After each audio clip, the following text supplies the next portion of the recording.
In ancient times, a demon fox wreaked havoc upon the human world. It possessed 9 tails, and whenever its fox body stirred, mountains collapsed, and seas roared in tsunamis. The common people, tormented beyond endurance, gathered the shinobi, and sent them forth in a host to slay it. Yet ants cannot topple a great tree, nor a mantis halt a carriage. Countless ninja were slain, or maimed, but not even a single hair of the demon fox was harmed. In that utter despair, one ninja stepped out from the crowd, resolved to give up his own life to seal the demon fox away.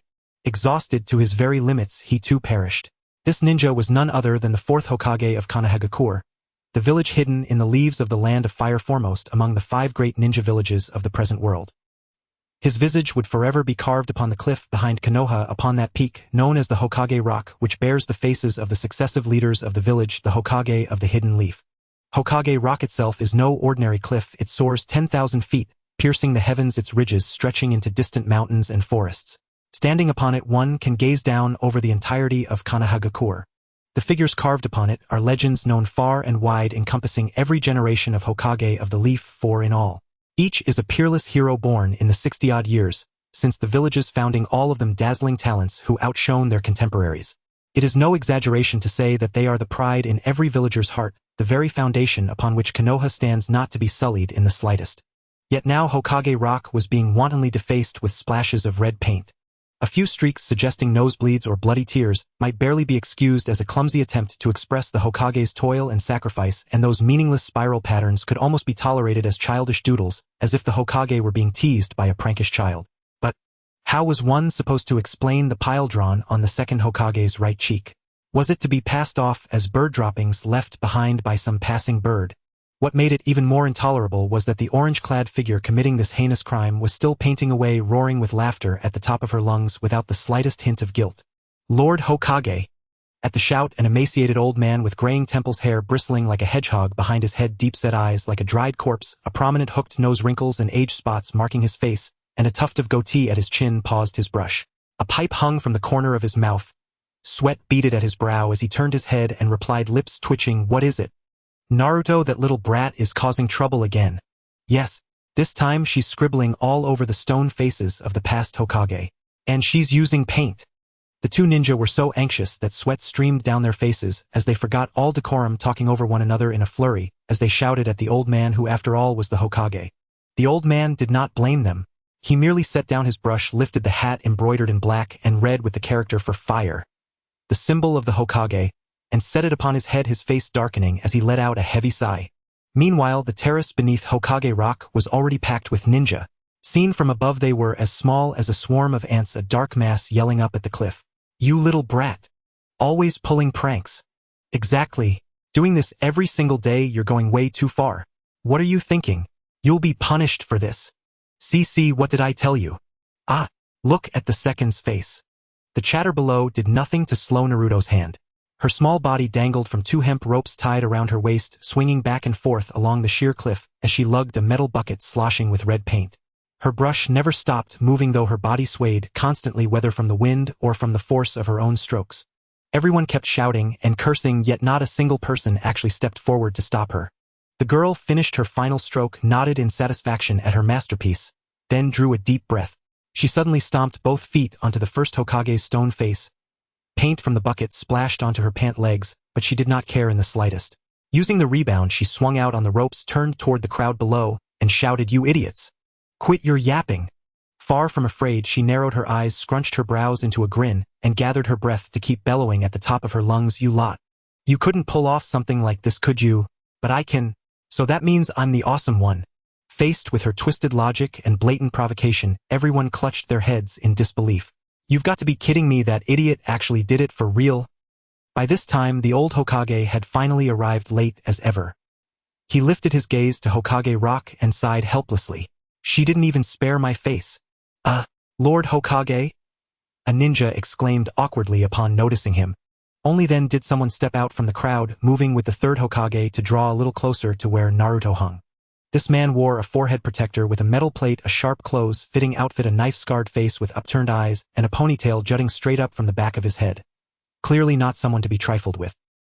He came to a stop beside the terrace railing, lifted his head to look at the precariously swinging Naruto, and said to the Hokage, "I'm truly sorry, 3rd. As the third Hokage voiced his puzzled response, the man suddenly planted one foot on the terrace railing, which creaked loudly beneath the force of his step.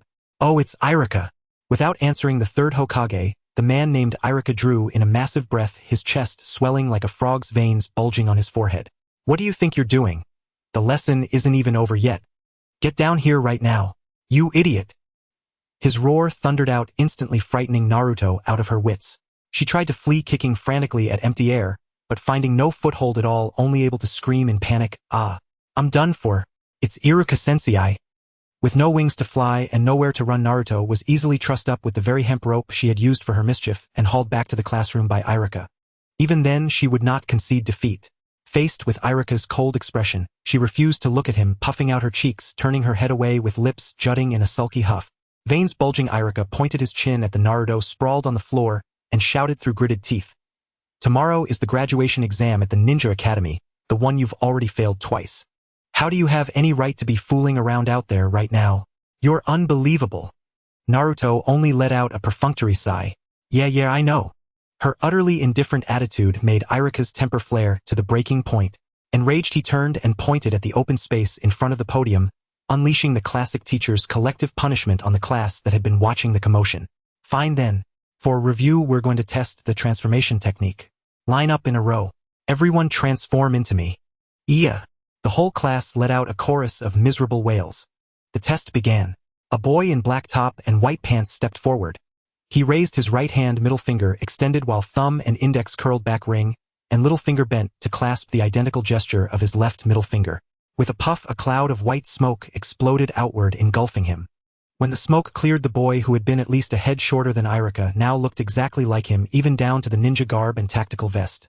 Flawless in every detail. Iruka nodded and checked off a mark on the roster, satisfied. Very good. Next, Uzumaki Naruto. Hands on her hips, Naruto shrugged and stalked forward under the barrage of complaints from her classmates, who muttered, "This is all your fault, and seriously. So annoying, this is so boring." She grumbled inwardly, shaking out her hands and loosening her limbs in irritation. Suddenly the little girl pushed up the huge goggles on her forehead, her eyes darting mischievously, as if some wicked idea had just occurred to her. If that's how it is. If you're going to be heartless, don't blame me for being ruthless. With a wicked grin, Naruto swiftly formed the same hand seals the previous boy had used. As the smoke burst forth with a loud hum, she felt it wasn't dramatic enough and shouted at the top of her lungs, "Transformation!"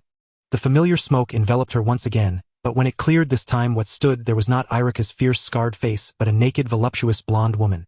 Not only that, the woman bent at the waist and thrust out her hips, making her already rounded backside appear even more pronounced. One arm crossed over her chest in a pretense of modesty that only made the curves it hid all the more enticing. With a soft, drawn-out moan and a flirtatious wink, she blew a kiss that seemed to pierce straight into Iruka's heart. His eyes bulged like copper bells, and a torrent of nosebleeds sprayed forth like a waterfall as he toppled onto his back, unable to rise. "Ahahaha, this is the sexy technique I developed. Impressive, right? Impressive, isn't it?" Seeing Iruka lying motionless on the floor, she dropped the technique and returned to her original scrawny, flat-chested, almost androgynous little frame, cackling arrogantly the whole time. She only stopped when Iruka silently stuffed tissue into his nostrils, then turned with a face twisted in a demonic rage. "You big idiot! A young lady should not be fooling around creating such filthy jutsu." Realizing that Iruka was truly angry this time, Naruto finally fell quiet, tucking in her neck, lowering her head, and clasping her hands behind her back, pretending to be obedient. An eagle's cry pierced the mountain ridge as sweat splashed against the rock face engraved with the Hokage's visage. Damn it! The girl cursed under her breath in a constant stream of complaints, yet under Iruka's cold, predatory gaze, she could only grit her teeth and scrub hard at the rock wall she herself had dirted. "Let me warn you, unless you restore this place completely to how it was, don't even think about going home." Iruka snapped, lips pulled tight as he raised his voice. Naruto snorted dismissively at his words, lifted her chin stubbornly, and retorted, "I don't care. There's only me at home anyway." With that, she lowered her head again, hands still moving as she scrubbed and grumbled under her breath. Iruka lowered his gaze to her.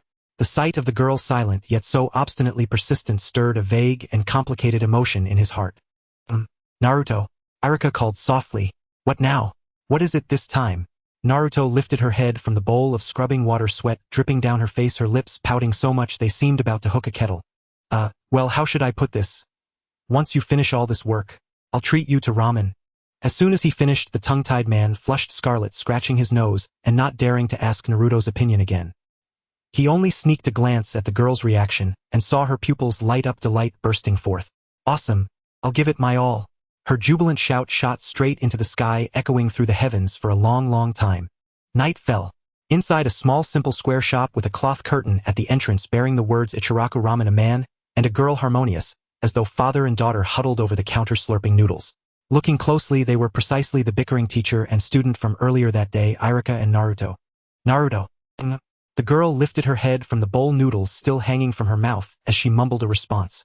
Why did you have to graffiti in a place like that? You should know what the title of Hokage represents, right? Iruka asked, puzzled. Naruto chewed on her noodles, and without hesitation raised her hand and answered, isn't that obvious? Anyone who bears the name of Hokage is the greatest ninja in our village, she declared. Especially the fourth Hokage. He's the big hero who sacrificed himself to rid the village of the nine-tailed fox. Hearing this, Iruka only felt more puzzled. Then why would you still? Before he could finish, Naruto already understood that this uptight teacher simply wanted to interrogate why she knowingly broke the rules. She was not the least bit intimidated. Lifting her bowl, she slurped a mouthful of broth and calmly replied, because one day I will inherit the title of Hokage. It was not that she wished to, it was that she would. Raising her chopsticks to point ahead, the girl's eyes were filled with unwavering resolve. Her tone was resolute, nothing like empty boasting, as she laughed arrogantly. And I'll surpass every Hokage before me. I'm gonna prove my strength to everyone in the village like this. At those words, Iruka froze for a heartbeat, even forgetting to swallow his noodles. They hung messily from his lips, making him look utterly dazed. But sensei, I have a request. Naruto suddenly shifted the topic, her expression turning ingratiating as she pressed her palms together with a fawning smile. Do you want another bowl? Seeing her sly expression, Iruka finally came back to his senses, licked the noodles from the corner of his mouth, gulped them down and asked. But Naruto shook her head, dragging out her words in a coy tone. No, it's just, could you lend me the leaf forehead protector on your head for a while? That. Iruka chewed his ramen, reached up to touch his own forehead protector, and with a smile of mock reproach said, no way. You'll only get one of these when you graduate from the academy and become a ninja who can truly stand on her own. After he finished, the girl's disappointed look was truly pitiful. He hesitated, then added, just wait until tomorrow. So stingy. Before he could finish, Naruto was already fuming. Only then did Iruka notice that the large goggles the girl usually wore on her head had long since vanished. Ahaha, so that's why you took off your goggles. Before he could say, you look pretty cute without them, Naruto turned her grief into appetite. Taking advantage of his distraction, she slammed the counter hard and shouted, one more bowl. Time slipped by quickly, and in the blink of an eye it was early the next morning. Today's the day, today's the day. In the classroom, Naruto for once had not skipped class. She sprawled across her desk, humming a little tune. Remembering the agreement she and her teacher had made the previous night, she could not help the joyful curve of her lips. Iruka rapped on the blackboard. From this moment we begin the graduation exam. The topic for this exam is the clone technique. When your name is called, go to the classroom next door to line up for the test. Like a bolt from the blue, Naruto, who had been beaming moments ago, suddenly froze, her little face stiffening. I'm doomed. Seriously. After all that, it turns out they're testing the one jutsu I'm worst at. She clutched her face in a fluster, sweat pouring down like a waterfall. But after glancing at the neat row of forehead protectors laid out on the podium, she could only grit her teeth and accept it. It's fine, I can do this. Just watch. She slapped her own cheeks hard to steel herself, then formed the hand seals with both hands and shouted, clone. A limp, boneless-looking human-shaped husk appeared out of thin air. Its face vaguely resembled Naruto's, but its mouth was crooked, eyes askew, rolling back white as it lay on the floor, tongue lolling and breath like a dying ember. Clearly this was the clone our future Hokage Miss Naruto had managed to summon. Seeing this, Naruto bit her finger in embarrassment, while Iruka, equally mortified, could only stare back at her, as if his toes were digging a 3-room apartment into the floor. Fail. And so, with the fairest and most merciless of words, Iruka passed judgment on Naruto's long-cherished third attempt at the graduation exam. At that moment, a gentle male voice spoke up in persuasion. Iruka-sensei, this is already her third exam. Even though she didn't perform well, she at least produced a clone. Aside from that, I find her physical skills and perseverance quite outstanding. Let's just let her pass this time. Looking up, one saw a long-haired young man with delicate, almost feminine features speaking up in her defense. Absolutely not. Mizuka-sensei, everyone else can at least create 3 clones, but she can only manage 1. And look at that clone. It's completely useless. At those words, the brightness that had only just returned to Naruto's face instantly dimmed again. As expected, Iruka simply waved a hand and said, "There's no way I can let her pass." With things come to this, Naruto could only leave the examination room in dejection, waiting for the last examinee to finish before being dismissed. Outside, the academy voices rang out. "Well done, as expected of my son. I'm finally a full-fledged ninja. To celebrate, let mom make your favorite dishes tonight." Outside, the ninja academy graduates, and their parents gathered in clusters brimming with festive joy. Naruto, however, did not belong there. She sat alone on a swing far from the crowd, letting the sounds of laughter pass straight through her chest. In her lowered eyes lay only envy and sorrow. She had not graduated, and no one was coming to take her home. People's joys and sorrows do not truly resonate with one another. In this moment, the girl only felt them unbearably noisy. Yet though she distanced herself from the crowd refused to leave her be. "Look at that child. Yes, her. Seems she's the only one who failed again this time. Serves her right. If someone like that became a ninja, that would truly be disastrous. After all, forget it, don't say it. What if she hears?" Several parents had noticed her, yet what spilled from their lips were not words of comfort. Instead, they spoke loudly enough to be heard clearly from dozens of meters away, pointing at Naruto as they gossiped. Each cruel sentence stabbed into the heart like ice from the ninth heaven. For once, the usually most stubborn Naruto did not argue back. In silence, she pulled her goggles down over her eyes to hide them, and in the next second, she was gone from that place. Only the empty swing remained swaying in the wind over the bare ground, creaking softly like muffled sobs. As the academy students bid farewell upon graduation, the third Hokage, now the village's revered leader, naturally arrived to observe the ceremony. Yet what he witnessed instead was Naruto being scorned and ostracized by her peers. The old man puffed thoughtfully on his tobacco pipe, drew a long, heavy breath, exhaled a thick plume of smoke, and spoke slowly, his face dark with disapproval. "Iruka, I need to speak with you shortly." Iruka's expression tightened at the words. He nodded silently, voice subdued, "Yes." Cutting back to Naruto, she was now abruptly halted by Mizuki, the gentle blue-haired instructor who had proctored her earlier exam. With urgent yet calm tones, he intercepted her as she wandered idly through the empty streets. "Naruto. Mizuki-sensei." After a brief perfunctory greeting, the otherwise aimless girl found herself gently but firmly guided by Mizuki to a secluded, elevated platform far from prying eyes, where they would speak in private. "Naruto," he began softly, bathed in the golden glow of the setting sun. "Iruka-sensei, I never intended to single you out or make things difficult for you." Yet Naruto kicked at the air, defiant. Of course he was targeting me." Mizuki turned slightly, gazing at her frustrated profile with a faint, knowing smile. "Perhaps he sees himself in you." Naruto froze, stunned. About to retort, how could I possibly resemble that stern, stubborn teacher, when Mizuki had already turned away again, watching the sun sink lower. "Don't mistake Iruka's strictness for indifference. Like you, he grew up without parents, alone, enduring hardship from childhood, forging his path step by arduous step. In his heart, he wishes only for you to walk that same road, to grow strong, truly strong, grounded in perseverance and integrity. You are both orphans. Surely you can understand the depth of his intention." With his back still turned, Mizuki continued speaking, oblivious to the quiet anguish and sorrow gathering in Naruto's eyes behind him. "But I really want to graduate." After a long, heavy silence, Naruto finally admitted she couldn't accept his reasoning. Her heart ached with a deeper truth. If she couldn't even graduate, how could she ever hope to become Hokage? Mizuki sighed inwardly and hardened his resolve. If kindness fails, then so be it. He rose, brushed dust from his pants, and smiled wryly. "Well then, I suppose I'm powerless against you. Fine. Let me tell you a secret. Just between us. A secret." And so, under cover of night, dark, wind-tossed, and thick with portent, their plan unfolded.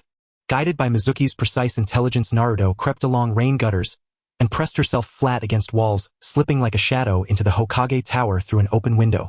"Humph. So scaling rooftops and breaking in is this easy after all?" Just as she relaxed, wiping sweat from her brow with quiet pride, a voice slithered from behind her.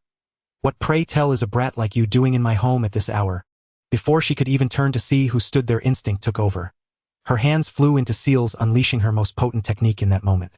Sexy technique. The moment the jutsu activated, a strangled cry tore from the figure behind her. Blood gushed from his nose, splattering across the ceiling. His pipe clattered to the floor as he collapsed, utterly incapacitated. To Naruto's credit, she felt no remorse. Not even a flicker. Instead, she muttered under her breath, "Perverted old man," then set about looting with cheerful, unburdened efficiency. In a flurry of frantic searching, flinging open drawers rifling through shelves. She struck gold amid the dense labyrinth of scrolls in the hidden archive. She effortlessly located her target. Found it! She gasped in delight, clutching the scroll tightly. Without glancing back, she sprang forward, for limbs touching earth like a cat, leapt onto the eaves and vanished into the night. Yet from the shadows, a single foot had lingered long in watchful stillness. Its owner unseen until now was Mizuki himself. His expression bore no trace of the kindly mentor from daylight hours. Only cunning calculation and something deeply untrustworthy. Deep within a secluded forest grove, Naruto sat cross-legged on level ground, hugging her prize close. And with a sharp, decisive HK, unfurled the scroll. Let's see. First technique listed is multiple shadow clone jutsu. Of course it is. The very one I'm worst at. Meanwhile, Iruka lay awake in bed, haunted once more by the third Hokage's familiar weary admonitions. I understand how you feel. Naruto, like you, grew up without parental love? Words worn thin by repetition. But was it truly the same? Every time those phrases surfaced, Iruka was hurled back to that night. To the nine-tailed fox. Its tails blotted out the moon. Its roar shook mountains like thunder. When it moved, earth trembled and peaks shuddered. When it roared, skulls cracked and blood spilled freely.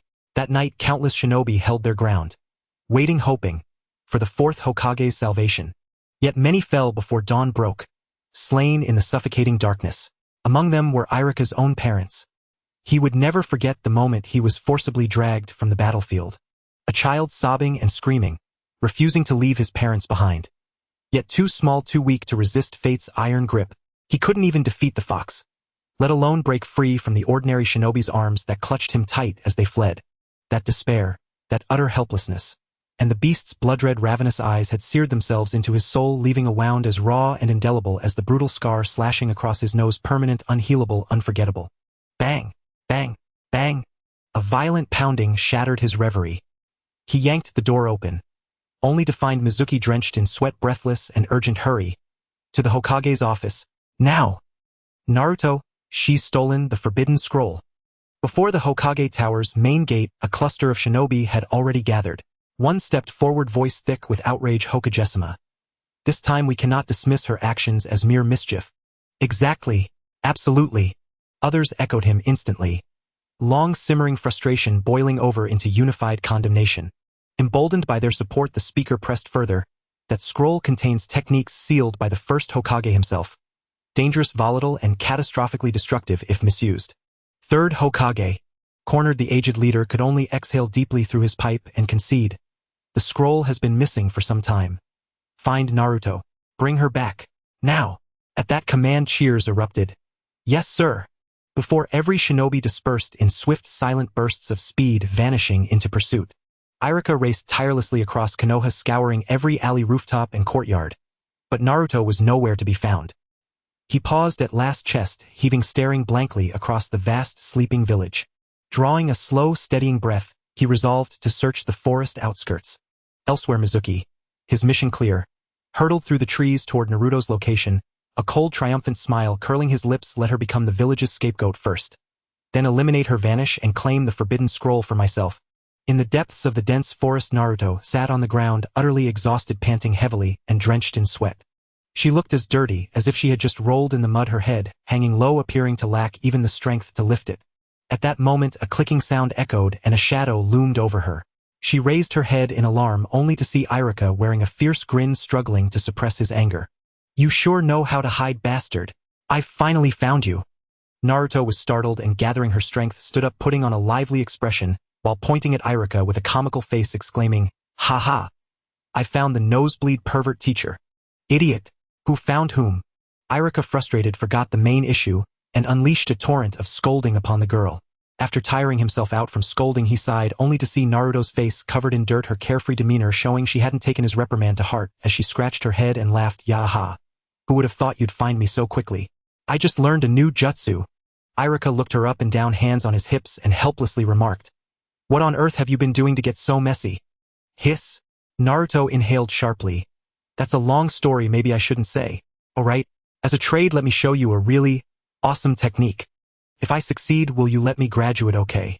Originally feeling a bit embarrassed after stealing something and running into her teacher, Naruto thought about her recent achievement and became increasingly excited like a child who had just received a new toy striking a pose ready to show off. Thinking of Naruto's dirty face and her injuries, Iruka finally realized could it be. She is practicing ninjutsu, despite her being in such a state. Iruka re-examined Naruto, intending to check her injuries, but his eyes first caught sight of the massive scroll she was carrying on her back wider than her shoulders, and he then remembered the purpose of his visit. Naruto. Ha! Where did you get that scroll on your back? At that moment Naruto was still lost in the joy of her newfound power, and in her excitement she completely forgot about her previous agreement with Mizuki, responding immediately, "You mean this? This is a secret test that Iruka-sensei specifically gave me. He said as long as I got the scroll I would definitely graduate." As soon as the words left her mouth, Iruka felt a sense of dread, and only then did Naruto realize she had accidentally sold out that good-natured teacher. Just as she was about to make amends, a rush of air cut through the surroundings. Before Naruto could react, Iruka had already leaped forward, pushing her away with a palm, hastily taking her place, and being enveloped by a barrage of shuriken. Bang, bang, bang, bang, bang. The sounds of metal colliding with wood and the dull thuds of blades piercing flesh merged into one. By the time Naruto landed, Iruka was already covered in injuries, having been impaled by numerous shuriken, resembling a bloodied pincushion. The intense pain and the impact from the shuriken forced him to stagger back, but leaning against a massive tree allowed him to stabilize himself. He looked up in anger, and sure enough the one approaching was Mizuki. At that moment he was covered in hidden weapons, his arms still in the motion of having just thrown shuriken, and his face bore none of his usual gentleness as he spoke coldly. "I didn't expect you to find this place." "So, that's how it is." Iruka realized. The mastermind had appeared and the case was becoming clear. However, as an accomplice, Naruto looked utterly confused, only to hear Mizuki coldly command, "Naruto, hand over the scroll." The girl, utterly bewildered, sat on the ground, glancing from Iruka to Mizuki, her mind racing without understanding the situation, finally exclaiming, Can someone explain to me what's going on here? Why is it like this?" Fortunately, Naruto had inadvertently delayed the time, allowing Iruka to finally catch his breath. He took a deep breath, gritted his teeth, and pulled out the shuriken embedded in his right side, shouting fiercely, "Naruto, you absolutely cannot give him the scroll. That scroll is sealed because it contains many dangerous ninjutsu. Mizuki used you to obtain it." Upon hearing this, Naruto finally understood the situation, looking at Mizuki with a serious expression, gathering her strength to run, but Mizuki, grinning, as if victory was assured, reached out and said, "Naruto, it won't do you any good to hold on to it. If you want to know why, shut up. Don't say another word." Iruka was drenched in cold sweat at this point, wanting to rush up to stop him, but realizing he was too late. He could only attempt to shout down Mizuki's next words, knowing full well that if words were enough, why would there be a need for ninjas at all? Even though Iruka was already hoarse, Mizuki remained unfazed and continued slowly.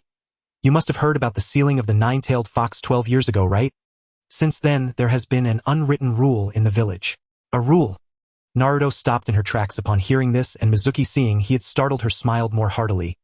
"Yes, a well-known rule, but Naruto, you are the only one who knows nothing about it." "What? Why is it that only I don't know? What is that rule?" The girl, unable to contain her curiosity, kept asking questions, but Mizuki was in no hurry to reveal the answer, merely chuckling, as if intentionally toying with her, making her anxious and sweating profusely. "Just tell me already. What exactly is the rule?" Enjoying Naruto's urgency, Mizuki finally felt satisfied and sinisterly smiled. "That is, you must never mention that you are the nine-tailed fox. This is the rule." "What?" Naruto felt as if she was dreaming, her vision blurred, and she stumbled, falling to the ground. "You? What did you say?" Was it that she didn't hear clearly, or was she experiencing tinnitus? Why did Mizuki's words make sense individually, yet, when put together, she couldn't comprehend them? Iruka was repeatedly shouting, "Don't say any more." But his shouts sounded like a desperate cover-up, each attempt only reinforcing the weight of the truth. Mizuki continued to stoke the flame, saying, "It was you who caused Iruka's parents' deaths, or rather, you're the nine-tailed fox that destroyed our village. Stop saying that. After being sealed by the Hokage, whom you idolize most, this fact was deliberately hidden. Shut up. Everyone hates you. Don't you find that strange? Stop it already.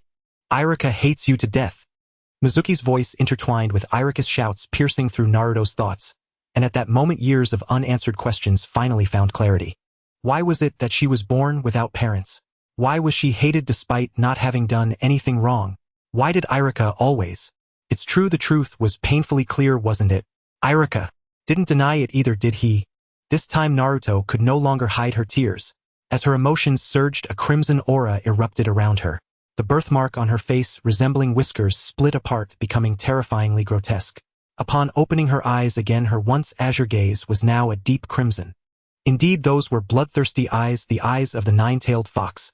Iruka coughed up blood as he moved his body.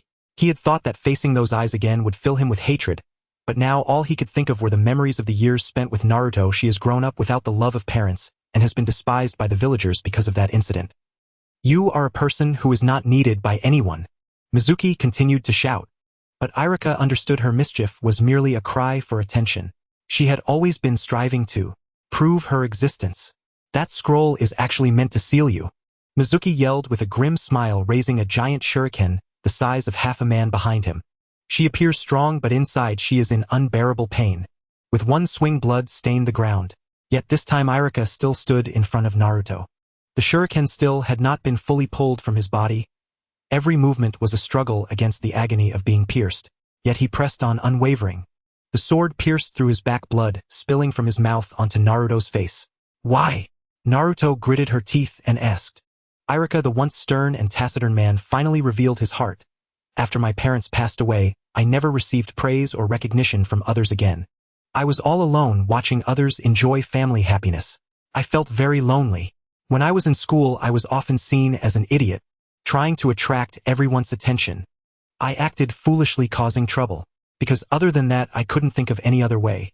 Being seen as an idiot is better than being invisible, so I kept doing silly things. I was in so much pain. Tears flowed down his cheeks onto Naruto's face. Naruto, you must feel the same, right? You are also suffering in pain, aren't you? Naruto stared blankly at the man before her. Mingren, you look weak and prostrate, knelt on the ground, and could only call out feebly to Mingren's departing silhouette. Shuemu, blade slung across his back, leapt down from a tree and advanced step by step. Hehehe, my apologies. Mingren is a stubborn one. She surely seeks to use the scroll to take revenge on the villagers. You saw her eyes just now, didn't you? That was the gaze of the demon fox. Faced with his mockery, Iruka bore the pain and drew the great blade from his back. Panting, he said solemnly, huff, huff, Mingren is not what you think. Call it whatever you like. I have no interest in talk. Once we remove her and seize the scroll, everything is finished. They'll come for you later. With that said, Shuemu sprang forward and bounded into the trees. Seeing this, Iruka gritted his teeth and hastened to draw his kunai. Pain forced from him a harsh cry, yet his thoughts remained fixed on Mingren's safety. The other shinobi did not share his concern. In my ninja village, they murmured harshly, we should have killed her back then. Before the Nine-Tails power awakens, just kill her. Her ninjutsu is mediocre. Execute her on the spot when you find her. They traded opinions, gathered and grandly discoursed on plans to slaughter the girl, their faces each wearing the self-righteous mask of demon-slaying heroes. At last I have found her. Inside the Hwoarang Tower, the third elder murmured over a crystal orb. He focused, and within the glass, the small figure of Mingren, scroll on her back, leaping through the trees, came into view. It's Shuimus Loose Tongue's fault. Mingren's state is extremely unstable. Her power might break the seal and erupt. Besides, she holds the Book of Seals. With that, she could single-handedly undo the bindings and become the nine-tailed demon fox. Then, back in the forest, Iruka spotted the fleeing figure and shouted at the top of his lungs, there she is. Mingren. Quick! Give me the scroll. Shuemu came for this. Mingren turned, glared, crouched, and in a single sudden bound sprang upward. Her small frame carried the ferocity of a predator. She planted herself against his chest and launched herself into the intruder's arms. Iruka felt as if his insides were reshaped in that instant and cried out before being flung backwards. He was hurled away and smashed into the ground, sliding along the rough mossy stone for dozens of meters before he finally came to a halt. Why? He lay there struggling to push himself up. Mingren. How did you see through that? I wasn't Iruka. The violent impact dispersed the jutsu on the would-be Iruka, revealing that the figure was Shuemu in truth. Mingren chuckled, a plume of smoke burst, and she declared, because I am the real Iruka. When the mist cleared, the true Iruka sat propped against a log where he had been. The genuine Mingren, meanwhile, was crouched not far behind a tree, holding her breath as she watched the scene unfold. Is that so? Stung by the reversal, Shuemu laughed with fury and sought to wound his opponent's heart. Hey, it was Mingren who killed your parents. Why would you risk your life protecting him? Iruka's voice was clear and undisturbed. I won't let a man like you get hold of the scroll. Shuemu, baiting harder, forced a grin. Oh, it seems you are the bigger fool than Mingren. What? The taunt was blunt, yet Iruka continued to play for time. He did not mind arguing if it could buy the moments needed for his strength to return. But the wound would not be denied. Blood continued to seep. Shuemu glanced at him and closed the distance in measured steps. Once one masters the ninjutsu within that scroll, they can do as they please. A demon fox would never ignore such power. She's not the sort you imagine. Before Shuemu could finish, Iruka interrupted. Indeed. At those words, Mingren, listening nearby, widened her eyes in disbelief. The next instant she furrowed her brow and hugged the scroll tighter. Humph. So it is. Teacher Iruka would never believe me. Iruka's voice rang with quiet confidence. A demon fox might do such a thing, but Mingren is different. She is a student I've come to recognize. An excellent pupil. At that remark, the man's lips twitched involuntarily, and his cold gaze softened. That child works hard, and is focused, only a bit clumsy, so she has trouble winning others' approval. Yet she understands the ache of the heart. Mingren bowed her head, and Iruka's tone grew firmer. She is no longer the fox. She is Mingren of my ninja village. Tears broke free like a dam giving way. All the years of forced toughness crumbled. For the first time, Mingren wept openly, overwhelmed by the warmth of another's kindness. Shuemu, furious, drew his huge blade and raised it to sever Iruka's head. Stubborn fool. I would have let you live a little longer. Now I've changed my mind. They'll send you to hell. The colossal shuriken in his hand spun with blurring, grinding momentum, its edge an unstoppable force. Iruka could only cough blood. He had no strength left to evade. In that instant, an orange-gold figure burst from the grass. With blinding speed, Mingren landed a precise kick to Shuemu's jaw, the strike true as the proverb to target a man's vital point. The jaw, a seeming bastion, once struck, transmits all force to the brain. Shuemu was sent flying. His steel blade spun from his hand and lodged deep into a tree, sunken so far it could not be pulled free. Mingren, Iruka cried. Though he had barely escaped death, he felt no joy. Shuemu still had enough strength to try to rise, and Iruka broke into a cold sweat at the sight. Fool, why did you come out? Run now. Shuemu snarled, then laughed. The little girl is surprisingly fierce. Quite unexpected. He swaggered as if Mingren's earlier blow had meant nothing. Mingren, however, straightened and faced him unflinchingly. Do not touch Teacher Iruka or I will kill you. What a joke. I could finish you with a single punch. Shuemu boasted. Mingren flung down the scroll and formed hand seals. Come then. I will repay 1,000-fold. Such arrogance. Then let me teach you a lesson. Shuemu raised his fist and charged, but a voice rang out, shadow clone technique. The forest filled with silhouettes until hundreds, even thousands, surrounded him. Up close, the swarm was astonishing. Each figure bore Mingren's face. This can't be. Shuemu's courage shattered. Weren't you just boasting? You'd finish me with one punch. 1,000 voices answered as one, roaring like a tidal wave that left Shuemu collapsed and helpless as a lamb awaiting the butcher's knife. The Mingrens clenched their fists, and with a chorus of anguished cries fell upon him. When the tumult ended, Shuemu lay battered and bruised, utterly unable to rise. Iruka watched and could not help but marvel. She can truly split herself into 1,000. Using the advanced ninjutsu Ingfenshin, and those clones are solid, not mere afterimages. She might truly surpass every fire shadow before her. Mingren shuffled the limp Shuemu with her foot and asked sheepishly, was that too rough? Her expression was almost pleading that he not die. Iruka could not help but smile and beckon Mingren. Come here. I have something for you. Please, not handcuffs. Mingren fretted, looking uneasy. Any trace of the earlier heroic pose gone. Back in the village, the other shinobi scoured the ground like headless flies, digging and searching for Mingren but finding nothing. The third elder, who already knew everything, merely tapped his pipe and watched them exhaust themselves with a leisurely smile. All done. Mingren obediently closed her eyes and drew close to Iruka. She felt a tingling at her scalp, then a weight as if something had been gently placed upon her. Open your eyes. Before her face was Iruka, removing her forehead protector with a smile. Mingren, congratulations. You're graduated. Night had passed, a morning light softened the world. The metal of my forehead protector gleamed warmly on Mingren's brow. To celebrate, I'll take you for ramen. Iruka said, eyes narrowed just as he had long ago. This time Mingren did not shout. She threw herself into his arms in a surge of excitement that drew a rueful groan from the man. For a young shinobi, the arduous training had only just begun. But for now, let her first savor the simple pleasure of a bowl of ramen. On a clear and breezy day, the Hidden Leaf Village is about to witness the rebirth of a girl. On the rooftop of the photography studio, an old man holding a camera confronted the little ghost in front of him. Yes, just take the photo already. The little ghost urged impatiently, causing the old man to grumble helplessly. With a press of the button, the camera clicked, capturing an image of a person with a white face eyeliner drawn to the temples, blush like a monkey's rear, lips red like a man-eater, and two large buns in front, a truly extraordinary woman. This became the recorded image for Naruto's identification documents.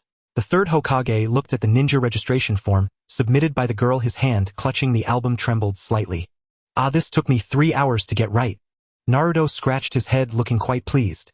But look, the final product has such an artistic vibe, doesn't it? Just as he was feeling proud, the third Hokage, with a dark expression, replied, "Retake it." "Huh?" Naruto was instantly devastated, turning pale. "What do you mean, huh? You still need your forehead protector," said the third Hokage. "I can only bring it tomorrow at the class assignment meeting. What if it gets scratched?" Naruto responded. At that moment, a slight creaking sound came from the wooden door. Naruto glanced over to see the originally closed door slowly opening a gap.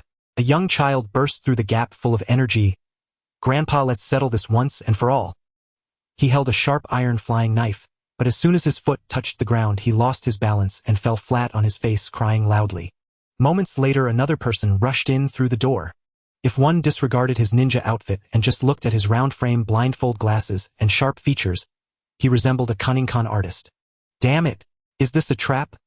The fallen child yelled, clutching his head, which was swollen from the fall. "Are you all right, young master? By the way, there is no trap here at all," the tall, skinny man said as he adjusted his glasses. Naruto was about to ask where this child came from when he saw the child turn his head and point at him, saying, "Ha! I know it was you who did this." Naruto's temples bulged. "You fool! You fell on your own." She rushed up, grabbing the child's collar, and yelled, clearly angry, "You brat, let go. He is the grandson of the third Hokage." The man in sunglasses intervened, taking a high-handed approach. The young child shouted back, "If you have the ability, go ahead and hit me." Yet he thought to himself, "You wouldn't dare. I'm the Hokage's grandson. Humph, just as useless as that good-for-nothing teacher." With that, Naruto raised her hand and delivered a hard knock on the child's head, causing him to cry out in pain. "I don't care who you are. You little brat." With that, Naruto had gotten herself into trouble. After leaving the Hokage building, the little ghost followed her all the way, stirring up Naruto's unease. Unable to endure it any longer, she turned around, pulling the little ghost hidden under the rags, and said, "Your concealment technique is too poor. Why are you always following me?" The little ghost chuckled. "I didn't expect you to notice this. You're really impressive. Just like the rumors say, I don't mind being your follower. But in return, you have to teach me the seduction technique that can work on my grandpa." "You little brat, you really have an agenda," Naruto said. "Big sister," the little ghost called out, and in his repeated cries of "big sister," he became a little dazed. All right, I agree." With that, she twisted and turned, taking the little ghost and leaping into the jungle. "Oh no, where is she taking the young master?" The man in sunglasses who had been following them failed to notice and was left behind, unable to find them again. Inside the hidden leaf forest. "Did you understand? The key is to be prominent. Curvy, you try it too."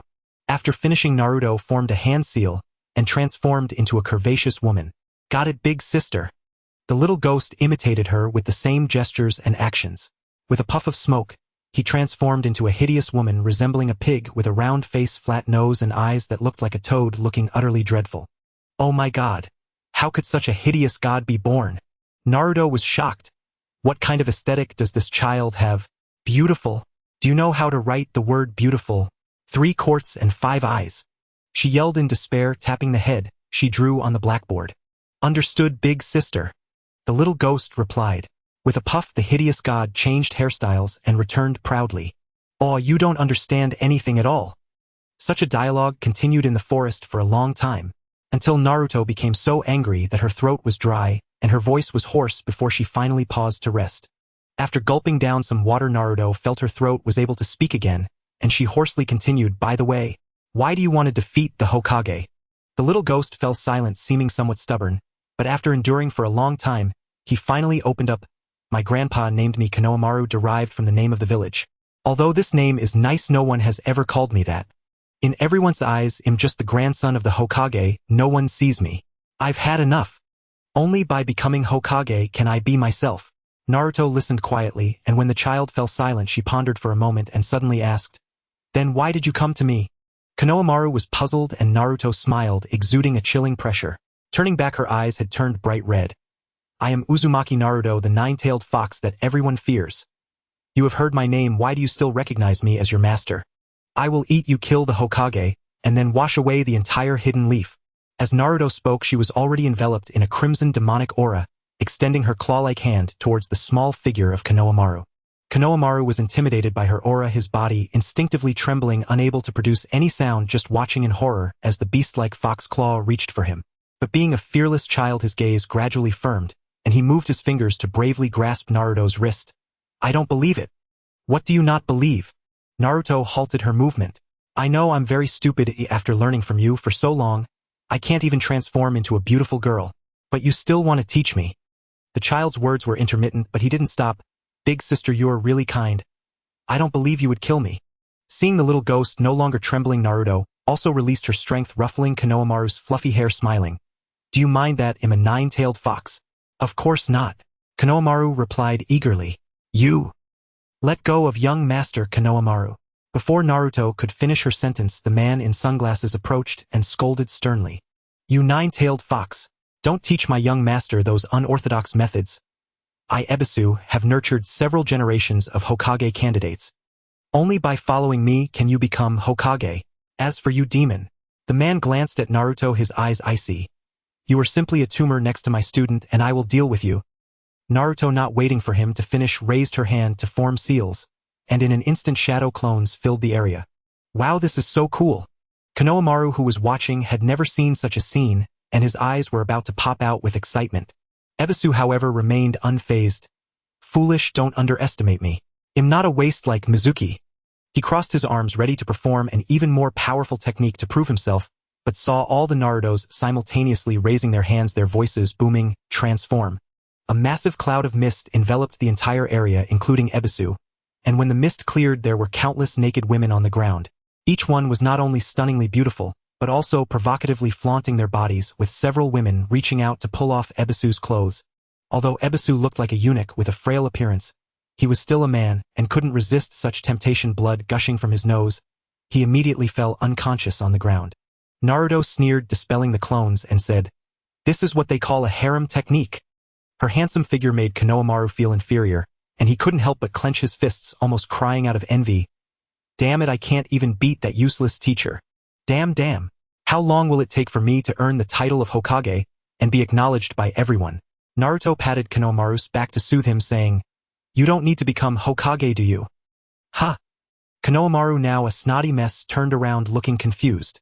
Actually, what I meant to say was you don't mind that I'm a nine-tailed fox, and I don't care that you're the grandson of the Hokage. To you I am me, and to me you are you.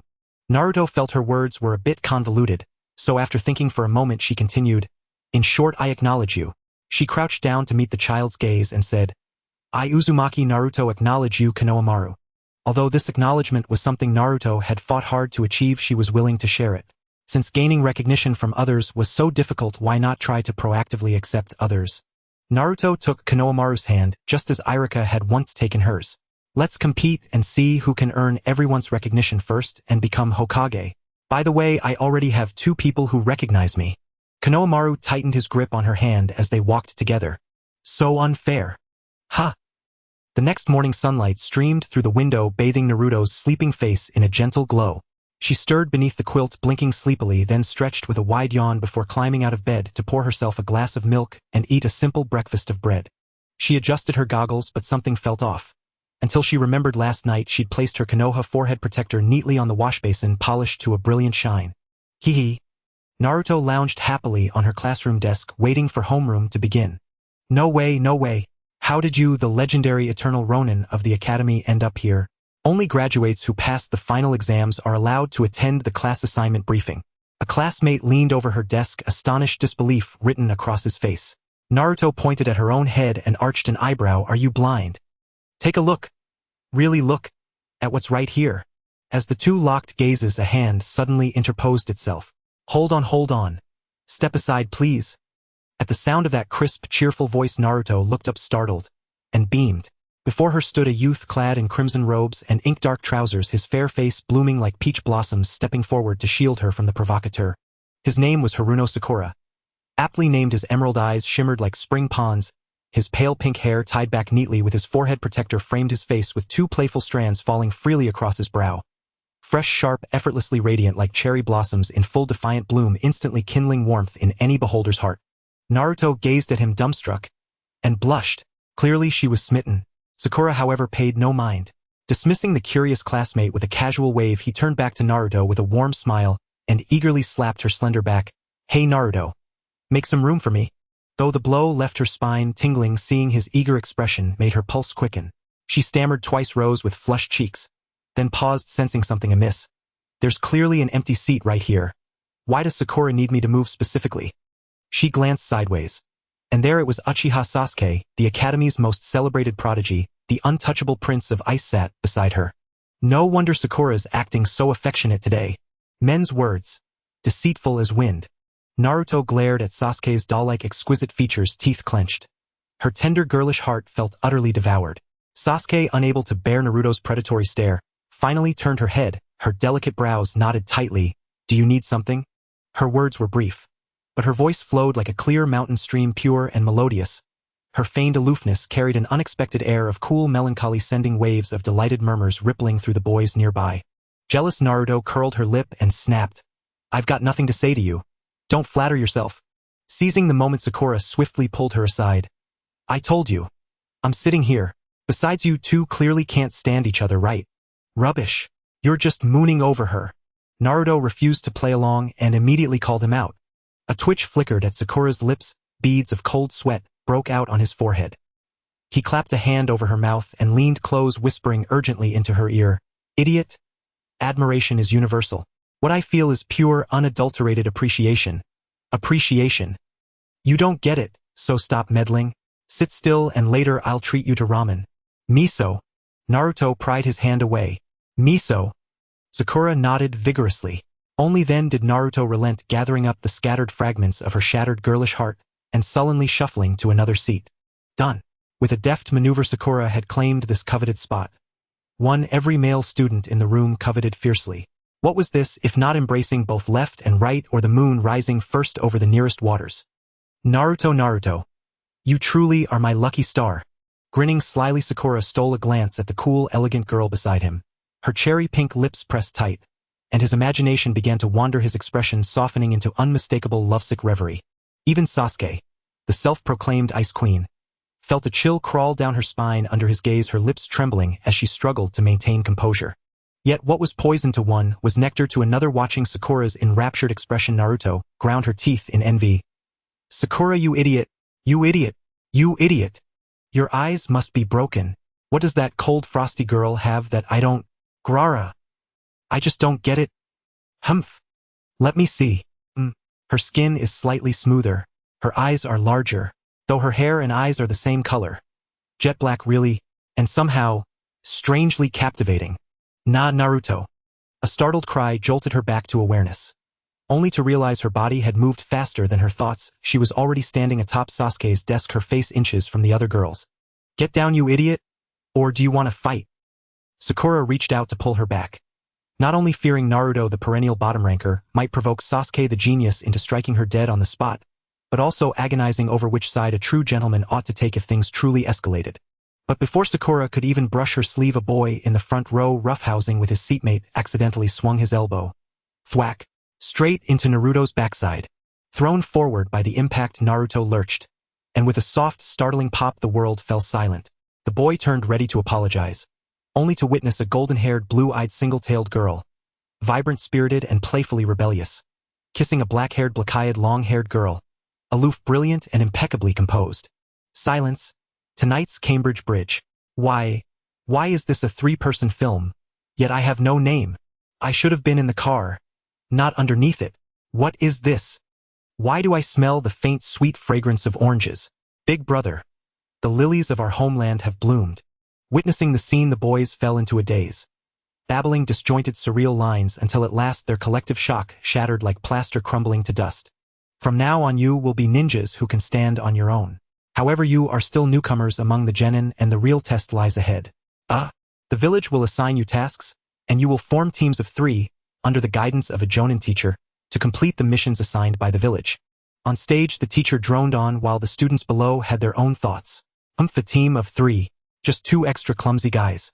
This is Sasuke. I must be in the same group as Sasuke. Sakura motivated herself. Well, for now, I'll team up with Haruno-kun. As for the others, As long as it's not Sasuke. Naruto pouted. Just as everyone was figuring out their teammates and preparing to form alliances, they heard Iruka on stage continue to balance the strength of each group. I will decide the team members myself. The students below sighed again. With each small group assigned, the members of Team 7 finally fell to Uzumaki Naruto and Haruno Sakura. Although Sakura was dejected, Naruto was overjoyed, but the next moment he heard, "Let's see who the third person is." Uchiha Sasuke. The tides had turned and now Sakura was happy. Iruka-sensei. Why must a student as outstanding as me be grouped with that guy?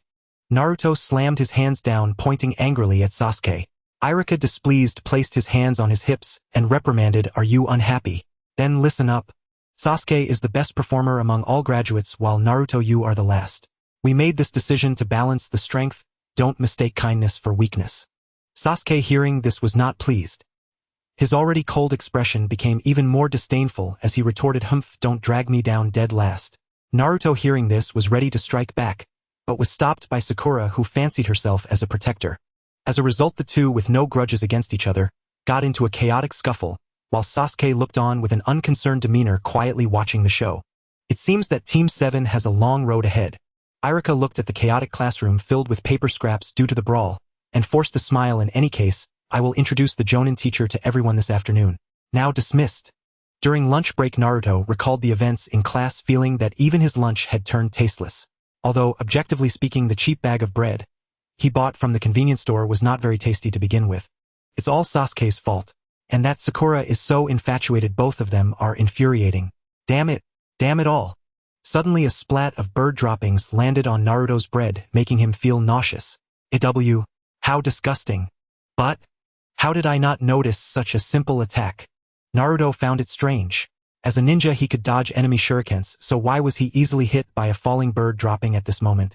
Looking at the bread in his hand, he raised his head to glance at the sky. A mischievous idea formed in his mind. Got it.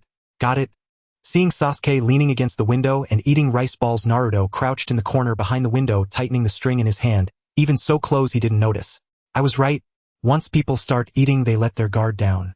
With that thought, Naruto shot the string out of the window, and before Sasuke could throw down his rice ball, he was successfully tied up like a caterpillar amidst the sounds of clashing. What do you think you are doing? Sasuke, tightly bound, glared with wide eyes, looking just like an aggrieved little wife. Naruto lifted his face, grinning wickedly. Hey, you look pretty good. But this face will belong to me from now on. The scene shifted to a park bench in Konoha, where Sakura had finished her boxed lunch in a few bites, and putting down her utensils began to sigh and talk to herself. Sigh. Although I think I'm not bad looking compared to Sasuke, it's... How can I make her notice me? He plucked a wildflower and muttered, "She likes me, she doesn't like me, she likes me, she doesn't like me." Until the last petal fell, the boy exclaimed, "She likes me." Happily putting away the petal, Sakura's mood brightened. Just as she was about to get up and leave, she looked up and happened to see Sasuke standing by a tree not far away, staring directly at her. His heart skipped a beat. Oh no, oh no, oh no, when did Sasuke start standing there? She wouldn't have seen that, would she? She wouldn't think I'm an idiot, would she? She wouldn't hate me, would she? Oh no, oh no, oh no. Please, please, please. I absolutely cannot let her hate me. Just then Sasuke walked over slowly. Sakura was so frightened that her legs trembled, wanting to flee, yet she was so panicked that she couldn't stand up. When Sasuke stood in front of her and cast a shadow, she could only close her eyes, not wanting to face the girl's disdainful gaze. A boy's admiration is always humble, as low as dust in front of the girl he likes. She spoke with a smile. You were just so silly yet cute. Looking up, he saw the girl's smiling eyes and slightly flushed cheeks. It was the first time Sakura saw her smile like this, as if she liked him. You don't hate me, do you? Sakura couldn't help but ask. Why would I hate you? The girl's puzzled head tilt made his heart flutter. It's just that my hair is pink and I like to keep it long. My personality isn't assertive. Others say I'm feminine with no manly qualities at all. The girl scratched her head, looking as if she didn't understand, and asked back, what's wrong with pink hair? It's beautiful like cherry blossoms. And Sakura, your long hair is always groomed and clean, not greasy or messy. It's clear you put a lot of thought into it, something I can't even achieve. The girl paused here, her face suddenly turning as red as a tomato, fidgeting and speaking in a voice as soft as a whisper, can I touch your hair? Sakura was dumbfounded by her unusual behavior, her face also turning red. She swallowed hard, murmuring, Yais. Great. I've really always wanted to touch your hair. It's even smoother than the most expensive dress in the store. The girl's voice was filled with excitement, making the boy feel shy. He lowered his head, awkwardly scratching his face. It's not as good as you say. The girl's hand paused, no longer speaking, and the atmosphere suddenly fell silent, leaving them both feeling somewhat at a loss. I like it. Like soothing the boy's unease, the girl's voice was gentle yet firm. I like your hair, and I like your gentle nature just like a girl. If you're not assertive, that's perfect. Because... At this point the girl also withdrew her hand, scratching her head, and laughing a bit awkwardly because I'm a bit willful. Zhuozhu. The girl froze for a moment, as if unable to register what she had heard. Can I kiss you? The young man took her hand, leaned forward, and slowly pressed down. Zhuozhu, you are the first girl who ever told me you like me. I like you too. He halted before her. He did not ignore her wishes and force a kiss. Instead, with solemn gravity, he said, let us be together. Chunai-ing neither drew nearer nor withdrew. Their breaths mingled. Ambiguous yet restrained. He waited patient for her answer. The girl knew that if she kissed him now, the boy before her would belong to her. The opportunity hovered within reach, tantalizingly close. Like Pandora's box or Eve's apple. Yet she asked, what do you think of Mingren? At the crucial moment she refused to answer and instead shifted the topic to someone else. Chunai-ing was puzzled. Mingren? Why bring her up? She's fine, what's wrong? Ddo, you like her? The girl's expression flickered at the sudden, inappropriate question. Chunai-ing couldn't help but chuckle. Of course I like her. That answer was so wholehearted it would drive any other girl to want to tear such a scoundrel limb from limb. Yet the girl behaved oddly, joy spilling over her face. Just as she was about to speak, the young man's next words shut her mouth. That Mingren girl is like a sister to me. I've always cared for her. His smile remained as bright as ever, as if merely saying that name filled him with genuine happiness.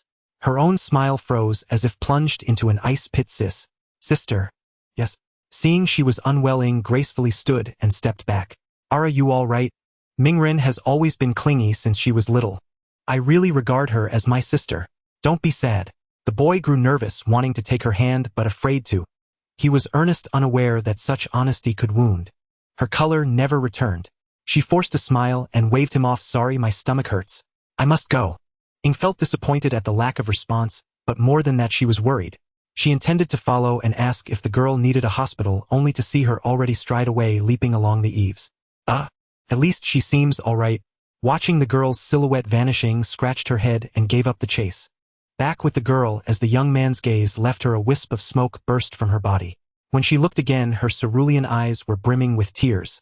It turned out that the girl who had been with Ing all along was Mingren. She regretted it. Regretted that she had to wear Zhuozhu's face to dare speak those words. Had she not done so, would Ing still have fallen for Zhuozhu? If Xuanhua Mingren had been the one to speak, would Chunai-ing still have regarded her as a sister? Mingren did not know, and she did not dare to ponder it. The young man's admiration was humble. The girl's heart was fragile. She feared seeing even the faintest hint of his disgust. So she dared not confess nor admit her deception. She did not want to behold his wounded expression, nor hear the words of rejection. She was a fox spirit hidden beneath a human guise. She was Mingren pretending to be Zhuozhu. The girl no longer knew which parts of herself were real. Perhaps only the boundless solitude that had always accompanied her was truly hers. An eternity she could claim. Would another child at this moment call a friend to weep over a failed romance? Mingren did not know.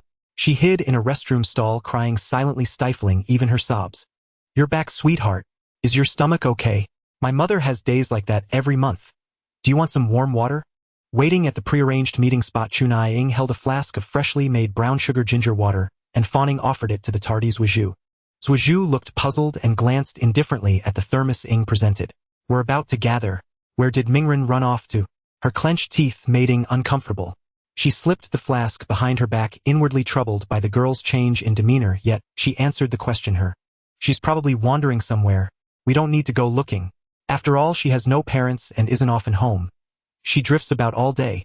Wait for her to come on her own. Zhuozhu's stride faltered and his gaze grew serious. No parents. When she finally replied, Ing brightened and prattled on. Yes. I once visited her place. It was a single room. The food goes bad and she doesn't throw it away. I end up dealing with it. If I stop by her house, she's rarely there. So carefree. My home is strict. We must report back before dark. Even snacking earns a scolding. Sometimes I envy Mingren. Whenever Mingren was the topic, Ing could talk on and on. She would have dragged Zhuozhu into a 3-day conversation. Zhuozhu cut her off coldly. Loneliness. fell silent. Compared to parental discipline, that feeling is even more unbearable. But aren't protagonists in novels usually orphans? The boy was baffled. In the books, he read loneliness was not described as painful. Wasn't it something cool? Zhuozhu frowned and snapped, "You're infuriating." With that, he turned and left without a backward glance. It was the second time Ing watched her leave. This time, a keen ache tightened in her chest. The girl's Hotancold behavior stabbed him through. He could not fathom what he had done wrong. He crouched alone beneath an unlit street lamp, as if for the first time understanding what loneliness truly felt like. Indeed, it was, as the girl had said, a terrifying cold that gnawed to the bone, a pain that cut to the marrow. So I have never understood Mingren at all. Elsewhere, Zhuozhu moved swiftly. She searched every place in Mai she could think of. School, shops, Yao ramen. Yet never imagined she would catch Mingren by chance in a restroom. "Why are your eyes red?" Zhuozhu asked. "None of your business. Why are you here?" Mingren deflected. She could not admit she had been hiding in the women's restroom, crying for fear of being seen by Chunai-ing. Zhuozhu did not press. With a proud smile, he said, "There is a technique in ninjutsu to wriggle free. Learn it, you crybaby." Mingren washed her face and dabbed away tears, powdered her cheeks before the mirror, until no trace of crying remained, then put away her makeup bag, jostled Zhuozhu, blocking the door, and urged, "Get out of the way. It's time to gather. Let's go. Life must go on." Xuanhua Mingren would not be undone by one small setback. It's only Chunai-ying's heart. If she could win once by standing under Zhuozhu's face, then, with her own beloved beautiful face, she could surely win it again. In the classroom, Naruto crouched by the door. Opening it, closing it, peering anxiously down the hallway, her movements making the old wooden door creak, incessantly restless and unquiet. "Naruto, just sit still for a moment." Sakura rubbed her temples, exasperated. Naruto spun around, scowling. "What's the big deal? We're the only ones left in class. Where is our Jonin instructor? Every other team has already been led away. And even Iruka-sensei has gone home. Wait. What are you doing, Naruto?" She bounded up the steps to the teacher's podium and began rummaging through its drawers. Sakura hurried after her, only to find Naruto holding a blackboard eraser, grinning mischievously, as she dragged a stool to the doorway, stood upon it, and wedged the eraser high atop the classroom's lintel. "Heh. He's late, so he deserves it."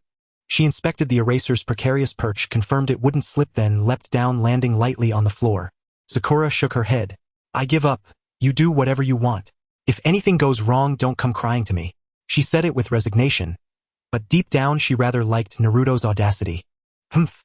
Such a childish prank could never fool a Jonin," Sasuke muttered at last, breaking his silence. The next instant a hand pushed open the door, and straight into the trap. A sharp thwack echoed through the room. "Ahahaha. Got you. Got you." Naruto pointed and roared with laughter. "Cool. Wait, no. I mean, sorry, sensei. I didn't think you'd actually fall for it." Sakura was about to nod along, until she caught sight of the face in the doorway and instantly backtracked. Most of the person's face was obscured by a dark mask. Only one dull, lifeless eye, like a fish's, gazed out, ringed by deep shadows that spoke of chronic exhaustion. Silver-white hair, tangled and dusted with chalk, curled wildly. Neglected, disheveled, utterly worn. Yet from the delicate contours beneath the mask and the subtle swell beneath the emerald-green flak jacket, it was unmistakably clear this was a woman. Sakura's chivalry forbade mocking a lady outright. Sasuke, however, studied her with narrowed eyes, frowning. "This is a Jonin. How should I put it?" She squinted, scratched her chin, and smiled faintly. "Your first impression?" "Well," Naruto leaned forward, breathless with anticipation, then recoiled as the woman deadpanned, "Rather annoying." The three students wilted instantly like frostbitten eggplants. She spread her hands, sighing. "Well, since it's just us here, I won't bother dragging you outside for sunbathing. Let's hold Team 7's first official meeting right here. First, everyone introduces themselves. Likes, dislikes, dreams, hobbies. Anything at all." "You should go first, sensei," Naruto blurted. "Exactly. You're the most unfamiliar person here," Sakura added, nodding vigorously. The woman wore the expression of someone forced into overtime. Tired, detached, vaguely apathetic. "My name is Kakashi Hatake. My likes and dislikes are classified. As for dreams, well, I'm not sure I have any. And hobbies, quite a few." "That's it. You told us nothing but your name," all three cried in unison, leaving Kakashi slightly flustered. She cleared her throat twice to regain control. "Ahem. Right? Your turn now. Start from the right." Silence fell. Naruto blinked, looked around, and realized every pair of eyes was fixed on her. Oh, rightmost is me. Got it. I'll go first. She adjusted her forehead protector and launched in, I'm Naruto Uzumaki. I love ramen. Especially the Ichiraku ramen Iruka-sensei treats me to. And I hate waiting 3 minutes for instant noodles. Kakashi felt her temples throb. Ramen. Am I even reading the word anymore? Just as she prepared to interrupt, Naruto paused, cleared her throat, and shifted. Suddenly solemn voice resonant with conviction. My dream is to surpass the Hokage and earn the recognition of everyone in the village. Oh, that's quite the ambition. As for hobbies, pranks, definitely pranks. Ah well. Kakashi had almost begun to think she might be slightly reliable, until those words choked her praise mid-throat. She scratched her head and moved on next. I am Sasuke Uchiha. I dislike many things. I like nothing much. Dreams, just empty talk. I have no interest. But I have my own ambition to restore the Uchiha clan and kill that man. Her face darkened with intensity. It was rare for her to speak so long, and both classmates stared stunned. Ha! What is that supposed to mean? Naruto groaned. Kill that man. Who's that man around here? Oh, I'm a man. Yikes. Could she possibly mean me? Sakura trembled. Just as the intel suggested. Another handful of trouble. Kakashi sighed. Fine, last one. Sakura straightened her posture, patted her cheeks for courage rose, and declared boldly, I'm Sakura Haruno. My strength is academics. Dislikes? None at all. I adore all lovely girls. Then glancing sideways at Sasuke, she added softly, but among them, I love Sasuke-kun the most. Sakura had reasoned it through. If Sasuke keeps talking about killing someone, he must be warning me. Not to become a cad. After all, if he wants to kill me, he must care. That logic lifted her spirits and emboldened her further. My current goal, or rather lifelong dream, is to walk side by side with Sasuke-kun through every season of life. It was a sincere, heartfelt confession, delivered in one breathless, courageous burst. By the third sentence, her face burned crimson. She sank back into her seat, silent and trembling. Kakashi sighed inwardly. How do I put this? My verdict, an utter love-obsessed fool. Is there anyone normal in this entire class besides me? Kakashi seethed silently, never pausing to consider that families are formed not by similarity but by shared strangeness. And if she belonged to this peculiar team, perhaps she was the anomaly worth examining. Enough. Self-introductions end here. Report to Training Ground 7 tomorrow morning for the internship assessment. Dismissed. With that, Kakashi turned away as though relieved to have completed a tedious task, briskly striding toward the door. Wait. Sensei, hold on. Sakura, her mind racing over his words, and sensing critical gaps in his explanation, rushed forward and reached out to stop him. Naruto, catching on at last, chimed in, Right. We already passed the ninja entrance exam, didn't we? Kakashi glanced back at them with an exasperated sigh. These days rookies truly lack even basic information awareness. What a nuisance. Listen carefully, you've merely passed the academy entrance exam, and thus gained eligibility to become genin. That does not mean you are genin yet. Such fundamental knowledge should be common lore, easily gleaned from any senior student at the academy. Yet these three stood before him utterly clueless, their blank expressions giving him a dull ache behind the eyes. Ha! What is that? Naruto's bewildered interjection only deepened Kakashi's quiet dread for Konoha's future. You never heard it from your seniors. Of each graduating class at the Ninja Academy, only 30% ultimately become certified shinobi. The rest are sent home to repeat the entire year. Sakura paused, mulling it over, then whirled toward the sole senior present, her voice rising in incredulous alarm. Naruto, you've repeated 2 years. Why didn't you ever mention this? Huh? Confusion spiraled into full-blown disorientation. His thoughts dissolved into chaotic sludge. I didn't know. I never even graduated those 2 years. She swore it upon heaven and earth. She was utterly innocent. Idiot. Sasuke observed the commotion with detached disdain. Yet the memory of his own earlier ignorance stirred a faint, unwelcome shame. Though reluctant to waste breath, Kakashi fulfilled his duty, rummaging briefly in his vest. He withdrew a slip of paper. This assessment is exceptionally demanding, with a 70% attrition rate. Brace yourselves. All further instructions are written here. Bring your standard shinobi gear tomorrow, but skip breakfast. You'll vomit it up anyway. Vomit? Is it really that extreme? Offering no further clarification, Kakashi waited patiently as the three settled down and obediently accepted the note. Only then did she offer a faint, enigmatic smile, one that sent chills skittering down their spines. Oh, and one final reminder, don't be late. A collective shiver ran through them, and Naruto, the sole repeater among them, felt the weight of expectation press down like stone. 3 years. I've taken this test 3 years running. I will not fail here, not now, not after everything.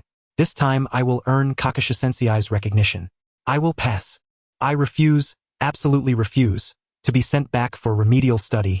Who knows if I'd ever share a class with Sasuke again. This is a crisis of love itself. Sasuke said nothing, only clenched the slip tightly in his fist, his expression dark and inscrutable.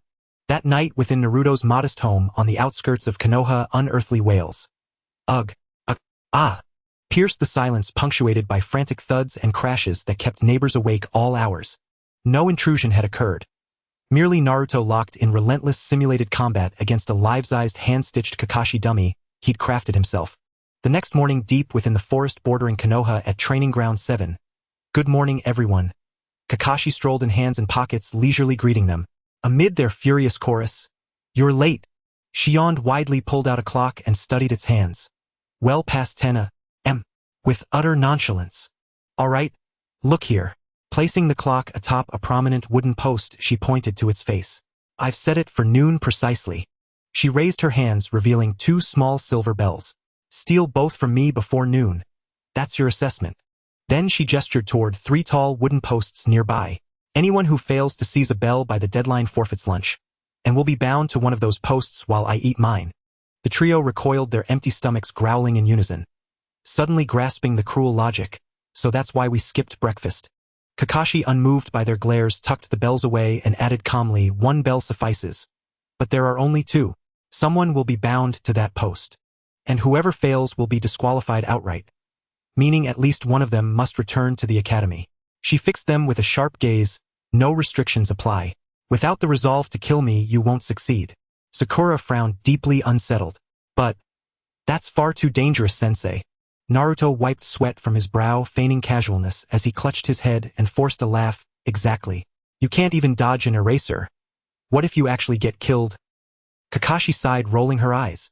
Sh, how typical. Those with the least skill boast the loudest. Stop dawdling. Let's begin. Dead last, squad. Dead last. Dead last. Dead last. Provoked beyond reason, Naruto's fraying thread of composure snapped. Drawing a kunai strapped to his thigh, he roared, "Don't mistake my gentleness for weakness." In a flash, before the blade could leave his grip, Kakashi moved. From 5 meters away she vanished and reappeared behind him, in an instant, one hand gripping his skull, the other wrenching his wrist upward until the kunai's edge pressed cold against her own throat. "You're too hasty. You wait for me to say, begin." Her voice remained serene, devoid of anger, as if his lethal intent were nothing more than childish play. "Impossible. I didn't see anything. Is this what a jonin looks like?"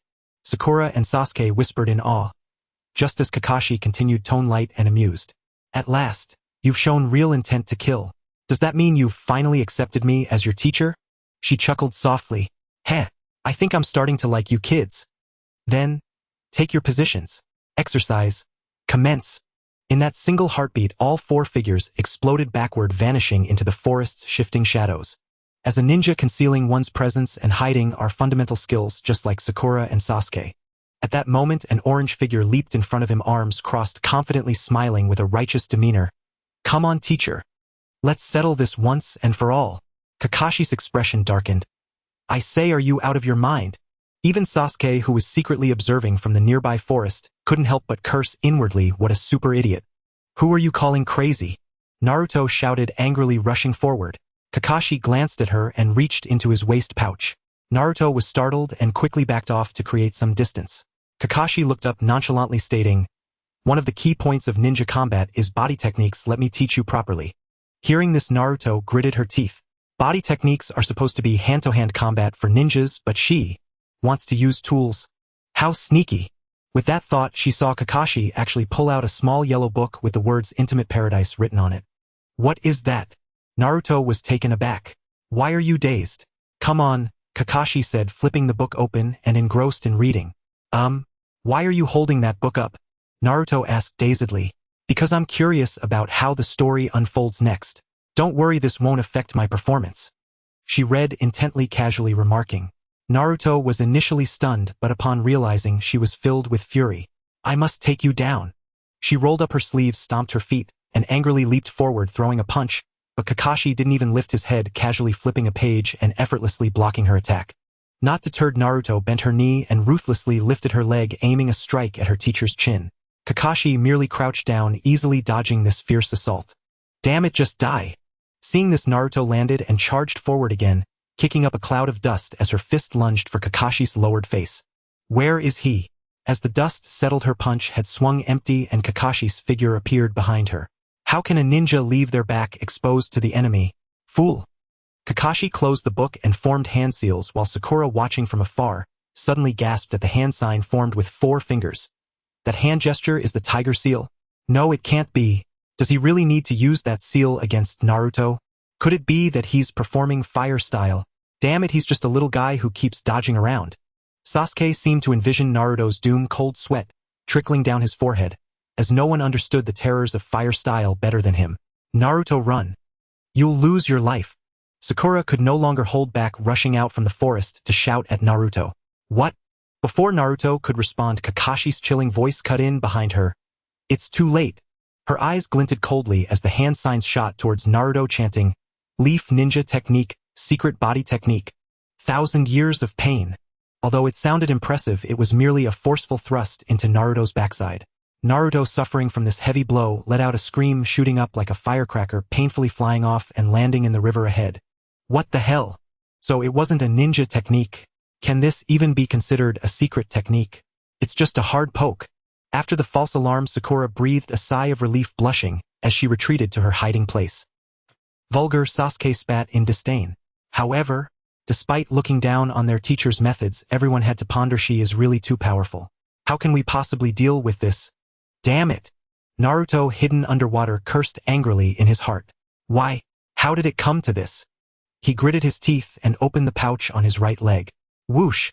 2 mini 4-blade shuriken shot through the water's surface towards Kakashi, who was reading on the shore. Sakura and Sasuke, watching from the sidelines, were delighted, but saw Kakashi skillfully use 2 fingers to precisely insert them between the 2 shuriken's control holes. Thus the shuriken not only did not harm him, but instead, like a fan, they created a gentle breeze in his hands. Gurgle, gurgle, gurgle, damn it! Naruto was so furious he almost choked on the water. This can't even distract her from reading. Naruto is simply being toyed with. Sakura gazed at the situation unfolding before her, feeling a sense of despair. Yet Naruto was undeterred, gritting his teeth and forming hand signs. How can I be defeated in a place like this? The hand signs completed, an orange figure drenched like a drowned rat struggled to climb onto the land. What happened? If you can't grab the bell before noon, you won't get any lunch. Kakashi taunted upon seeing this. I know. Naruto was still stubborn, but his body was too weak to get up. Sigh, with such low energy, how can you surpass the Hokage? Kakashi sighed, the bells at his waist jingling as if mocking him. Damn it. Even if I'm starving, I can still persevere. Naruto said this, but his stomach betrayed him, growling loudly. Sakura and Sasuke empathized with him. Although they hadn't been exhausting their stamina like Naruto, they were all growing teenagers who could eat a lot. After a whole morning of inactivity, they were already starving, especially since Naruto had been engaged in high-intensity combat. It was perfectly normal for him to be too weak to stand. Damn it, I'm starving, my body won't move. But, no matter what, I must get that bell. No matter what, I need her recognition. No matter what, I will become a ninja. With a grand gesture, several orange figures leaped up from the water's surface, surrounding Kakashi's back and sweeping towards him. Haha, watch my signature technique, the multi-shadow clone jutsu. Underestimating me will cost you dearly. What? They're all real bodies, not just illusions. Sakura was astonished. 1, 2, 3, a total of 8. What kind of ninja technique is this? Sasuke's eyes widened. This is likely the forbidden technique from the sealing book that Mizuki wanted. Kakashi understood in his heart, but still arrogantly declared, with your strength you can last at most a minute. You talk too much and make a big show, but unfortunately this won't affect me. As soon as he finished speaking, an orange figure lunged from behind and tightly locked her body. What? Behind me? In just a moment's pause, countless Narutos charged at her, with the Naruto clinging like a leech on her back, laughingly retorting, how can a ninja leave their back exposed to the enemy? Kakashi-sensei is no exception. To deceive you, I first used Shadow Clone to create multiple clones. and one of them transformed into a shuriken, approaching you with the real shuriken to lower your guard. That last attack him returning it to you now. Many Narutos clung tightly to Kakashi, some gripping her legs, some wrapping around her waist, rendering her unable to move, as if victory was assured. Naruto, you really are something. Sakura couldn't help but cheer. That guy actually had this trick. Sasuke also couldn't help but praise. At this moment Naruto clenched his fist and smiled brightly. I'm going to return the favor double. With a fierce punch, he struck himself in the face. What? The person who was trapped was no longer the cunning and treacherous Kakashi. It was clearly Naruto Uzumaki himself. The one being struck is Naruto. The slender figure flew backward, landing on the ground like a discarded rag doll. Her shriek made the assailant feel guilty, and in a moment of panic she thought of an excuse. You are Kakashi-sensei, right? You transformed into me using the transformation technique. Finding a reason for her actions, Naruto instantly straightened her logic and bolstered her courage. However, upon hearing this, the other clones naturally felt uneasy. After all, they all bore the same face. Now, if one could claim that she was beaten by the teacher, who knows when the same excuse might be used against me? They were not foolish, or after all they were the same person. Their thoughts quickly aligned, and they hurriedly shifted the blame onto each other, trying to prove their own innocence. You are the teacher. No, it's you. It's definitely not me. You smell like an old woman just like the teacher. What are you talking about? A group that should have been united against the outside world ended up arguing fiercely, and in a fit of anger they began to shove and hit each other. Wait, hold on. Let's first dispel the technique and see what happens. That way there will only be two of us left and the truth will come to light. As everyone was bruised and battered from being beaten by their own, and having not eaten all morning, they were too exhausted to continue fighting. Finally, one Naruto with weak legs began to think. You should have thought of this sooner, you idiot. If I'm an idiot, what does that make you, big idiot? With a clap of their hands, the technique was dispelled. A cloud of smoke erupted, enveloping the area. When the smoke cleared and they looked again, guess what? There was no sign of Hatake Kakashi. All that remained was a bruised little carrot head. It turned out that the previous true and false Monkey King was merely a solo act by this little fool. The little fool Naruto watched this scene, and a tear of sadness unconsciously rolled down her cheek. How pathetic. So stupidly pathetic. Sakura, having a bit of conscience, refrained from voicing the second half of her sentence out of camaraderie, while Sasuke was different. She never held back her stern teachings when it came to fools. That was a substitution technique, idiot. Although she was hiding at least 100 meters away from Naruto, and was well concealed, Naruto could not hear her guidance. However, as Sasuke mentioned, the technique used by Kakashi is a fundamental ninjutsu that every ninja must learn, and one that can be learned without prerequisites. It is one of the basic three body techniques alongside the shadow clone technique and transformation technique, known as the substitution technique. The essence of this technique is to quickly swap oneself with an animal or plant, misleading the enemy into thinking their attack has landed and then counterattacking. Of course, this technique can also be used for escaping or hiding, but this time Kakashi used it for a counterattack. By replacing one of Naruto's clones with herself, she not only confused Naruto into thinking her attack was successful, but also utilized Naruto's attack to incite infighting among her clones, effectively undermining Naruto's shadow clone technique and causing them to lose combat effectiveness without expending any effort. How cunning indeed. Naruto, however, was unaware of Sasuke's thoughts. All she heard was the sound of a metal object clattering to the ground. Turning back suddenly, she spotted the bell she had been longing for under a nearby tree. A bell! With a startled exclamation, her rusty little brain thoughtlessly propelled her body forward, her steps light, and her mood joyful. She must have been in such a hurry earlier to leave the bell here. What a stroke of luck! Just as Naruto's feet touched the ground and she reached out for the enticing bell, a sharp sound of a mechanism echoed, and a circle of ropes suddenly sprang up from beneath her feet, ensnaring her feet tightly, and suddenly yanking her up, hanging her at least 6 meters high in the branches. Naruto flailed like a fish caught by its tail. No matter how she twisted and turned in the air, it was of no use, and instead she felt nauseous and began to scream, "Ah! What the heck is this?" No need to say it's obviously a trap. Although Sasuke, who was lying in wait in the distance, was internally complaining, he couldn't help but break out in a sweat upon seeing this situation. Because that Jonin hadn't shown a single opening throughout the entire process, even now as she captured Naruto and ended the fight. And confronting her with his own strength would undoubtedly lead to an enhanced version of Naruto. That kind of disgraceful outcome. Sasuke had no desire to experience it. At that moment, Kakashi finally revealed herself. Ignoring Naruto's accusations, she bent down, picked up the 2 bells, and nonchalantly tossed them in her hand, a smile on her face. You know, before acting you must think more. As a ninja you must always remain calm and make careful judgments or else you might be toyed with by a beauty like me, okay? And don't set such obvious traps, you little fool. Damn it. I already knew that. Naruto was still being stubborn and Kakashi shook her head. I only said it because it seemed like you didn't understand. You're so annoying, old hag. Kakashi's smile suddenly froze on her face. Little girl. Who are you calling an old hag? Finally I found an opening.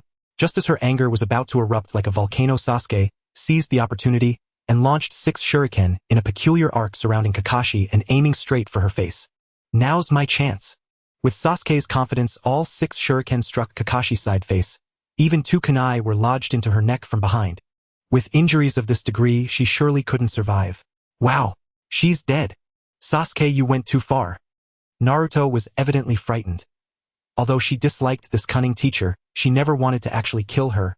At this moment the corpse lying on the ground suddenly transformed with a bang into a wooden stump filled with hidden weapons. Meanwhile, the real Kakashi had already pursued the direction from which the projectiles had come. Damn. Another substitution technique. The shuriken I shot earlier revealed my hiding spot. She intentionally showed an opening. Sasuke, being a genius student of the Ninja Academy, surely wouldn't fail to deduce Kakashi's intentions. While accelerating his escape, he inwardly lamented, damn it. I actually fell for the same trick as Naruto. On the other side, Sakura was also sprinting toward the position where Sasuke had been exposed. With Naruto captured, he couldn't go save her as it was very likely that the teacher would set a trap for him. And his own strength was indeed insufficient.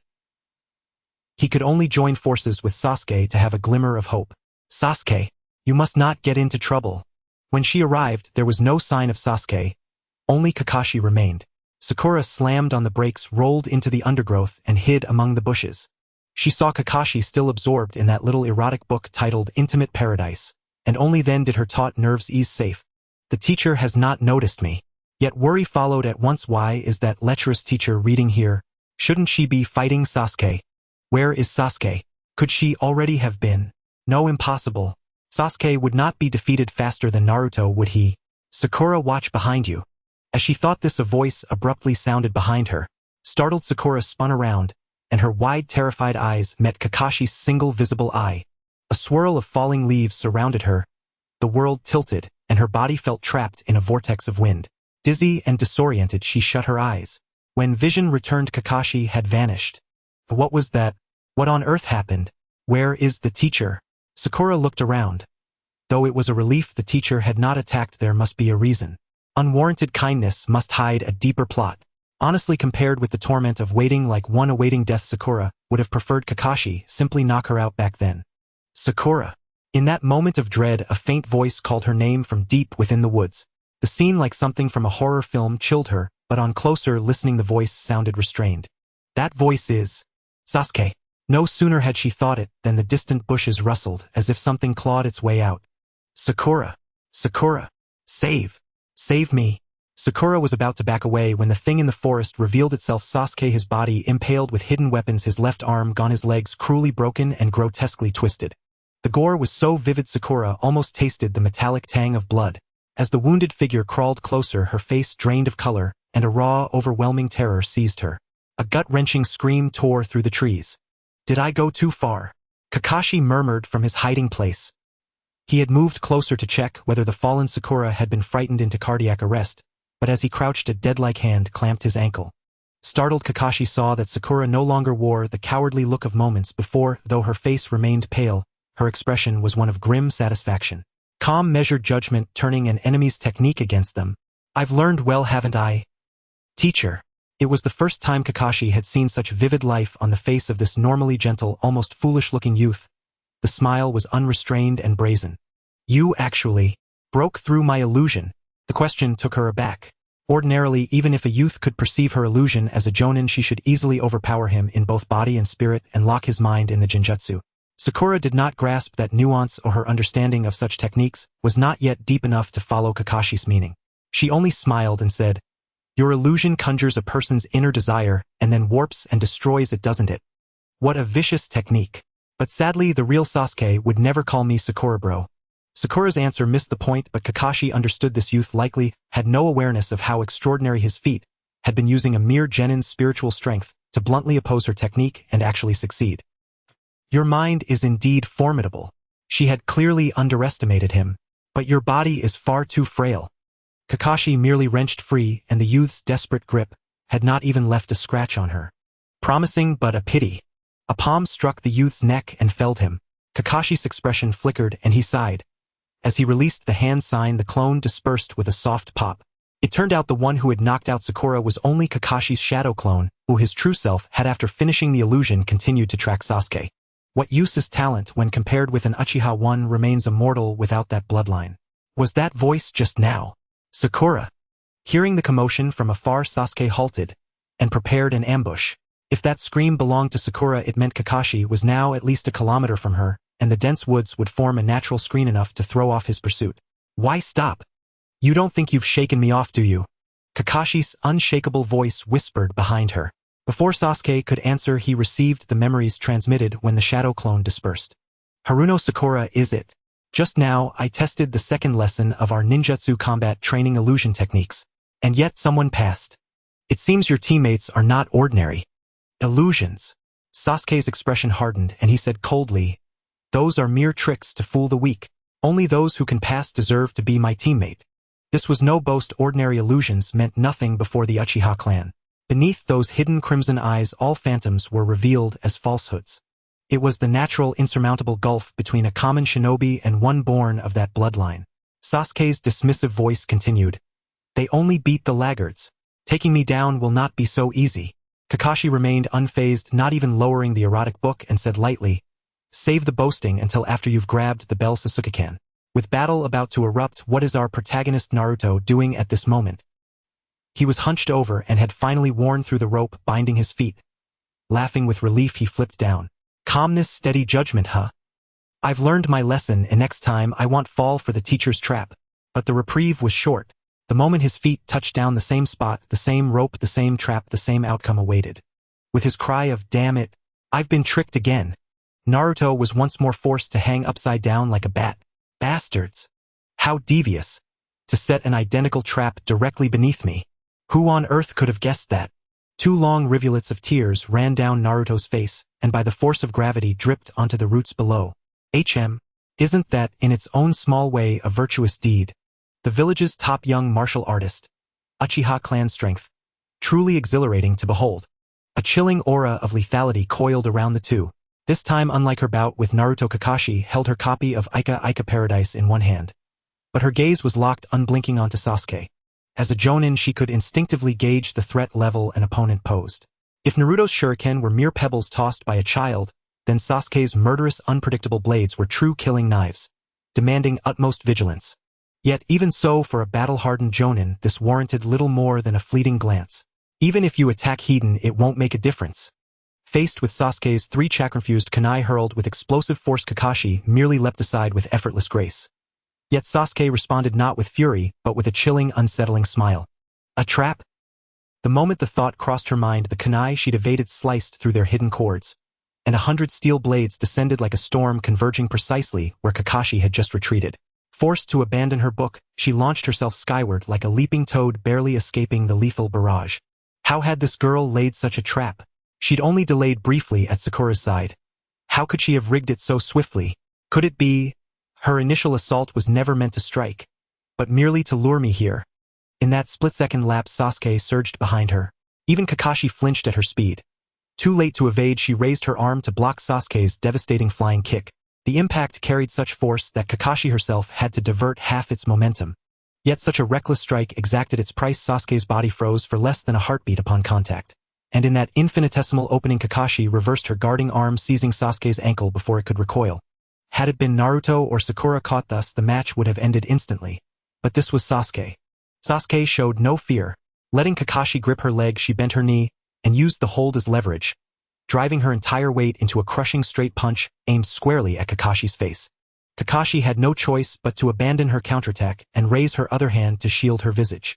Now both her most agile offensive limbs were immobilized, while Sasuke retained one free fist and one free leg. Worse still, with her left foot and right hand pinned, Sasuke anchored her stance and lashed out with a whip-like roundhouse kick toward Kakashi's wide-open left ribcage. To parry, Kakashi curled inward, blocking with her upper arm. But the force drove Sasuke's body flush against her own. A delicate chime rang from the bell at Sasuke's waist.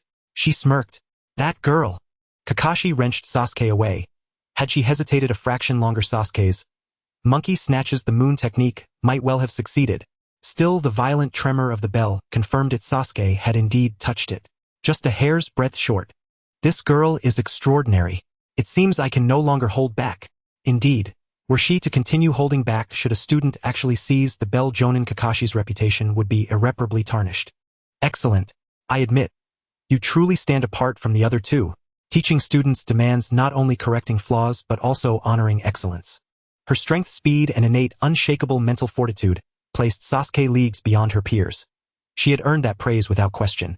But still, this merely makes her a peerless prodigy among genin. Against a jonin like myself. Before the thought fully formed, Sasuke's fingers danced, sealing over a dozen hand signs in blinding succession. Those are the tiger horse seals. Fire release, great fireball technique. Sasuke puffed her cheeks. What? Kakashi gasped in genuine astonishment. A genin mastering this jutsu, her chakra reserves shouldn't even permit it. She cannot be judged by genin standards alone. A colossal fireball, easily 10 meters across, engulfed Kakashi in roaring inferno, swallowing her from sight. Thus, even Sasuke, the caster, could only wait for the flames to subside before assessing the outcome. Where Kakashi had stood now gaped a crater, vast and deep as though carved by a meteor's impact. Yet Kakashi herself was nowhere to be seen. Gone. Sasuke knew full well her current power could not reduce a foe to ash in a single strike. So Kakashi's absence meant only one thing: she had evaded the attack entirely. A substitution. Or perhaps the body flicker technique. Behind me. No, above. Where is she? I'm beneath you. A muffled thud erupted from the earth beneath her feet. Before Sasuke could flee, a hand burst forth, gripping her ankle with iron certainty, immovable as bedrock. This? Sasuke faltered, stunned. Then heard Kakashi's voice, clear and resonant, rising from below. Earth release, hiding like a mole technique. The pressure intensified, dragging her downward until only her head remained above ground, gasping for air. Is this the gulf between me and a jonin? Had Kakashi-sensei intended harm, this single technique alone could have buried her alive. And thus concludes Lesson 3 of Ninja Combat Mastery of Jutsu. Kakashi continued instructing dutifully. Yet sensing Sasuke's dejection, she softened her tone, chuckling warmly. Don't lose heart. You're on the cusp of true brilliance. But the next instant her facade dissolved. Retrieving her beloved orange-covered book, she dusted it off with tender care, ignored the still-buried Sasuke, and strode away, laughing heartily. Well, call it crushing emerging talent. Ha ha ha. Leaving Sasuke fuming, helplessly cursing, damn it. Meanwhile, Sakura, knocked unconscious with effortless ease, finally stirred, rubbing her neck as she sat up. Strange. How did I? Dazed, she sat motionless on the ground, her neck throbbing, struggling to recall how she'd come to lie there. Right. I broke Sensei's genjutsu, then blacked out. What a sore loser. But is my strength truly this feeble? The youth recalled his instructor's final assessment. His expression dimmed slightly. His fists clenched, then loosened. Yet he said nothing. Unlike Naruto's stubborn defiance or Sasuke's unshakable confidence, he accepted his shortcomings quietly, and gritted his teeth, pressing onward with the exam. After all, he was intelligent. Rather than wallow in self-reproach, he calculated that seeking Sasuke's aid offered far greater odds of success. Now let us turn our perspective back to the female protagonist of this story. One could see that Naruto, who had been forced to hang upside down for quite a while, was still idly swaying in midair. Fortunately, she was high enough to enjoy the view. What is that? A stone. So that's what lies behind the wooden posts. Her gaze swept over the row of wooden posts that were to be used for punishing them, and Naruto's eyes lit up as she looked at the steel behind them. Oh, the bento can just be placed on the stone. I see. A ninja must remain calm and carefully assess. I've learned something, he. With a contraction of her belly, Naruto performed a motion akin to a sit-up, propping herself up with her hands to slowly climb up the rope until she sat on the thick branch, tied with the rope, leisurely untying the rope from her feet. After falling into the same trap again, she had thought of ways to break free from her bindings, but her growling stomach told her that even if she untied herself, it would be useless. Instead of weakly seeking Kakashi, she'd rather hang here and enjoy the scenery. But now it was different. Even if she couldn't grab the bell, as long as she could hide and eat the bento, she'd have the energy to continue the assessment. Leaning against the steel and inhaling the irresistible aroma of the only 2 bentos in her hands, Naruto's mouth watered as she murmured, "Oh great Hokage, I Uzumaki Naruto am not greedy. I promised to only eat one portion of this bento, leaving the other for Sakura. That boy must be starving after not eating all morning, and as for Kakashi and that annoying Sasuke, let them fend for themselves. After saying this, Naruto clasped her hands together with her chopsticks and grinned. I'm about to dig in. However, before she could even lift the lid of the bento, Kakashi unexpectedly called out from behind her, causing Naruto to break out in a cold sweat. I was just kidding, do you believe me? Kakashi's face was all smiles. Is that so? I don't believe it, old lady here doesn't buy it. Yaha, it seems my cute little Naruto is in big trouble now. Naruto forced a smile and scratched her head, becoming the first unfortunate one tied to the wooden post. However, in a certain sense, this was also a case of deserved retribution. How could I be so far behind her? As Sasuke, who rarely showed his frustrated expression in solitude, was lost in thought, Sakura suddenly burst out from the bushes like a giant rat. Upon making eye contact, Sasuke displayed a look of terror before he could feel embarrassed. Ah! This time it's a dead head. Then she slid forward and hugged Sasuke's head, tears streaming down her face. Sasuke, even if you have only your head left, I still love you. Due to the terrain, Sasuke's head was forced into the boy's six-pack abs, causing his face to turn as red as her favorite tomatoes. After a while, he finally managed to squeeze out, "Idiot." Eh? Hearing this, Sakura finally reacted, suddenly loosening her grip and pulling away. Only the real Sasuke would scold me as an idiot in such a cold tone. Thinking this, he felt a mix of joy at their reunion, yet somehow also a pang of bitterness. What do you mean, hurry and dig me out? Sasuke was indifferent to all this, sternly urging her. You're okay. It's really not an illusion. Sakura still couldn't face reality, having just taken advantage of him, who knew if Sasuke would directly kill her after emerging. It's not an illusion. Sasuke was speechless. Didn't she know to dig him out first before worrying about illusions? What an idiot. Although it was true, thinking of what Sakura had just said and the cries from the jungle earlier, Sasuke's brilliant mind, even without wanting to know, understood the boy's feelings. So he was crying out like that? Because of me. Thus, with Sakura's tireless efforts, as a mole, Sasuke was finally pulled out from underground. She patted the dust off herself, looking at the boy's muddy hands. 2 red clouds quietly floated up her cheeks, yet she still said seriously, "It's almost noon. I need to go grab the bell." What?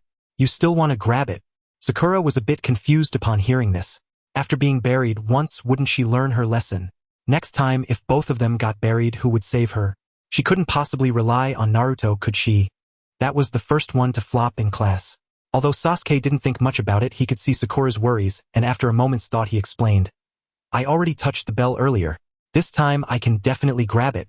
After all, with Sakura's help, she was finally beginning to accept this seemingly not-so-smart companion, and her words started to flow more freely. Upon hearing this, Sakura's expression darkened. She had always known the gap between herself and geniuses, but she never expected it to be so vast. Not only did she touch the bell that was unreachable for her, but it was also her unyielding courage. Indeed, Sasuke, you are really impressive. Unlike me, no matter how hard I try, I can see no hope. The latter part of her sentence she naturally didn't voice, but just looking at the boy's dejected expression, Sasuke couldn't help but empathize. Didn't she also have a target that was elusive and hopeless to pursue? I can never kill him. Who are you going to kill? The teacher. That's unnecessary. Upon hearing this, Sakura was slightly taken aback, but Sasuke didn't answer her, lost in his own world. At that time I cried out. My! Before her was the scene of her closest kin's death. That man. Just as Sasuke was about to fall into another nightmare, she felt a whirlwind of motion, as if someone was shaking her like a blender, shattering her illusions and forcing her to awaken. What's wrong? Wake up, Sasuke. The boy's voice exploded in her ear. Sasuke looked at his anxious expression, a bit dazed. Long ago there was someone who cherished her just like he did, who would cry for her and laugh for her. Why has my life turned out like this?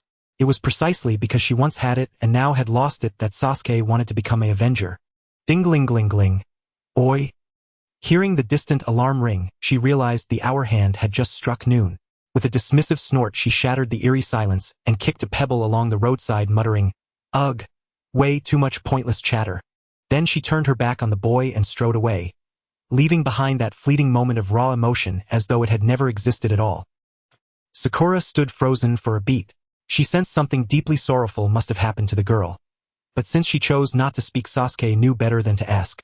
In the end, he simply fell into step behind her shadow.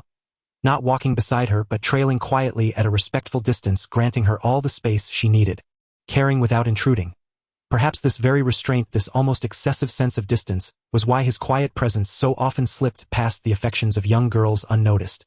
10 minutes later, they sat beside Naruto, the human training post now tightly bound in rope, staring helplessly as their stomachs growled with deafening hunger. Neither had seized a bell, thus neither earned the right to eat. They could only remain seated waiting for Kakashi to transform them too into living, breathing posts like Naruto. Oh ho ho! Your tummies are rumbling loud enough to shake the heavens. Kakashi made no move to intervene, speaking instead with his usual languid ease. By the way, let's call off this exercise. Truth is, none of you need return to the academy. Oh ho ho ho ho! At those words, Naruto, who moments before had slumped in dejection, suddenly flared back to life. Sakura's eyes widened in astonished delight. Huh! I fainted after just one strike. I still pass? Humph! Sasuke scoffed outwardly, yet the corner of his mouth betrayed an involuntary upward curl. His proud, stubborn nature laid bare. So, you mean we three? Naruto and Sakura cried out in unison. Kakashi smiled faintly. Yes, you three all are dismissed from becoming shinobi. Kakashi's icy declaration hung in the air, while elsewhere inside the Konoha cafeteria, you invited me to lunch. What exactly did you hope to learn? A free meal was no small thing, even if it was merely an invitation from a standard academy instructor. Still, the third Hokage graciously accepted, honoring the request despite his stature. After all, this was the teacher of Uzumaki Naruto. Some respect was due. Iruka would have winced had he known how modest this lunch truly was. His salary was meager, and much of it went toward supporting Naruto, leaving him perpetually balanced on the edge of poverty, surviving only by the thinnest margin. Summoning his courage, he finally voiced the purpose of his visit. Hokage-sama, I merely wish to inquire, what sort of instructor has been assigned to Team 7? Is he strict? Ah, you mean Kakashi. Does it really matter? Here, take this. It's the complete record of all Genin teams Kakashi has trained so far. It wasn't anything extraordinary.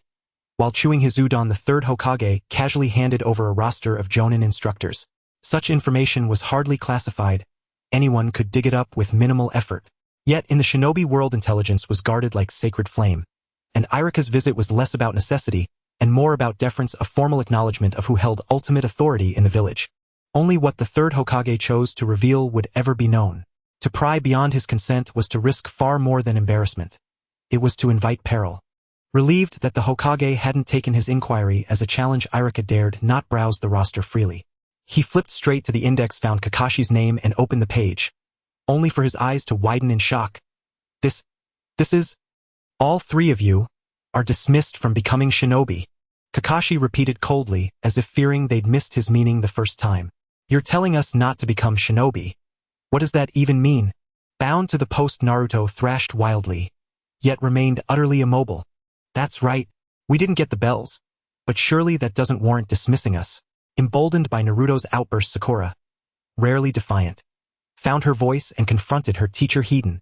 Kakashi merely reverted to his familiar impassive deadfish stare and replied calm and unshaken, what I meant is, you three are unworthy brats, unfit to bear the title of shinobi.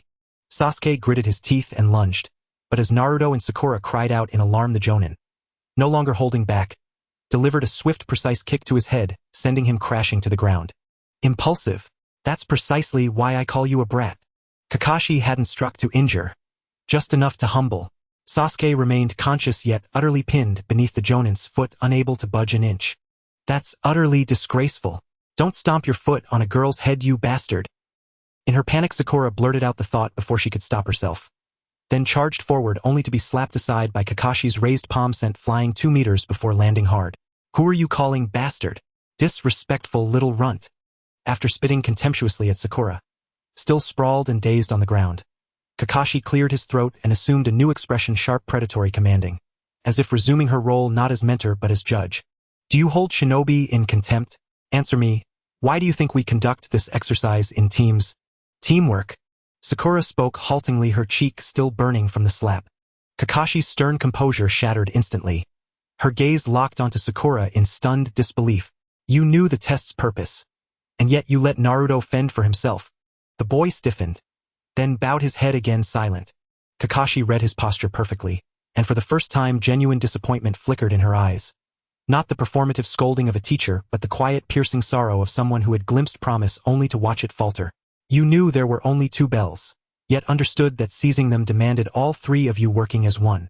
So you let Naruto, the most reckless attention-seeking among you, draw my focus, exhaust my stamina, probe my techniques, giving Sasuke the chance to study my movements and devise a counter-strategy. Correct.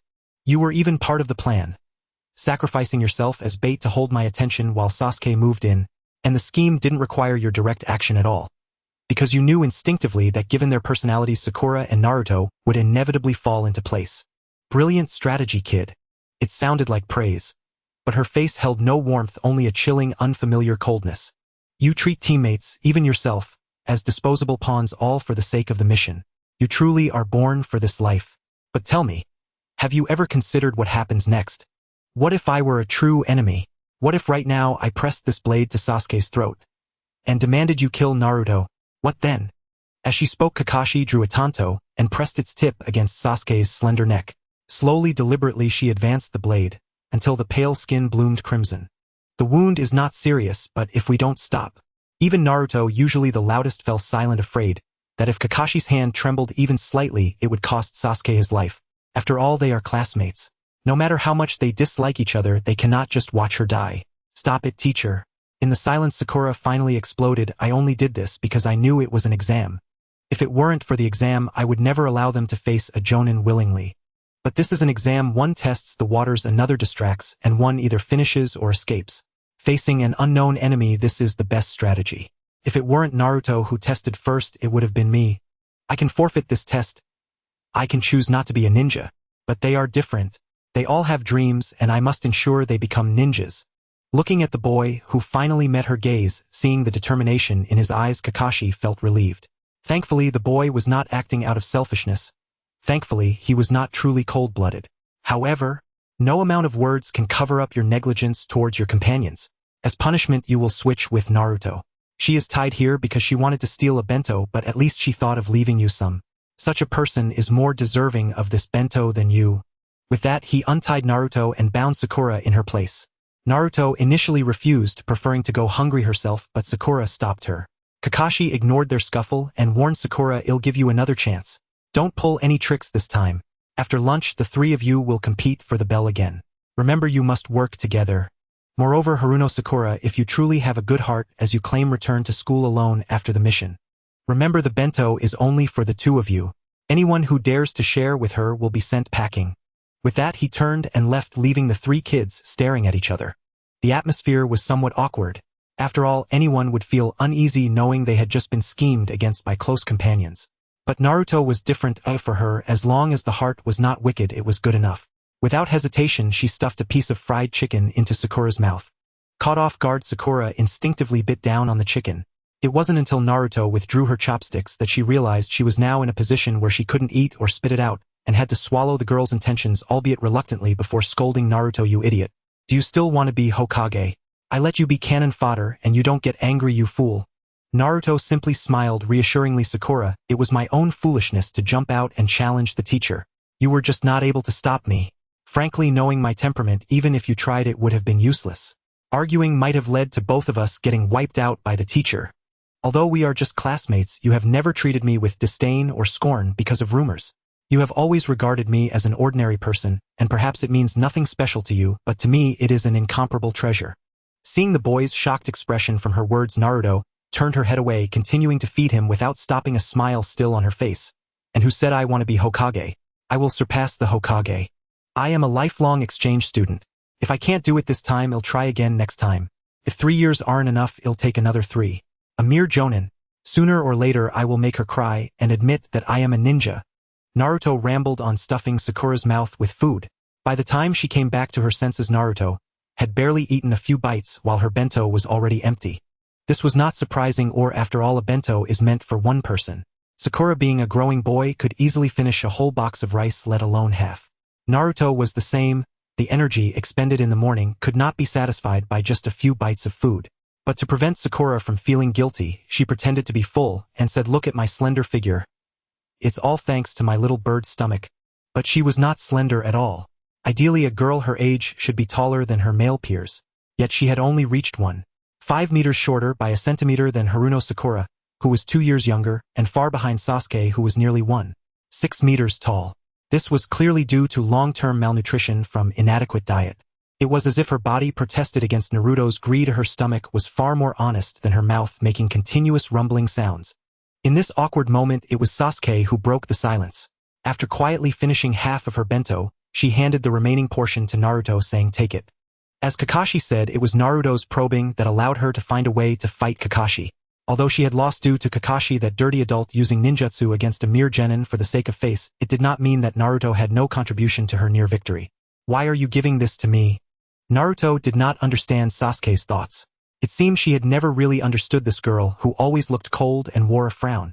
Thinking back, it was also Sasuke who found her when she hid in the girls' restroom last time. But why was that? Before Naruto could figure it out, Sasuke spoke with a smile. "I liked what you said earlier. That Jonin is just bullying us because she is older. If I continue training at school one day, when I defeat her, won't that prove I am better than a Jonin? Starting out as a Jonin wouldn't be bad either." "Sasuke." Naruto was deeply moved. "What?" Sasuke turned her face away, feeling a bit shy, but the next second Naruto grinned. "I didn't expect you to be such an idiot." Indeed, she shouldn't have expected anything good to come from Naruto's mouth. "Get lost. If you say something like that again, I will report you for disobeying orders and giving that idiot a bento." "Ah, you're so cunning." From a distance, Kakashi, who was listening to their antics, wore a gloomy expression, pondering something. Meanwhile, on the other side, Iruka, who was reviewing the Jonin's information in the cafeteria, looked quite grim. How could this happen? Looking at the records concerning Kakashi, he doubted his own eyes. The third Hokage, however, was already full and leisurely sipping tea, saying perhaps Kakashi's test is a bit difficult because kids usually listen well. But this. After looking again at the data, he had repeatedly confirmed. Iruka still found it hard to believe none of them passed. Indeed, Kakashi has not allowed anyone to pass so far. They are all unqualified. The third Hokage's affirmation left Iruka feeling as if he had fallen into an ice cave. After all, Team 7, which included the Demon Fox and Uchiha, had formidable power, but judging by the old man's arrangements, could it be that he wished for them to never graduate? Yet the third maintained his usual warm smile, making it impossible to discern his true thoughts. The scene shifted back to the 7th training ground, where amidst a sudden explosion of smoke, Kakashi's furious roar echoed. "What are you all doing?" Before the smoke could clear, an angry face appeared right next to the trio, startling them into a panic. "Aya!" They huddled together in terror when suddenly a warm voice chimed in. "You passed." The scene fell into an eerie silence as the trio simultaneously questioned whether their ears were malfunctioning, or if this woman who could change her attitude in an instant had finally lost her mind. Meanwhile, Kakashi was already untying the ropes, binding Sakura with a smile, threateningly adding, "Though you all passed, I clearly heard someone say they would beat me up, so get ready for some little shoes in the future." "What? You're going to make us wear little shoes? For free? You're actually pretty nice," Naruto said, confused, his eyes filled with naive innocence. "Idiot." Sasuke's expression darkened at her words. Only Sakura, unable to believe it, raised a question. "Passed? Why?" Naruto finally sensed something was wrong, turning to scrutinize Kakashi with suspicion. After being tricked so many times, who knew if this passing was another scheme from this woman known for her lies? Seeing their disbelief, Kakashi realized that her previous flip-flopping had perhaps gone too far, leaving a shadow on her future subordinates. She could only scratch her head and helplessly say, "You really passed, and you are the first batch to qualify under my guidance.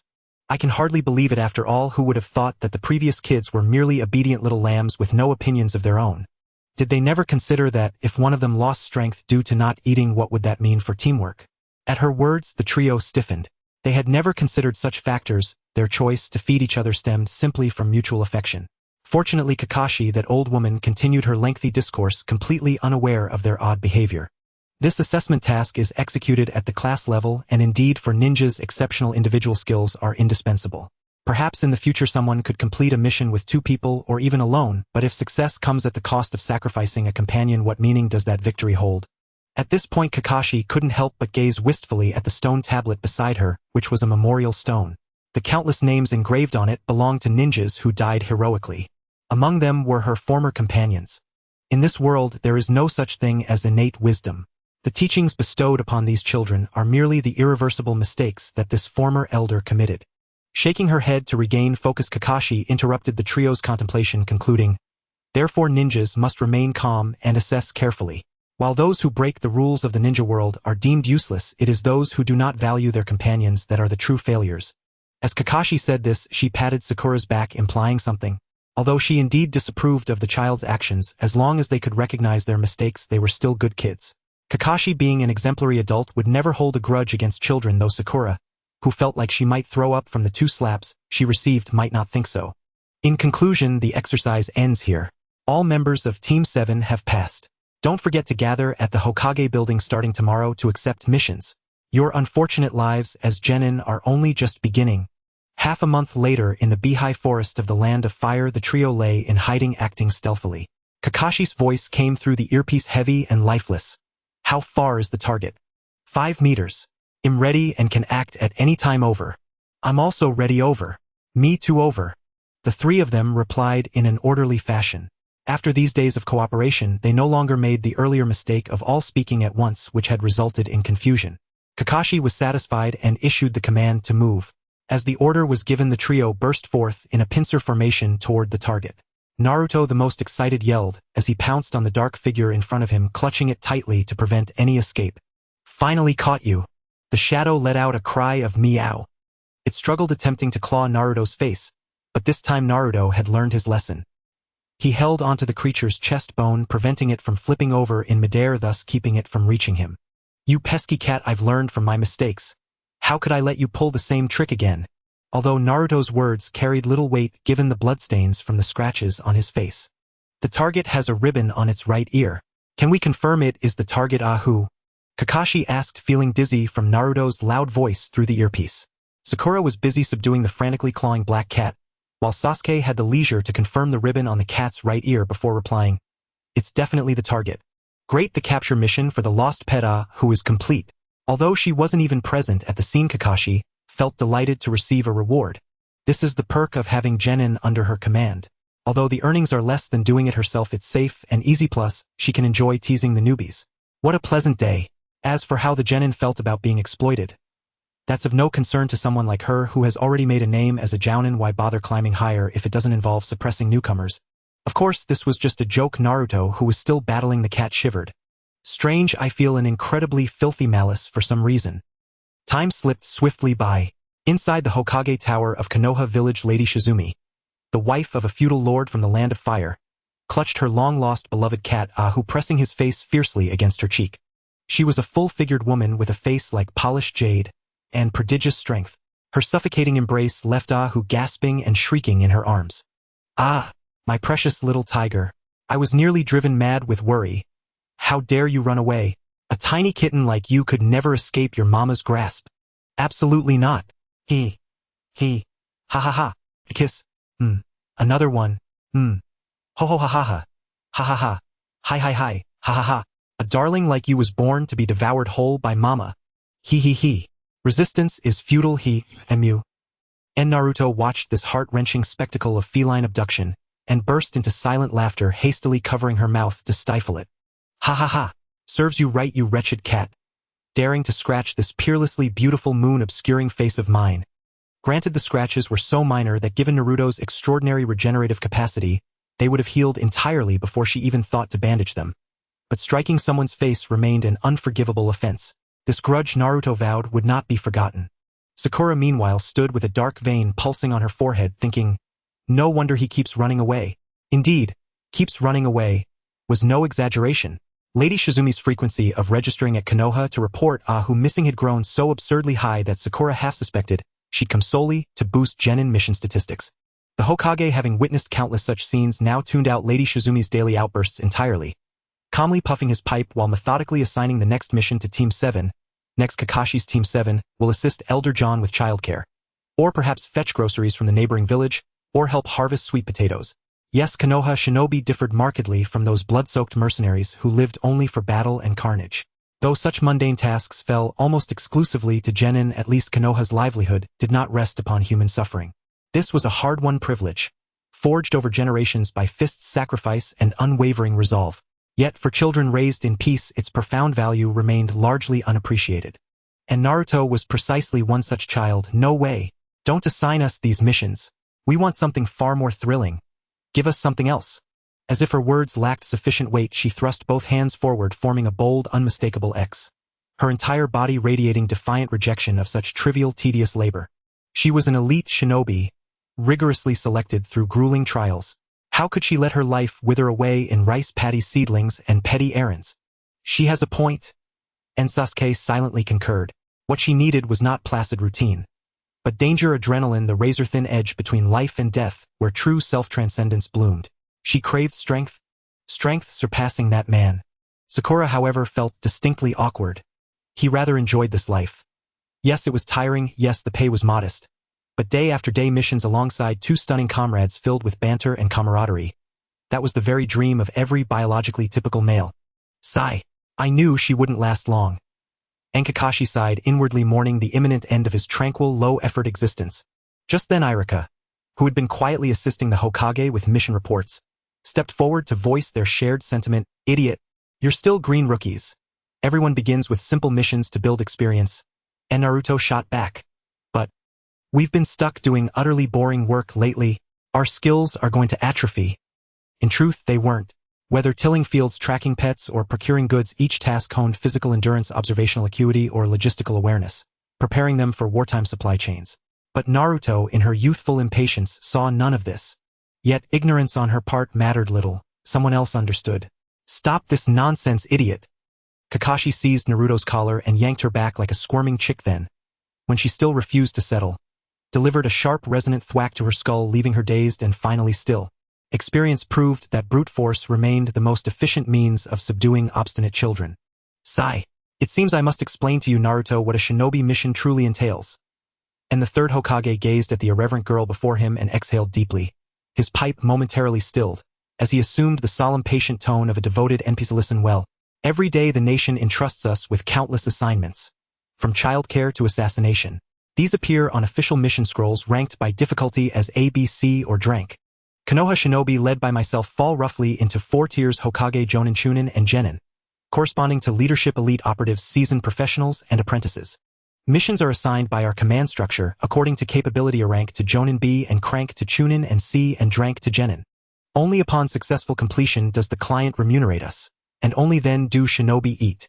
Thus, having just attained Genin status, you are qualified only for drank work or else starve. Ni's earnest, painstaking lecture earned nothing but Naruto twisting her torso away, presenting him with her rear end, her attention thoroughly elsewhere. Yesterday's lunch was pork bone ramen, so today miso ramen it is. Pay attention. Even the third Hokage, a master of serene composure, turned ashen with fury. What on earth had Iruka and Kakashi been teaching these students? Not only did he, the Hokage himself, have to impart foundational shinobi knowledge, but her temperament was equally unruly. My deepest apologies. And Kakashi offered an awkward apologetic smile as the Hokage's scowl deepened, diminishing her own stature before authority, praying fervently that the storm would spare her insignificant pond. Naruto, blissfully unaware of her peril, continued her tirade. Grandfather always scolds me, but I'm grown up now. Stop treating me like that silly prankster from before. I'm doomed. I'll definitely get reprimanded later.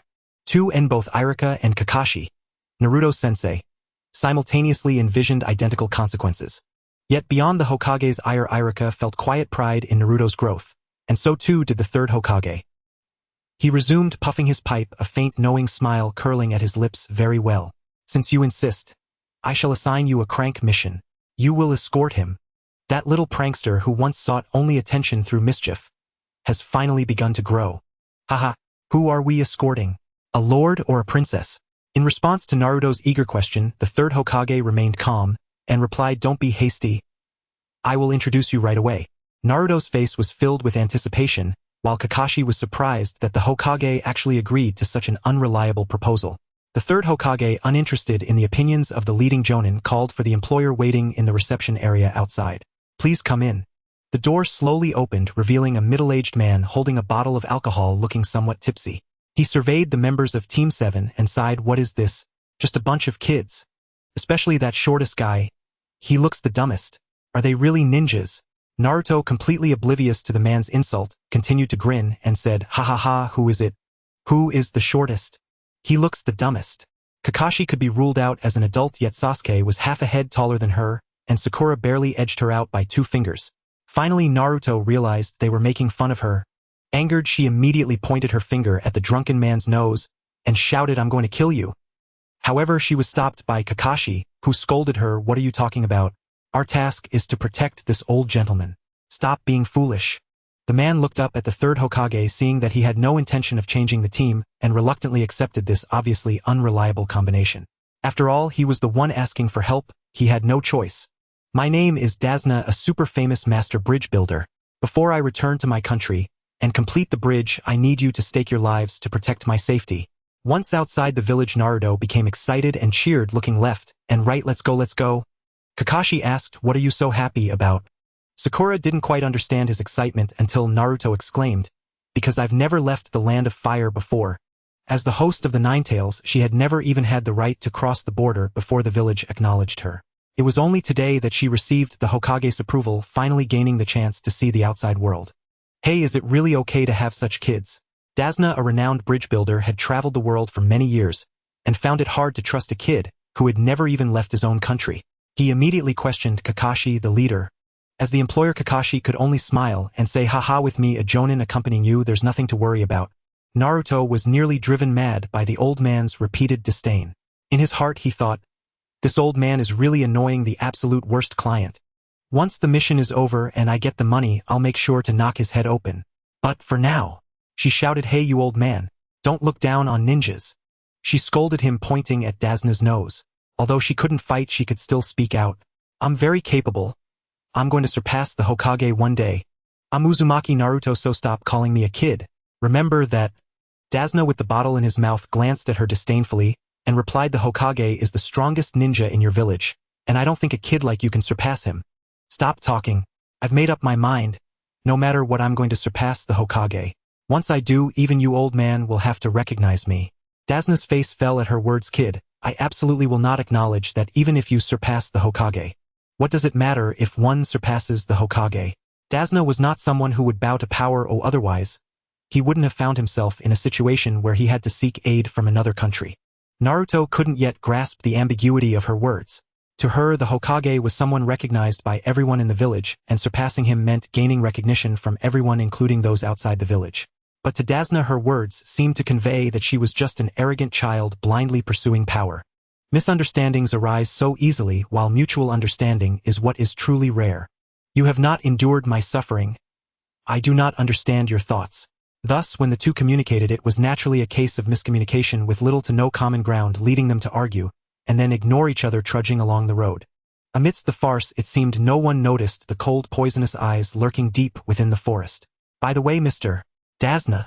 The journey was still long, and keeping the atmosphere tense wasn't ideal, so Sakura took the initiative to break the silence. What is it?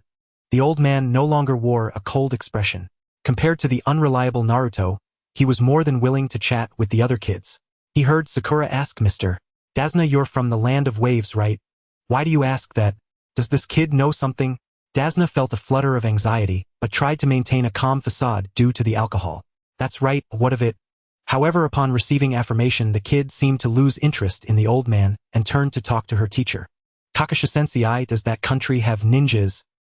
Hearing the word ninja made Dasna feel uneasy, but he hid it well, quietly listening to the seemingly carefree jonin impart knowledge. No, the land of waves has no ninjas. Although their culture and customs differ, most other countries have some form of ninja presence. For many nations on the continent, the existence of ninja villages can be seen as a nation's military strength. In other words, it helps maintain balanced relations with other countries. However, despite this, ninja villages are not under the control of the nations. They operate on an equal footing. So sometimes small island nations like the Land of Waves, which are not easily interfered with by other countries, do not require the existence of a ninja village. After all, aside from Konoha, it is quite difficult for most countries to support their ninjas. Among these ninja villages, particularly in the five great nations, Konoha, Mist, Cloud, Sand, and Rock, territory is vast and their power is strong, hence they are collectively known as the five great ninja nations. Furthermore, only the leaders of these five nations can be referred to as Kage. The Hokage, Mizukage, Reikage, Kazekage, and Tsuchikage are the so-called five Kage, the strongest ninjas who oversee tens of thousands of ninjas across the world. While this was indeed true, it was merely the narrative spun by the third Hokage after assuming power. As a jonin, Kakashi did not intend to question the Kage's abilities. After all, with someone above, she could feel comfortable slacking off while babysitting. Hearing her explanation, the three young ones were, as expected, taken aback that old man who looks useless is actually this powerful. Though they found it hard to believe, they smoothly chimed in, "Oh, the Hokage is truly impressive." Kakashi rolled his eyes. "You were just doubting the Hokage, weren't you?" The three of them were immediately startled, fearing they might be on the receiving end of their teacher's iron fist of love. But Kakashi didn't pursue it.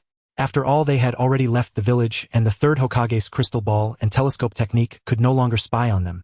With the world beyond the village, these kids could say what they wanted without worrying about consequences. Besides, mocking superiors was one of the simplest joys in the life of every worker.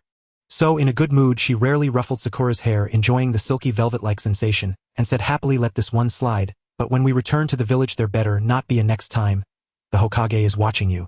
Sakura shivered at her words and changed the subject, saying, "Speaking of which, since the Land of Waves has no ninjas, our escort mission shouldn't conflict with ninjas from other countries, right? That goes without saying.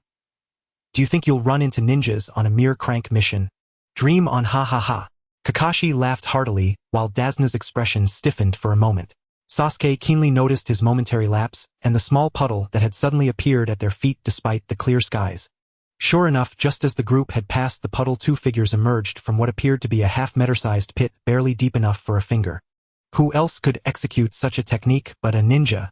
These two individuals in black were ninjas from the Mist Ninja Village known as the Ghost Brothers. They excelled in stealth and assassination techniques, mastering the twin star lock to an extraordinary degree. In perfect coordination, they managed to bind the elite ninja Kakashi Hatake in just one move. As the two of them spoke in unison, "The first one is hooked." It became a prophecy. The iron lock tightened in an instant, and it was clear that Kakashi, a mere mortal, was torn apart with blood and body parts scattered across the ground, unable to be pieced back together. Naruto could only exclaim in shock when the two of them had already flashed behind her, with death creeping up her spine like a malignant growth. A cold voice mercilessly pronounced her fate: "The second one is hooked." As the Ghost Brothers raised their hands, the deadly chains ensnared Naruto, and in the next moment they were about to sever her head. It was at this moment that Sasuke finally moved. His speed was so swift that it even slightly surpassed that of the Ghost Brothers. He launched a kunai and shuriken directly at the flying chains, hitting the slender chain with a precision that ordinary ninjas would have only a 1 in a million chance of achieving, pinning it firmly to the nearby tree. To explain how he achieved this, it was through allowing the kunai to pass through the inner ring of the shuriken midair, using the four corners of the shuriken to hook the iron chain. Not only was the skill required extremely sophisticated, but the force exerted was also sufficient. The pin chain was so secure that even the combined efforts of the Ghost Brothers couldn't break free. In that instant of their stiffness, Sasuke seized the opportunity to leap onto the heads of the inseparable brothers, kicking them with smooth precision. The force was so great that it sent the two adult men clad in iron flying. Unfortunately, the two brothers were not ordinary. They steadied themselves with their hands and charged towards the still-dazed Naruto. They were cunning indeed, choosing to target the vulnerable. Just as Naruto thought she was about to meet her demise, the deadly claws merely grazed her and shot past her back. Their true target was the client Tazuna, and Sakura Haruno was right in front of that annoying old man. Should she escape or block? That was the question. If she guessed correctly, these brothers were definitely after Tazuna, which meant he had lied about the mission's difficulty. If Sakura were to die today, it would all be thanks to this bastard.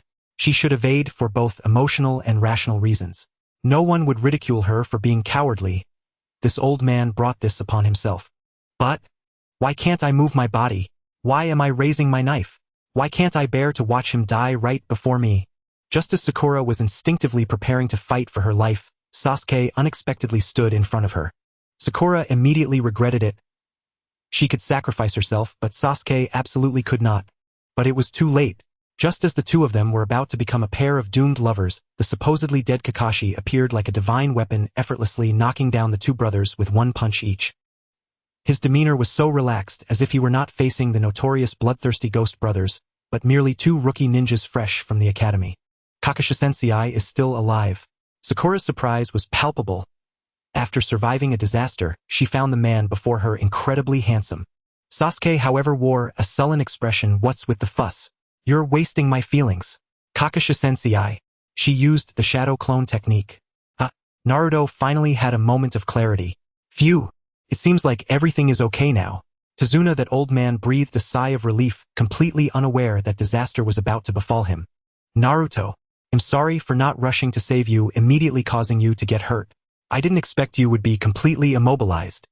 Kakashi looked at the cut on Naruto's hand made by the Ghost Brothers with some guilt, but upon turning to see Sasuke completely unharmed, he felt a wave of relief. "In any case, you did very well this time. Oh, thank you, Sasuke-kan." Being treated so differently, Naruto felt powerless to argue. Completely useless. But that girl. It was her first real battle yet, she seemed so unafraid, completely at ease, not a speck of dirt on her clothes, and she came to save me. Just as Naruto was about to sink back into self-doubt, Sasuke lightly chuckled and interrupted her. Hey, are you okay? Coward. Mr. Dasna?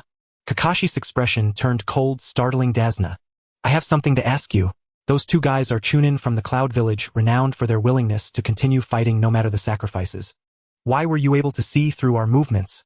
Kakashi's interrogation was interrupted halfway by the two unfeeling Chunin, causing him to sigh helplessly. After all, he was still a teacher, and he might as well take this opportunity to enlighten those students, considering that only Sasuke seemed to have noticed such an obvious flaw before. It hasn't rained these past few days, and it's a bright sunny day now. There shouldn't be any standing water on the road, right? You are used to fighting in the land of water where it rains all year round, but this tactic won't work outside your country. Seeing the topic shift, Dasna wanted to quickly throw dirt on Kakashi, but Kakashi merely glanced at him. If I wanted to, I could eliminate those two in an instant, but I need to confirm who the enemy's target really is. What do you mean by that? Knowing he had already been exposed, Dasna still struggled desperately. Seeing him act tough, Kakashi no longer held back and stated plainly, in other words, I need to know if it's you thereafter or us. Clearly the result is now obvious. Dear client, our crank missions in Konoha only involve dealing with ordinary armed groups such as the mafia or thieves, but if it involves ninjas, then it's a brank mission or higher. You bastard, you're just sending us to our deaths. Sakura's voice, filled with anger, rang out as she was tending to Naruto's wounds. The black poisonous blood gushing from the gash across his hand made her heart pound in fear. If it weren't for the presence of a Jonin leading the team, those few of them might have perished today. My companions are now severely poisoned because of your concealment. Regardless of your reasons, we must return to the village for treatment. Please excuse us. Sakura was now filled with regret, deeply regretting why she didn't let that old man die earlier and why she had to foolishly save him. If he hadn't insisted on blocking Sasuke, he wouldn't have risked saving him. If both of them weren't here, Kakashi might not have even acted against those brothers. It would have been better to let them complete their task and go home, everyone safe. Now Naruto was injured and she and Sasuke nearly lost their lives, while Konoha's mission conflicted with the mists, leaving that old man to benefit. The more she thought about it, the more unwilling she felt. Even after helping Naruto expel the poison and applying the emergency antidote Kakashi provided, confirming Naruto was out of danger, she still took the opportunity to retaliate. I will report everything you've done to the Hokage. I hope you can survive until Konoha holds you accountable. With that, she intended to pick up Naruto and turn to leave. Yet Naruto, with a pale face, pushed her hand away. What are you doing, Naruto? Naruto's actions were quite ungrateful, and after the series of distressing events, Sakura could no longer suppress the anger in her heart. Facing his full-blown rage and confusion, Naruto glared back at her, enunciating each word. I disagree. Why? Who would have thought that these two, who usually shared a sibling-like bond, would inexplicably argue at this moment? However, have been working hard on missions every day, never missing a training session. I should be getting stronger. Naruto gritted his teeth. Why am I so far behind? Why is it always me who gets saved? The warmth of Iruka's blood on her face seemed to linger, and Sasuke's shadow, standing in front of her once again, overshadowed her weakness. I will never let anyone save me again. I will respond calmly and will never retreat. I swear on the pain of this left hand. She clenched her fist. I will use these hands to protect everyone. Mission continue. Sakura did not understand. Why, when faced with the gap between herself and geniuses, when witnessing others almost dying for her, could she grit her teeth and press on, refusing to retreat? Is this person a fool? But if she is a fool, does that mean I'm smart? Is it right to just avoid everything forever, hiding in a safe house, always watching others risk everything for me? Sakura opened her mouth again but didn't know what to say. To be honest, she herself didn't understand what was right. At this moment, Kakashi, who had been watching the scene, finally stepped in to mediate. He ruffled Naruto and Sakura's heads, one in each hand. All right, Naruto, your determination is commendable, but Sakura's concern is not wrong either. He's just worried about you. No need to be so cold, Sakura, you two acting unilaterally without asking your teammates' opinions. What do you want to replace me as the leading Jonin? Sakura felt uneasy under his friendly smile, giving a dry laugh and falling silent. Naruto, however, pouted. Who told him to underestimate me? That little injury doesn't scare me at all, it's healing already. This was of course a lie. Just now, seeing his fist swollen like a sandbag had nearly scared him to death, thinking he was done for. However, after bleeding and swelling subsided quickly, coupled with the desire to save face in front of his companions, Naruto could only be stubborn. She had her own stubbornness, clearly yearning for warmth, yet acting like a hedgehog, refusing sympathy, and not wanting to be looked down upon, not even by the boy she liked. But Sakura and Kakashi's focus was on the words healing already she had mentioned. How could this be possible? With both poison wounds and bleeding wounds, even if it were to heal, it would take at least 10 days. Moreover, even a minor scrape wouldn't heal this quickly, would it? What nonsense are you talking about? Let me see your hand. Sakura impatiently pulled Naruto's hand over, but upon seeing the situation, she was left speechless. How could this be possible? The injury on the back of the girl's hand, which had been deep enough to see the bone, was now visibly healing at an astonishing speed. It was truly visibly healing, with even the movement and stitching of flesh clearly visible. To be honest, anyone witnessing this bizarre scene couldn't help but feel a sense of physiological discomfort. The boy who originally held her hand couldn't help but tremble. Don't be afraid, this is the power of the Nine Tails. Kakashi patted Sakura's head, pulling her out of her panic. The Nine Tails? Is the rumor true? Sasuke also leaned in. The scene fell into silence for a moment. Just as Naruto was trembling with anxiety, cold sweat soaking the palm of the hand he held, fearing he would face the betrayal of his companion's Sakura side. Then do as you wish. It turned out her worries were unnecessary. One or two of them were either from the Uchiha clan or were the incarnations of the demon fox. It seemed that she was the only one left behind. They have failed. I heard that you were high-level ninjas, which is why we paid such a high price to hire you. Inside a building that resembled a beehive, a short and plump old man in a suit and leather shoes dressed like a gangster pointed at the only woman lounging on the sofa, while a group of ninjas knelt before him scolding her. The woman was not easy to provoke either. Grabbing the large knife resting on her shoulder, she impatiently said, "Stop your rambling. This time I will personally take care of those guys with this executioner's blade." With the massive blade as wide as a steel ruler pointed at his neck, the old man couldn't help but feel intimidated and began to retreat repeatedly, yet he still managed to speak bravely. "Tisk, that sounds nice, but that old geezer seems to have hired some pretty skilled ninjas. Moreover, if Brother Ghost fails in his assassination, it will make them more vigilant." To his doubts, the woman with the knife merely scoffed. "Do you think I am someone to be underestimated? I am known as the Mist's Phantom Momochi Zabuza. What a thick fog, I can't see anything ahead." On the sea, Team 7 was traveling on a small boat heading towards the land of waves when the boatman remarked, "We should be able to see the bridge soon. Follow this bridge and you will reach the land of waves." As the boat approached, the massive silhouette, hidden in the thick white mist, gradually revealed itself, causing Naruto to exclaim, "Wow, how spectacular." It was an under-construction stone bridge. Although it was not yet completed, the diameter of the bridge piers was no less than 3 meters, the width of the bridge at least 18 meters, and its height was over 20 meters above the water surface, with a length that seemed endless. The hidden leaf village where Naruto hailed from was a genuine landlocked nation, surrounded by forests and towering mountains. Its largest water source was merely a small swamp, and daily water supply relied mostly on groundwater and some streamlets. They had never seen such a grand sea bridge. "Fool, idiot, be quiet." The boatman was startled and whispered, "I only dared to row you across because the fog was thick. I can't even use the engine, we have to paddle by hand. If you make too much noise, we'll attract Kato and we're all done for." Speaking of Kato, who is he and why is Team 7 sneaking into the land of waves? It all started when Sakura had reluctantly agreed to continue the mission after Naruto insisted. "Sorry, little brother. I indeed concealed details about the job." Once the two finished their argument, Dasna finally revealed the truth. "You're right, this job is likely beyond your responsibilities. In fact, there is a super terrifying person who wants my life." "A super terrifying person? Who is that?"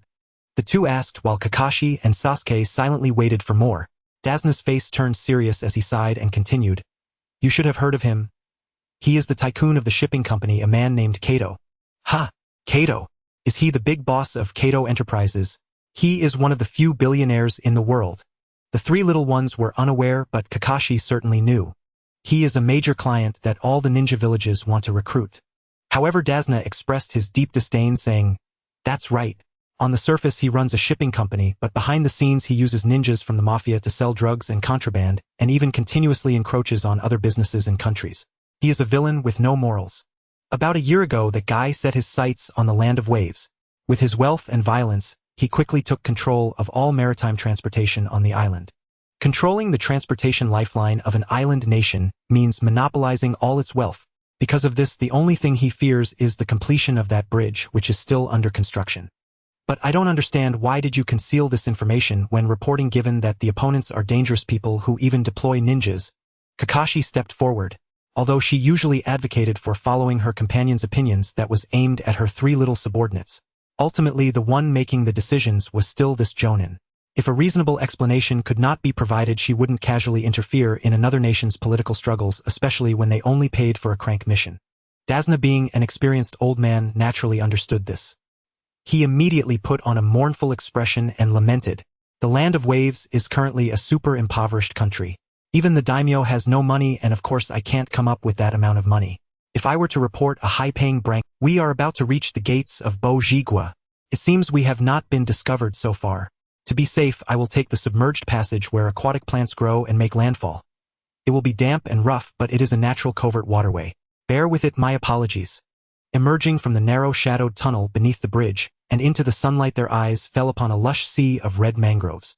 These rare trees that root at sea lent an exotic air, although the mosquitoes and leeches within the grove were irritating. The novelty of walking through such a place filled Ming-run with genuine delight. "I wonder whether I have ever been here before." Though she had no memories from before the ceiling as a former fox spirit, she must once have witnessed many scenes that her present self had long forgotten. "I will see you off here. Take great care of yourselves." The boat finally made landfall at a shabby dock hastily pieced together from rough planks. "Thanks, you've been a huge help." Dazina turned to the boatman with an apologetic smile, and only after the man had departed safely did he assume an imperious tone toward the 7th Squad. "All right, I entrust you to take me home unharmed." Yes, Kakashi answered with little energy, inwardly sighing. If anyone attacks, it will be a Jonin, not a Chunin. How annoying. Ming-ren, however, was fearless as a newborn calf facing a tiger. She glanced at the unperturbed Suiju and silently vowed, "Fine, I will not let that fellow steal the limelight again." She began scanning their surroundings for anything suspicious when suddenly a chill crept up her spine. There, a shuriken whooshed into the grass behind them, yet after a long moment there was no further movement. Was it my imagination? Embarrassed for a heartbeat, Ming-ren turned and, imitating Suiju's usual manner, struck a cool aloof pose, one hand to her brow. "Humph, it was only a mouse." What a show-off, there was nothing there. Chun Yi-ying's tightly wound heart pounded so hard, she might have fainted on the spot. "Hey, please don't be playing with shuriken like that. It's really dangerous." Kakashi felt weary. Shuriken cost money, and even if mission expenses could be claimed from the village, they should not be squandered. "You idiot, you scared yourself." Dazina, spared from enemy danger but nearly killed by his own team, was furious. Ming-ren ignored their complaints and continued to peer about. There seems to be a figure over there." There. Another shuriken flew, but this time Kakashi sensed something amiss. Rather than scolding Ming-ren, he stepped forward to investigate. Chun Ying, still unaware, snapped in anger and struck Ming-ren across the head with the flat of her hand. "I told you not to do that." Ouch. There really was someone lying in ambush. "And you hit me." Ming-ren clutched her reddened crown, feeling terribly wronged. The boy pouted. "So what? You're not afraid of cuts or poisons anyway." Chun Yi-ing refused to be fooled by her act. Having seen how tough Ming-ren's body was, her previous self-image as a gallant protector now felt like an arrogant farce in her own eyes. How infuriating. Chun Yi-ing decided then. From now on she would not regard Ming-ren as a damsel. Words aside, as politeness gave way to frankness, the two somehow drew nearer to one another. Meanwhile, Kakashi, who had gone to scout ahead, returned carrying a bloodied object. "Ah, it's a rabbit." Ming-ren shrank her neck in embarrassment, fearing reproach for taking a life. Chun Yi-ying's face lit up, her mood brightening. "Amazing, Ming-ren. Rabbit skewers for tonight." They had heard Bojigua was poor. Oh, who knew what dreary fare Dazina would provide on the return. This rabbit was a timely relief. "Hehe, I knew there was something here," praised Ming-ren, straightened with pride, chest puffed out. It's not like it's an enemy." Dazina complained with a sulky air. It was only a rabbit, yet they fussed over it, as if he could not possibly afford a single meal. Bojigua might be poor, but it was an island nation. As a famed bridge builder, he could easily feed these brats. Who was he to be slighted in such a fashion? Kakashi did not join their farce. He tossed the rabbit to Chun Yi-ing to prepare and turned inwardly to ponder. White fur but brown-black eyes. This is no ordinary albino. It's a snow rabbit. But it was spring. Why was its coat still white? Under normal circumstances, a snow rabbit's fur changes under sunlight. Naturally, it is white only during the short days of winter, while in other seasons it should be brown. This one was raised indoors away from sunlight, cultivated precisely to serve as a substitute used in substitution techniques. The pursuers arrived so quickly. Just as Kakashi suspected, neither the prickle of being watched nor this untimely white snow rabbit could have appeared from nowhere. Hidden in the brush, Gue Rentao Di Zai Bujan watched as the little creature his subordinate had carefully raised was flayed and skewered amid the trio's cheerful clamor. The scent curling into the air made him tighten his grip on the hilt. "I see." With the caliber of those Kijin brothers, they could not handle them. That is not a Muyi copy ninja, that is Sharingan Kakashi. But what belongs to me, Gueren Tao Di Zai Bujan, is not so easily taken. With a tremendous heave, the great blade spun, and was hurled like a giant shuriken toward the three who were about to feast. Everyone get down. Zuozhu was the first to evade. Chun Yi-ing reacted swiftly as well, and instinctively hurled herself onto De Zina. Mingren, a beat slower, was pinned beneath Kakashi, and narrowly escaped the strike. The freshly roasted rabbit scattered across the ground as the blade lodged itself in a tree stump and came to a halt. Zai Bujan leapt forth, stepping down upon the blade's haft in a dramatic entrance. Leaves cascaded from the trees in the wake of her motion, framing her like a lone swordsman. Kakashi regarded the woman before him with complicated emotion, her head tightly wrapped, yet her clothing astonishingly scant, her upper body bare save for a broad knitted scarf about the neck that barely veiled her chest. Does she even know the meaning of shame? Ming Ren's thoughts raced in another direction. Hehe, here she comes. This time I won't lose to Zuozhu. Ming Ren fantasized of leaping forward, sword in hand, leading a raid to seize glory. Kakashi spoke first, his tone polite and disarming, hardly sounding like someone intent on combat. Isn't this the rogue ninja from Wuinsu and Gueren Tao Di Zai Bujan? He preferred a peaceful resolution, all the more so with children present, if that were possible. Zai Bujan only regarded him with a cold, silent stare. It seems there is no room for negotiation. Watch me. At that moment Mingren leapt forward shouting, but Kakashi seized his collar and flung him into Chun Yiying's arms. The boy's face almost pressed against hers, and barked, "Go sit over there, don't cause trouble. All of you step back. This is not the same pair as before." As the three youngsters gaped, Zai Bujan lifted the forehead protector that had been concealing her left eye. If my opponent is this woman in my current condition, it seems it will be somewhat difficult. I didn't expect to find you here, Kakashi, with the Sharingan. Sorry, but could you please hand over that old man? The imposing figure of Zabuza Momochi spoke in a tone that suggested negotiation, yet the cold light in his eyes revealed no intention of kindness. What? Wash my eyes? What kind of thing is that? Naruto remained bewildered. The Sharingan? Could it be that Kakashi-sensei is? Sakura seemed to have realized something. The Sharingan? Sasuke's expression stiffened and his gaze towards Kakashi took on a hostile edge. But Kakashi had no time to worry about the thoughts of the three young ones. After instructing them to protect Tazuna, he lifted his forehead protector, revealing his hidden right eye, a crimson orb reminiscent of flames with three black tomo swirling within. What kind of eye is that? Despite it being Naruto's first time seeing this eye, he instinctively sensed something ominous, feeling a chill in his heart, as if he had encountered this eye. Kakashi was just about to strike, when Naruto interrupted him with a question, causing a feeling of frustration to well up inside him. What's wrong with that kid? He's been acting like a live wire since a while ago. She fell silent. Among those present, only Sasuke could answer Naruto's question. Although Sakura had heard snippets about the Sharingan, it paled in comparison to the true Uchiha clan. Seeing everyone looking at him, Sasuke, though reluctant, had no choice but to step up as the explainer. The Sharingan, the user of the eye technique, possesses the ability to see through all illusions, body techniques, and ninjutsu in an instant, and can reflect them back unchanged. The Sharingan is a unique eye of the eye technique user. Know something feels off. The Sharingan's abilities surely aren't limited to just that. Naruto interrupted, though he didn't know why. He just had that feeling, as if he had once faced such an eye. Moreover, he must have suffered greatly. Zabuza burst into laughter. Ha ha ha, well said. Of course that's not all. Even more terrifying is that she can instantly see through which ninjutsu her opponent can use and copy those techniques. When she was still part of the Mist's assassination unit, the dossier she carried contained information on Kakashi. It read, "The woman who can copy over 1,000 ninjutsu, the copy ninja Kakashi." No wonder this woman is monitoring Naruto and Sasuke. It seems I'm really riding on their coattails. Sakura swallowed hard. As an ordinary ninja who could do nothing but study, being placed in a class full of such monsters.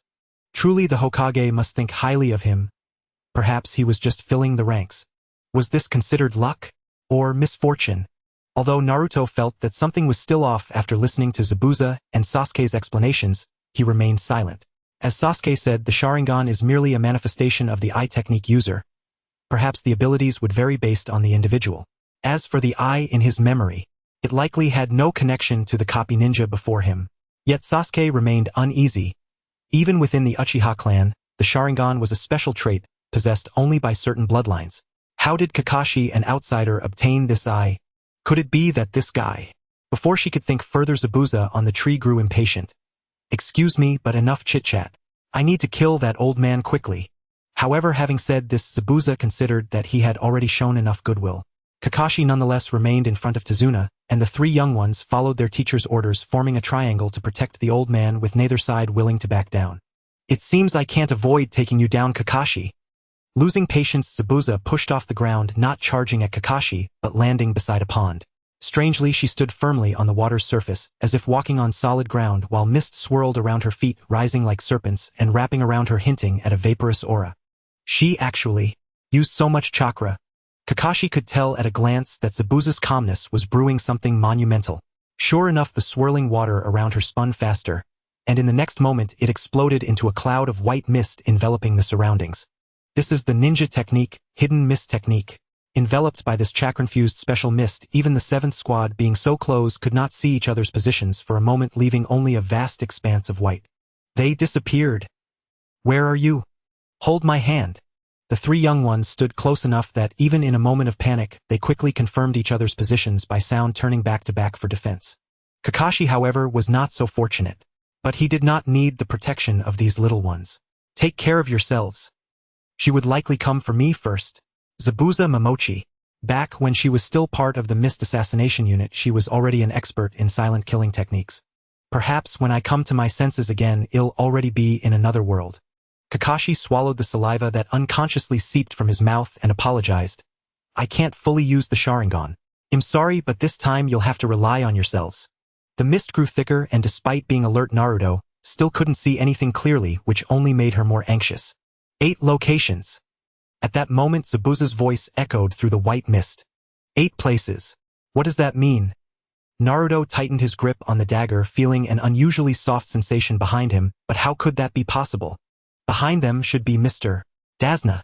Without waiting for her to think further, Zabuza's voice continued echoing without a specific location, as if she existed in all directions, the entire fog seemingly her manifestation. Throat, spine, lungs, liver, carotid artery, and subclavian artery, kidneys, heart. Which vital point would you like me to attack? Ha ha. Her laughter sent chills down the spine, with precisely 8 vital points mentioned. Kakashi remained unfazed, secretly forming hand seals under the cover of the mist. But the three young ones and Dazna lacked her composure, especially Sasuke, whose unique bloodline heightened her fear in this moment. The feeling of being enveloped by a killing intent made her break into a cold sweat, turning her into a drenched chicken in no time. What a powerful killing aura. Even moving an eye could lead to death, that's the feeling. If I stayed in this place for an hour, I don't know what I would become. The killing intent of a Jonin. It feels like my life is in their hands. I can't take it anymore. In this case, I'd rather die quickly. As the kunai in her hand was about to stab herself, Kakashi's voice finally echoed through the fog, drawing everyone's attention. Honestly, making a sound in this foggy environment, exposing her position, was no different from seeking death. A Jonin shouldn't make such a blunder, but she still said, Sasuke, don't worry. Even if I die, I will protect you all. I will absolutely not let her kill my companions. Though she could not see the gentle laughter in her words, unconsciously constructed an image of Kakashi's warm smile in the minds of the three young ones. A sense of reassurance arose. That's hard to say, isn't it? Just then a cold voice suddenly rang out from behind them. The mist dispersed and Zabuza had somehow entered the center of the formation formed by the three young ones. Everything is over. The large sword swept horizontally, about to reap the lives of the three. Kakashi charged forward, using his body to withstand this lethal blow. At the same time, a short white fang dagger thrust directly into Zabuza's chest, liquid erupting uncontrollably from the wound. Mutual destruction. Just as she thought this, an unharmed Zabuza reappeared behind Kakashi. No, it's a clone. Teacher, behind you. Naruto realized and shouted urgently, but the large sword was faster, slicing through, and that blow combined with the previous strike caught Kakashi off guard, severing him at the waist. Crystal clear liquid splattered onto Zabuza's face. Is this a water clone? Does that mean she can copy my ninjutsu even in the previous fog? Don't move. The white fang dagger was pressed against her neck. Everything is over. Kakashi returned her previous words unchanged. Wow, amazing. The three young ones were unusually excited, and Naruto's face turned red with excitement as he couldn't help but shout. Zabuza's Adam's apple moved beneath the bandages, and she laughed. You say everything is over. You really don't understand the situation. She not only did not evade, but actively pressed her neck against Kakashi's short blade. This level of trick won't solve me, absolutely not. Her confidence made Kakashi's heart sink. Not bad, not bad. It seems you've already copied my water clone technique. The earlier jokes were just to draw my attention to your clone, while you hid in the fog monitoring my movements at all times. I said, how could the once genius ninja Kakashi become so naive? Your performance is too exaggerated. A dagger was pressed against Kakashi's neck from behind. Did you think you could deceive me? Zabuza laughed, for the one in Kakashi's hand was just another clone. What I said was all the truth. Kakashi sighed. The adept use of real and false could even fool her Sharingan. Such a powerful ninja, if only she were not an enemy. The battle didn't give her a moment to catch her breath. Just as she dodged Zabuza's powerful strike, she thought she would be frozen due to the weight of the weapon in her hand. Unexpectedly, Zabuza allowed her body to be struck by the massive sword, resembling a guillotine, lifting up for a kick and violently kicking Kakashi in the abdomen, sending him flying several meters into the lake. Just as she tried to pursue, she felt a pain in her foot, realizing that Kakashi had scattered iron nails while being kicked away. Iron caltrops. Humph, what a boring little trick. Do you think you can escape by delaying this little time? Zabuza scoffed disdainfully. Teacher, Naruto exclaimed. She could actually kick away that Kakashi. Sakura was in a cold sweat. It seems her taijutsu is quite formidable. Sasuke gritted his teeth. At that moment, Kakashi sensed something was wrong and struggled to rise from the water. What's going on? This water is incredibly heavy. It seems my plan to submerge into the water has gone awry. Foolish guy, this is the water prison technique. Zabuza flashed behind her. What? Hearing Kakashi's cry of surprise, Zabuza chuckled, forming hand seals, and the heavy water rose into a giant water ball enveloping Kakashi completely. It's over. Wrapped in the water ball, blocking the air, Kakashi couldn't even make a sound, let alone breathe. I initially planned to hide in the water, but did my cleverness backfire? How foolish. Haha, you fell into my trap, Kakashi. This is a specially prepared cage for you. You can't escape. After all, if you could move freely, I would be in trouble. Be honest. I could let you go after killing the target, but first I need to deal with those annoying brats. Water clone technique. Kakashi struggled fiercely, but what of it? She was like a clay Buddha crossing the river, unable to protect herself. Here her main body was watching over Kakashi, while a shadow clone emerged from the water to deal with Naruto, Sasuke, and Sakura.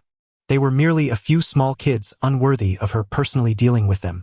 With a flying kick delivered at a speed that Naruto couldn't even perceive, she knocked one of them down, sending their forehead protector flying, which landed under her foot. You little brats, feeling so proud in your forehead protectors. Do you think wearing those makes you a ninja? Ha ha ha, a true ninja is someone who has faced life and death. Only when you can be listed in my manual can you be considered a ninja, but right now you guys aren't even qualified. Seeing that Zabuza was about to make a move, Kakashi struggled even harder. She screamed and twisted in the dark water, and finally she burst out of the water ball and shouted loudly at the three small ones, Naruto, you guys quickly take Mr. Tazuna and escape. There's no chance of winning against this guy. As long as she wants to keep me locked in this water prison, my main body cannot leave here. And as long as the water clone moves a certain distance away from the main body, it cannot be maintained. So hurry and escape now. Zabuza frowned and kicked Kakashi's head back. You talk too much nonsense. Naruto watched this scene and trembled like a leaf, realizing that Zabuza's kick not only knocked her forehead protector away, but also sent her courage crashing to the ground underfoot. This is what a jonin is. This is a true ninja. If I don't escape quickly, at this rate I really will be killed. With both hands pressed against the ground, she was about to get up and run, but the pain in her left hand pulled her back to reality. Looking at the wound that Sakura had treated and her teacher had carefully bandaged, Naruto suddenly found herself unable to move. Am I really going to leave my teacher and run away? I swear on the pain in my left hand, I will no longer let others rescue me. I will face this calmly, and I will not run away again. I will not lose to Sasuke. I have graduated. I will surpass the Hokage. I am no longer that little brat who only knows how to play pranks. That's right, I am a ninja, and I have made up my mind to no longer avoid things. I will never run away.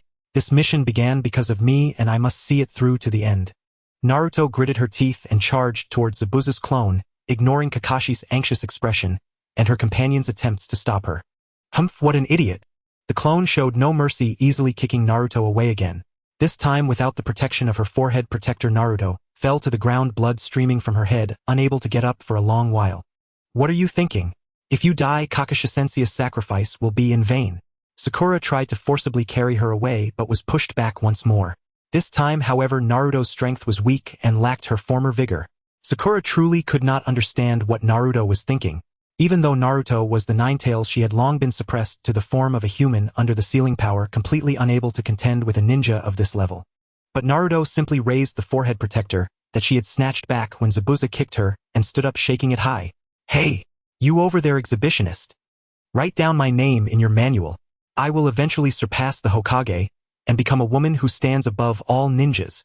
Nine-Tails Fox Uzumaki Naruto. As she spoke, she firmly tied the forehead protector, a symbol of a ninja, onto her forehead, her eyes filled with the resolve to face life and death. Even Tazuna, witnessing this scene, couldn't help but feel moved for the first time. This little one, although she seemed unreliable when we first met. Sasuke, come here. Naruto called out in an authoritative tone, without turning her head. What? At this moment Sasuke couldn't be bothered to argue, and responded in a low voice. I have a plan. In this situation she can still come up with a plan. This girl really is. Sasuke chuckled lightly, realizing this was the first time the girl had asked for her help. But was this going to lead her to her demise? Few actually know how to cooperate as a team. It's just a jonin. This time I will accompany you to the end. Ah, what a bunch of idiots.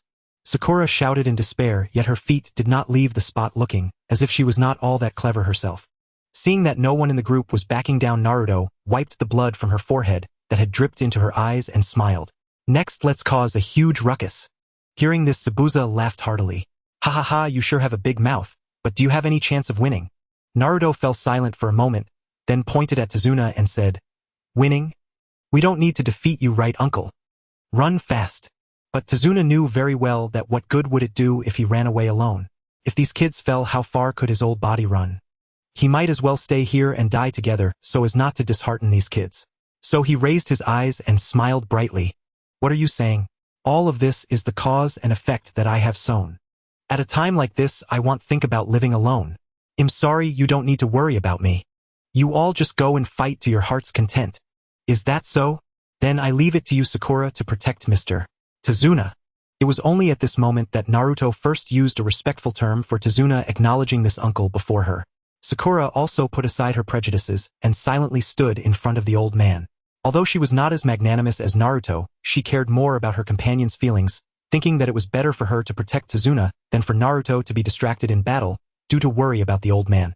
Sasuke, seeing everything arranged properly, also chuckled softly. This is how it should be. Although they were one person short of fighting Uchiha, Sasuke would not back down because of that. Are you ready mentally? Naruto provocatively challenged, provoking another round of laughter from Zabuza. You guys really haven't grown at all. How long do you intend to play ninja games? I at your age already had my hands drenched in blood. As soon as this was said, the whole place fell silent, leaving only Zabuza to narrate her story, the story of the ghostly figure Zabuza. In our Mist Village, we once experienced an era called Bloody Mist, where becoming a ninja involved a significant trial. What trial? Naruto's expression stiffened, instinctively sensing something ominous. Sure enough, Zabuza slowly continued. That was to force students to kill each other. What? This statement was too shocking, and for a moment even Naruto couldn't make a sound. Zabuza, unconcerned, continued to speak, perhaps because she hadn't had anyone to vent this tragic past to for a long time. We were all comrades who grew up eating from the same pot, yet we were forced to pair off and kill each other until one party was exhausted and died. We were once partners who helped each other, shared dreams, and competed with one another. She clenched her fists. At that time, I was just a little brat who had not yet earned the qualifications of a ninja. Without hesitation, I killed all 100 candidates of the same level. Thus, the title of Demon Zabuza was born. Evil, a demon. Naruto trembled, slightly unsure whether the true monstrosity lay in Zabuza, who had personally killed all his comrades, or in the ninja village that had established such a cruel rule. So the lives of ninjas are so cheap to the village. Naruto suddenly felt that the ninja path he longed for was somewhat less radiant. Interestingly, since then the village has stopped this graduation ceremony, and I have realized a truth. Zabuza interrupted her thoughts, suddenly changing from a heavy demeanor to a smile, a twisted smile that sent chills down one's spine. As long as I kill enough, I can change everything. The twisted and frenzied killing intent in her smiling eyes instantly shocked Sasuke's spirit. Naruto had time to defend, but Sasuke was caught off guard, and was thrown out by Zabuza's iron shoulder strike, followed by a devastating punch to the abdomen, causing him to crash hard to the ground and spit out a mouthful of old blood. At this point, who still cared about Zabuza's tragic backstory? Naruto's eyes turned green as he formed hand seals surrounding Zabuza with thousands of shadow clones. Prepare to attack. With the command issued, Naruto and the others charged with kunai, encircling Zabuza in layers like a rice dumpling. However, this time she was not facing a half-hearted chunin like Mizuki, nor Was she up against a laid-back Kakashi from the exam, but a genuine enemy ninja? Zabuza did not show her any mercy. Chakra enveloped her body, and even this most basic body enhancement was enough to withstand Naruto's childish attacks. Dozens of kunai struck her without breaking through her defenses. Having grown tired of the situation, she swung her deadly sword, forming a whirlwind of blades, instantly obliterating all Naruto's clones that were clinging to her, leaving only the real body to be sent flying. A monster! Even with so many of us, we still can't defeat her. It seems that the only way to take her down is this. Quickly forming two seals, the shadow clone and transformation technique turned into a giant kunai shuriken that was hurled towards Sasuke. Now is the time. Sasuke caught the shuriken steadily, and with a slight motion he understood the plan. So that's how it is, Naruto. For you, this is already quite an impressive performance. Rolling on the ground with the momentum of the giant kunai, Sasuke pushed off the ground to stabilize himself, and with a snap he unfolded the shuriken that had been folded up, revealing a large jet black shuriken resembling an engine blade. Wind Demon Shuriken Shadow Windmill. To successfully throw this shuriken, Sasuke leapt into the air, using gravity to launch the shuriken fiercely towards Zabuza. A shuriken like this can't hurt me. Just as Zabuza drew her blade, she saw the shuriken curve around her and fly towards her back, where, I see the real target is the body, but you're too naive. As a jonin, accurately catching a shuriken was merely basic skill, just like Kakashi could catch Naruto's kunai, while reading the little yellow book. Moreover, Zabuza was no ordinary opponent. It was just somewhat larger. At that moment, the shuriken that should have been caught suddenly released another shuriken, charging towards her like the scythe of the Grim Reaper. What? A shuriken hidden inside another shuriken. So using the second shuriken to attack the blind spot, this is what they call the shadow windmill. Sakura, who was watching, was about to cheer when she saw Zabuza easily leap to evade the incoming projectile, her tone as relaxed as ever. Not bad, but still too naive. She evaded it. Sakura's heart sank, but Sasuke smiled. Now is the time. With two loud explosions, the kunai in Zabuza's hand and the one behind her detonated simultaneously, transforming into Naruto's figure. One of them launched a close-range sneak attack on Zabuza, reaching out to poke her eyes, forcing Zabuza to raise her hand to block and halt the hand seals for the water prison technique, while the other threw a kunai from a distance which grazed Zabuza's cheek and broke the water prison, trapping Kakashi. You dare to injure my face? Blood and water splattered as her gaze transformed completely, fury engulfing her mind, making the blood vessels in her eyes bulge like a menacing demon. With a swift punch, she smashed the adhesive plaster stuck to her body and charged at another Naruto with her large knife. Clang! The metallic clash reverberated through everyone's ears. It was Kakashi finally returning to the battlefield. She held a kunai to block the decapitating sword, but at the cost of shattering the kunai. The remaining force of the blade could only be resisted with her tightly wrapped chakra-infused fist. Blood gushed from the wound on the back of her hand, but fortunately it was merely a flesh wound. Her bones were unbroken. If one were to say she and Naruto were not master and student, then this was it. Even the wound locations were nearly identical, just one was injured on the left hand and the other on the right. Naruto, what a brilliant plan. You've all grown. Naruto didn't possess the lightfoot skills of those two jonin. Just after throwing his kunai, he fell into the water and had only just surfaced for air, his hair weighed down and clinging to his head, resembling a female ghost, making him look particularly disheveled. Yet the smile on his face did not fade. The purpose of transforming into the Wind Demon Shuriken wasn't to defeat Zabuza, but to allow me and my shadow clone to approach her to destroy the water prison. Tich, cunning little brat, Zabuza scoffed. Isn't that why I say you're my student? Kakashi smiled proudly. So Zabuza, I must warn you, I absolutely will not fall for the same ninjutsu a second time. What are you planning to do next? Kakashi's smile made Zabuza furious. A vein throbbed on his forehead as he suddenly retreated and created distance, continuously forming hand seals. Renzi Maoin yu runny su wu zi cho hai si cho shin cho in yu shin hai chen zi wu yu wei si zi yu mao yu wei shin wei chen zi cho in cho wei. Water release water dragon bullet technique. The complex and intricate hand seals were completed in mere seconds, yet Kakashi, with his Sharingan spinning wildly, not only executed the seals flawlessly, but also completely mimicked her ninjutsu. Two water dragons shot up from the ground. The waves generated by their collision were comparable to a tsunami, causing Sakura and the others on the shore to struggle to maintain their footing, relying on trees for support. Naruto in the water narrowly escaped the swirling undercurrent formed by the giant dragon, or otherwise, he might have lost his life. Of course, it could also be attributed to Kakashi's divine protection. But this was of no concern to Zabuza. She found it strange that the woman before her could not only replicate ninjutsu but also mimic her own movements perfectly. When she raised her hand, Kakashi raised his as well. When she lowered it, Kakashi did the same. That feeling of looking into a mirror sent chills down even her spine. Is this the Sharingan? It can completely mimic my movements. Learned from the past. What? Clearly she was only thinking it in her mind. Why did Kakashi? How does he know what I'm thinking? Under the gaze of that, Zabuza felt nauseous. Damn it, that bastard. She formed hand seals again, but Kakashi continued to mimic her perfectly. The sensation was both eerie and disgusting. That gaze looked so arrogant, right? Kakashi's voice echoed her inner thoughts, forcing her to feign calmness while appearing weak. You're just copying me. Cold sweat trickled down Zabuza's forehead, fear intertwining to throw her into disarray. You can't win against me, you clown.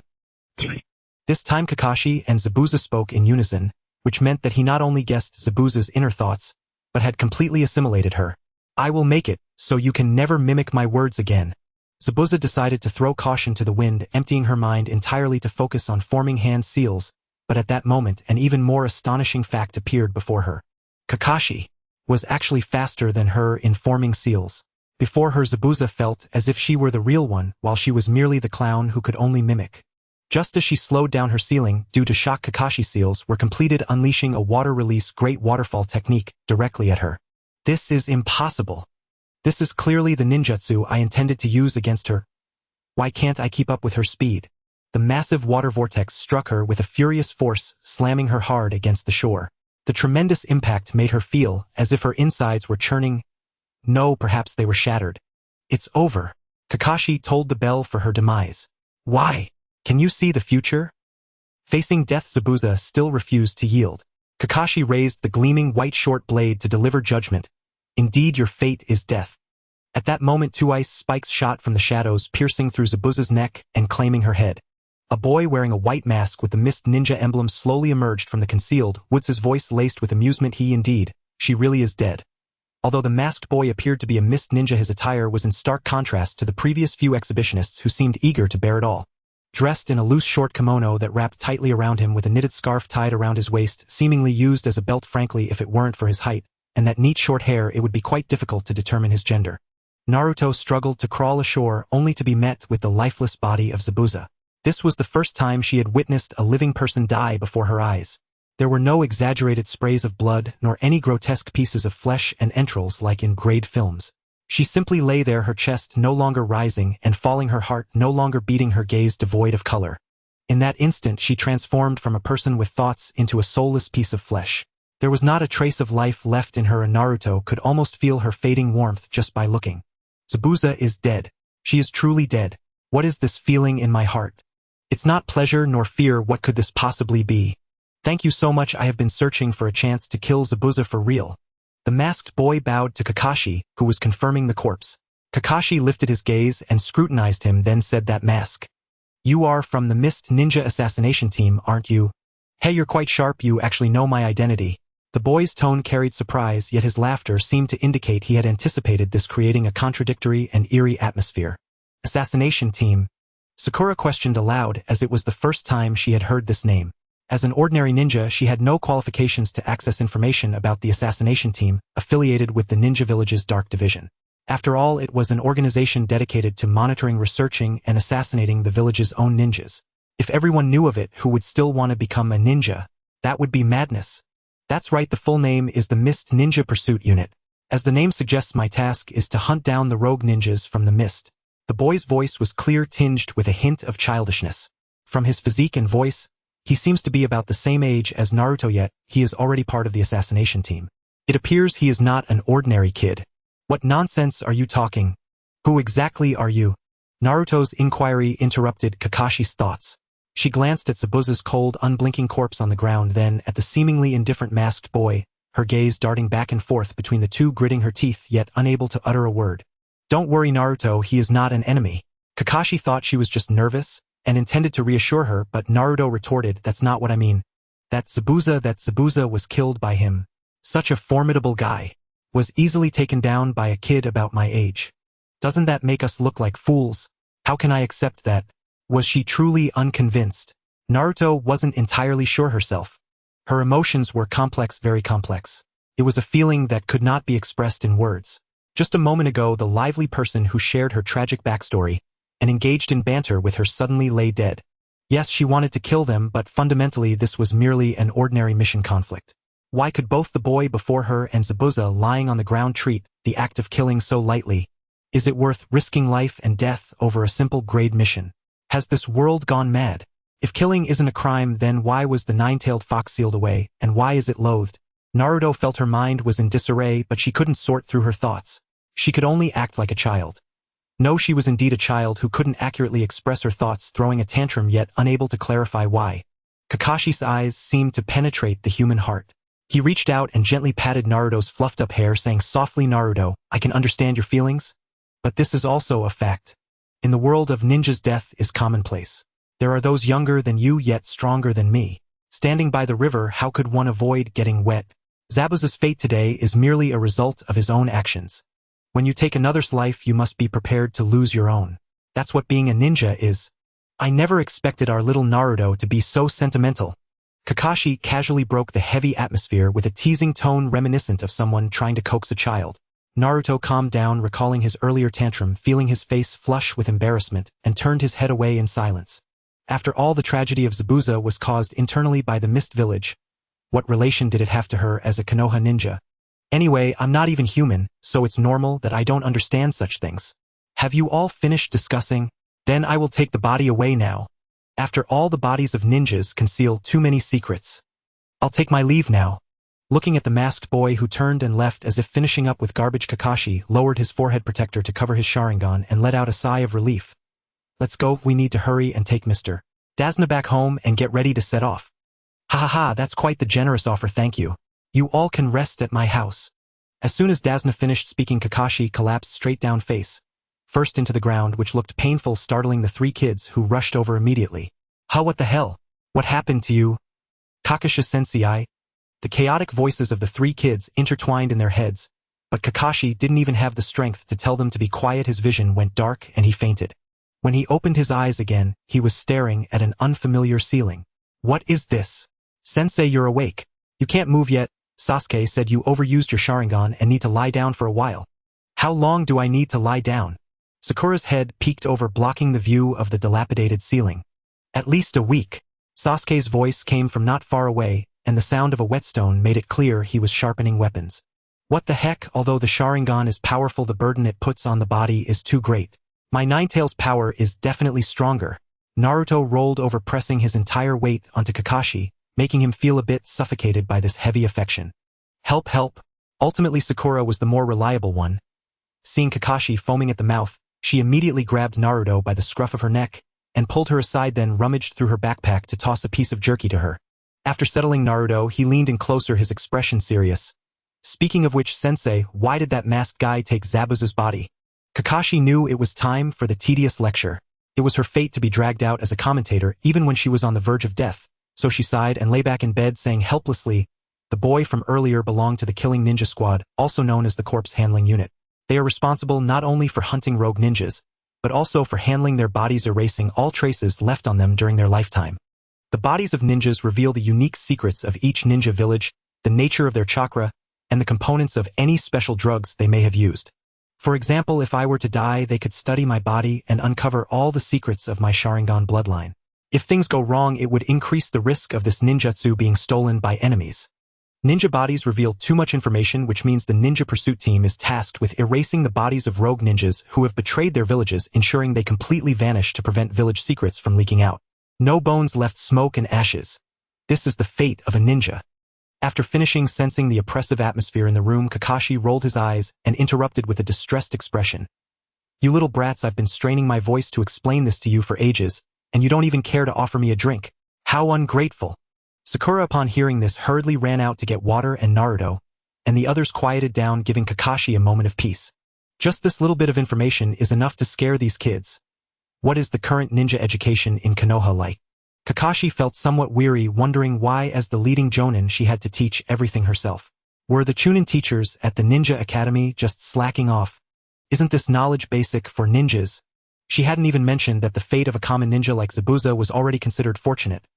If it were a ninja with a family secret technique, their body would most likely be dismantled and studied by their own people after death, recycling all usable parts to bolster the village's strength. To sell their lives for the village while being drained of their last remnants of value after death. This is the true fate of a ninja. Is this concealment of the truth intended to package ninjas as some kind of glorious heroic image? What exactly does the third Hokage want to achieve? First, cut open the cloth to let her spit out the blood. The boy in the forest took out a pair of scissors from his ninja tool pouch, approaching Zabuza's face with the steady hands of an experienced butcher. But as the scissors got closer, the boy suddenly jolted. No need, I'll handle this myself. The body, which should have long been dead, surprisingly raised its hand to firmly grasp the boy's hand. What the hell? Oddly, even faced with this horror movie-like scene of a zombie rising, the boy was unperturbed, appearing as if he had expected it, his tone carrying a hint of complaint. You should have said you were awake sooner. Zabuza ignored him, raised her hand to pull out the needle from her neck. The wound only oozed a small amount of blood before stopping, clearly not hitting an artery, but she still complained. You really are heavy-handed. She could speak, which indicated her vocal cords and trachea had perfectly avoided damage. Ah, Zabuza-san, don't be reckless. You could really die like this. The boy was startled by her actions, afraid that if she continued recklessly, she might end up truly dead. However, Zabuza was not one to obey. Not only did she not heed his advice, but she glared at him. How many times do I have to tell you, don't call me aunt? You should call me elder sister. And how long are you going to wear that cursed mask? It's uncomfortable to look at. Hurry up and take it off. That's inappropriate. Calling you elder sister. You're almost as old as my mother. Besides, this mask was mine before. It has its uses in certain situations, so. The boy protested while pouting, yet obediently lifted his hand to remove the mask from his face, revealing his exquisitely ambiguous features. With just a touch more softness, it would appear effeminate, and with just a touch more hardness, it would seem coarse. This beauty, perfectly balanced, harmoniously adorned the youthful face of the boy. It seemed that whether man or woman, one could not describe this face as ugly. It was truly a remarkable visage. By the way, if I hadn't intervened this time, you would have really been killed. Using this face, even Zabuza's fiery temper was unable to hold any anger, only pouting her lips in impatience. If you wanted me to play dead, you didn't need to aim for my neck. Wouldn't hitting a pressure point on my body be safer? You're still the same, really annoying. Yet the boy found her contradictory demeanor cute, smiling without any remorse. That's just how I am, don't you like it? Besides, Zabuza-san's body is so beautiful. It would be a shame if it got scarred. Moreover, the neck has little muscle, so it's less likely to hit the wrong spot. But playing dead will still damage your vitality. An ordinary ninja would need at least a week before being able to move again.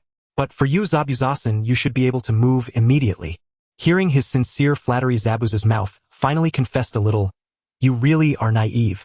But I do like this about you. Hee, because I'm still young. The boy smiled as he was accustomed to acting cute. The sunset light streamed through the forest, casting on the faces of the two. Next time, will it really be okay? Don't worry. This time I've already seen through that Sharingan. But teacher, after just giving her a sip of water, Sakura couldn't help but continue the conversation. What's wrong? Kakashi rolled his eyes but was stunned by Sakura's next remark. I feel something is off. Generally speaking, if we were to deal with a corpse, wouldn't it be better to burn it on the spot? If we really have to take it away dismembering, it would be much more convenient than carrying a whole adult corpse, right? After all, a corpse after bloodletting should be much lighter. This was a conclusion the boy had drawn from his earlier experience of slaughtering a snow rabbit. He had always been good at observation and learning. The actions of that masked man had left him with an indescribable unease, as if he had overlooked something extremely important. Especially after hearing Kakashi's explanation about the purpose of the ninja assassination team's handling of corpses, that sense of discord became even more pronounced. Kakashi, hearing this, was startled and sat up straight, causing Naruto to jump like a cat that had seen a cucumber, immediately springing up and clawing at the poor ceiling of the Dazna household, loudly complaining. What are you doing, teacher? Kakashi's sudden movement made him dazed for a moment, and after holding his head for a while, he waved his hand and said, Sakura is right. Generally speaking, the corpse handling team would process the deceased's body on the spot. Even if they need to prove the identity of the deceased, they only need to take the head separately. There's no need to take the whole body. Upon hearing this, Sasuke seemed to have thought of something. That guy's weapon also has issues. That kind of flying needle can't ensure the target's death. Could it be? At this point, Sasuke finally understood. Exactly, that's what I mean. Kakashi saw her nodding in affirmation, but Naruto was still as clueless as ever, completely not understanding. What have you guys been talking about since just now? Kakashi revealed a deadpan expression and said dejectedly, I suspect Zabuza might still be alive. Naruto was so startled that he tightened his grip, the wooden board in his hand instantly crumbling, and as he looked at everyone's expressions, he found that apart from himself, and that old man Dazna. Everyone else seemed to have anticipated this, leaving him in disbelief. That can't be right, teacher. She definitely had no heartbeat earlier. I can't believe I got so emotional over her death. What a waste of feelings. Facing Naruto's doubts, Kakashi felt helpless. As a ninja, she had only confirmed the death without delivering a finishing blow, which indeed was her mistake. That's right. There was no breathing, the pulse had stopped, and her gaze was vacant. But in such a case, a false death can be achieved. The weapon that boy used, the flying needle, is one that has very low lethality unless it hits a vital point. It can even be used as an alternative for acupuncture. For the assassination team that deals with corpses regularly, they understand human anatomy. Inducing a false death should be no challenge for them. Not only did he not deliver a finishing blow to Zabuza's corpse, but he also carried back a complete body that weighed much more than his own. From these 2 points, it seems that the boy's purpose was probably not to kill Zabuza, but rather to help him. Indeed, that possibility is very high. Sakura and Sasuke nodded in unison, but Dazna could only think they were overthinking. Are you guys worrying too much? Assassination team, that guy is definitely here to kill ninjas. No, if we notice something suspicious, we must be prepared before it's too late. This is also an iron rule for ninjas. Kakashi rebutted and continued, moreover, regardless of whether Zabuza is dead or alive, Kato's subordinates might not lack for stronger ninjas. At this point, she turned to look at Naruto, expecting her to be scared, but instead she was surprisingly excited. Hearing that Zabuza might still be alive, she actually looked happy. Just as she was about to arrange the subsequent itinerary, Sakura interjected. Even if Kato's subordinates still have ninjas, what does that have to do with us? Our task of escorting Dazna safely home has already been completed. Now that you can't move momentarily, shouldn't we go back to Konoha for help? If we can't move, then I can just carry you back. Kakashi chuckled non-committally and said, It's good that you have that intention, but who can guarantee that, mister? Dazna will survive until the day Konoha sends someone. He still has his task's remuneration pending. If we don't let him finish the bridge, we won't get paid, and that would be considered a mission failure. Seeing that he still wanted to refute, Kakashi continued. Besides, this is indeed an opportunity. What opportunity? An opportunity for you to train properly. Train? There's no time for that, teacher. The opponent is a master who has even put you a jonin in a tough battle. Sakura felt that the woman in front of her must have lost her mind. A genin fighting a jonin plus an unknown masked boy. Wasn't this just inviting death? Kakashi, however, did not respond, only turning to look at Naruto with a loving expression, saying, Sakura, don't forget who saved me when I was in a tough battle. You are all growing rapidly now, especially Naruto. You are growing the most. Seeing the surprise on Naruto's face, Kakashi smiled before turning to Sakura and saying, Only through crises can growth occur. Flowers that remain in the greenhouse cannot withstand the storms. Moreover, they are meant to be great trees. You can understand, right? Sakura. Sakura lowered her head under his gaze. Indeed, if we must speak the truth, the one who has remained stagnant all along is just me. Seeing his dejected expression, Kakashi also wondered if he was pushing this ordinary boy too hard, sighing as he waved his hand and said, Of course, I'm not saying I rely solely on you to deal with her. I just hope that in the upcoming battle, you can help alleviate some of the pressure for me. But sensei, if Zabuza isn't dead yet, he could attack at any moment. How can we focus on our training while waiting for your recovery? Even knowing that Naruto and Sasuke would undoubtedly become powerful in the future, they were still merely unripe saplings at this point. Moreover, she considered herself just a weed, and with this setup, Sakura couldn't believe they could withstand Zabuza's ambush. Kakashi, however, seemed unfazed and confidently said, Remember this, once someone enters a state of temporary death, it takes time for their body to return to normal. This isn't a technique that can be frequently employed, so you should avoid imitating it. But this is also our opportunity. Let's make the most of this time to train. Although she didn't understand much else, the mention of training excited Naruto, who raised both hands and feet in agreement. Yay. This was getting more interesting. At that moment, the door swung open, and a woman entered carrying dishes, followed by a boy helping with a pot of food. Oh, whose child is this? Such a young age and already helping his mother. What a little hero. Sakura ran over to take the boy's food bucket, which was half his height, and praised him.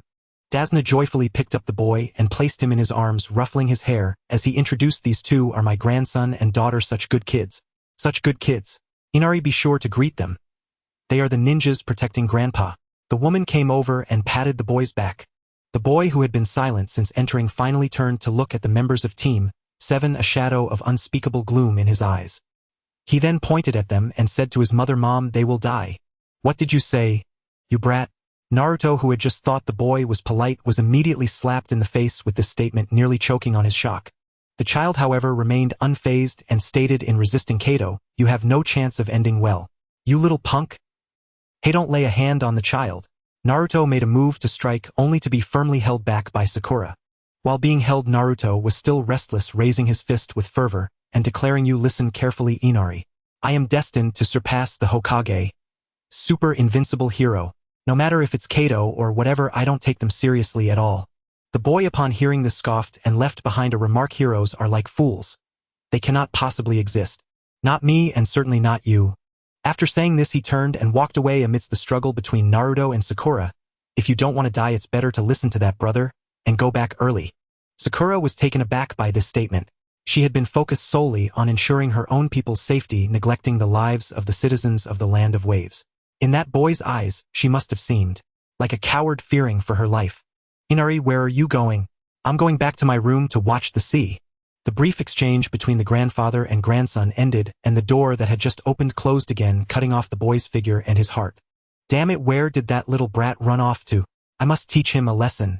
Seeing Sakura in a daze, Naruto seized the opportunity, curling his body and slipping away from her grasp like a sly catfish, flinging the door open and chasing outside. Seeing this, Sakura could only grit her teeth and follow. "Don't be impulsive, Naruto, calm down." The two rushed out in a flurry, while Kakashi inside could only repeatedly apologize to Dasuna and his daughter. On the other hand, after searching through the rooms on the first floor, Naruto and Sakura found nothing. Just as they were about to head upstairs, they heard muffled cries coming from deep within the hallway. "Should be quiet." Sakura turned to Naruto, who was blocked behind her, and said, "Naruto, indifferent, pouted, "My ears are better than yours. Stop acting like a mother." Before she could finish, Sakura covered her mouth and led her to quietly press against the door to eavesdrop. However, unlike Sakura, who could barely hear the boy's murmured longing for his father, Naruto's unique perception allowed her to feel the boy's inner pain. Even the soft sound of tears dropping onto the frame was clearly audible. Honestly, she didn't like human negative emotions. Whether it was being hated in the village before or now being forced to feel the boy's inner torment, this emotional transmission made Naruto involuntarily feel discomfort. Clearly, she didn't even have a father yet. She felt an inexplicable sense of empathy, which was truly strange and unsettling. Easily breaking free from Sakura's grip, Naruto's earlier anger dissipated. She forcefully turned away from Sakura, who still wanted to push the door open. "Then let's begin our training." "Yes, sir." "Too quiet." "Yes, sir." In the dense forests of the Land of Waves, the trio's shouts startled a flock of birds into flight. Kakashi, rubbing his ears, as if they might shatter, nodded in quiet satisfaction. "Ahem. Excellent. But before training begins, I must first explain a fundamental ninja ability, chakra." Wait a moment. What is chakra exactly? I think I've heard of it. Yet somehow I haven't." Naruto suddenly interrupted, his face a portrait of utter bewilderment. Kakashi, leaning heavily on his cane, swayed precariously. Then, after a long, strained pause, he sighed with soul-deep exhaustion. "You haven't even learned this yet. Are your academy instructors just sleeping on the job? Over 6 years. What on earth have they been teaching?" Even during the peaceful era, the third Hokage couldn't possibly have allowed such negligence in nurturing the next generation of shinobi. How could the newcomer's standards have declined so sharply in just a few years since she last led a team? Just as Kakashi was mentally preparing to pay a rather unceremonious tribute to the third Hokage's mother, Sakura raised her hand, her expression dark with exasperation. "Kakashi-sensei. Sensei Iruka is innocent. He explained this hundreds of times in class." But her hesitation hung in the air, making Naruto shift awkwardly. Scratching his head, he laughed nervously. "Ahaha. Sorry. I usually sleep through theory lessons." Kakashi was utterly defeated. Convinced that were it not for his cane, he'd have collapsed from sheer frustration at Naruto's antics. "This simply won't do. Sakura, would you mind explaining it?" Unwilling to waste breath on such foundational concepts, and eager to quietly assess Iruka's teaching efficacy, Kakashi smoothly passed the burden to Sakura, who had been watching the scene unfold with detached amusement. Me." Sakura glanced at her teacher's lethargic, deadfish eyes, then at Naruto's earnest, hopeful gaze, and sighed resignedly. "Fine. Ahem." Naruto, listened closely. "This is essential groundwork. You can't let it go in one ear and out the other." Got it. Naruto responded cheerfully, though Sakura couldn't shake the feeling that his enthusiasm rang hollow. "Really? I'm still not entirely convinced." But she pressed on without delay, clearing her throat twice before continuing. "In short, chakra is the vital energy required for performing ninjutsu. And it can also be used to enhance physical prowess, which is precisely why shinobi possess far greater bodily resilience than ordinary people. Since this energy is drawn from both cellular vitality and mental fortitude, our daily training essentially refines the body and sharpens the will to generate ever greater reserves of chakra. Once sufficient chakra accumulates within the body, we channel it through precise hand seals, guiding its flow to manifest ninjutsu. Legend says some ancient shinobi could perform jutsu without seals, but that remains but a distant half-forgotten myth. Hearing Sakura articulate chakra theory with such lucidity moved Kakashi nearly to tears. He clapped vigorously. Exactly. Precisely so. So Iruka has been teaching properly after all. How profoundly heartwarming. Under their synchronized teasing, Naruto flushed crimson and turned away with a dismissive scoff. Whatever. Even without grasping these complex principles, my body remembers what my mind forgets. Perhaps I'll be the next legendary shinobi who masters sealless jutsu. Naruto's right. We can already use ninjutsu. Sasuke added, nodding. Kakashi watched them, unyielding, impervious to reason, and felt a dull throb behind his temples. No. Neither of you yet commands chakra with true precision. Forget sealless techniques. You can't even reliably execute advanced jutsu using standard seals. What? The trio cried out in unison. Even Sakura, who just delivered the explanation, looked stunned to learn these critical details. Kakashi's gaze went utterly blank. So it was her fate, after all, to become the perpetual lecturer. With a deep sigh, she relented. Listen carefully. As Sakura just said, to perform ninjutsu, a shinobi must not only extract sufficient chakra, but also guide it with meticulous control. Though hand seals simplify learning by mapping chakra pathways, merely mimicking seals, while ignoring the underlying chakra circuits, renders technique futile. Each jutsu corresponds to a unique chakra circuit. Only when every required circuit activates precisely can the technique succeed. Right now you're failing to harness chakra effectively. Even if you draw immense chakra, letting it surge chaotically through your body is perilous. Triggering all circuits at once may force a jutsu to manifest. But excess chakra wastes energy, distorts the technique, and may even inflict grave harm upon you. For instance, henge no jutsu fails to replicate the intended form, bunshin no jutsu spawns lopsided unstable clones, kourimi no jutsu swaps only the object, not your own body, leaving you stranded, or katan jutsu singes you, doton jutsu buries you alive. Ninjutsu is an art of exquisite precision, where a hair's breadth of error cascades into catastrophic failure. Worse still, failed jutsu are the least of your worries. Forcing chakra recklessly has ruptured chakra pathways, reduced shinobi to living husks, or incinerated them outright. That's why the academy teaches only the 3 basic techniques. They're the safest, simplest, and most forgiving of all jutsu. To summarize, without precise chakra control, you'll exhaust reserves rapidly, compromising endurance in battle. And as you advance to higher-tier techniques, poor control risks catastrophic self-injury, hurting your enemy and yourself perhaps irreparably. Therefore, train hard now so you bleed less later. Understood? Kakashi rapped sharply on a blackboard that appeared from nowhere, his tone stern. The 3 flinched instinctively and bellowed in unison, Understood, sir. Their shout sent another flock scattering skyward. Another peaceful day in the land of waves. But speaking of which, how exactly are we supposed to train our control over chakra? Haruno Sakura glanced around but found nothing particularly special. Just trees, more trees. Kakashi smiled mysteriously at her words, leading the 3 little ones to a sturdy tree thick enough for 2 people to embrace, its height comparable to a 5-story building, and patted the trunk before saying, that is. Climbing trees. Climbing trees. Facing the shock of the 3 little ones, Kakashi affirmed, that's right, it's climbing trees. Sounds kind of boring. Naruto sulked. Can doing such a thing really count as training? Sakura asked incredulously. Sasuke was speechless. Come on, just listen to what I have to say first. Kakashi waved his hand helplessly. This is not just simple tree climbing. You can only use your feet, no hands. That sounds quite interesting. Naruto perked up. So how do we climb? Sakura frowned more tightly. You all watch closely.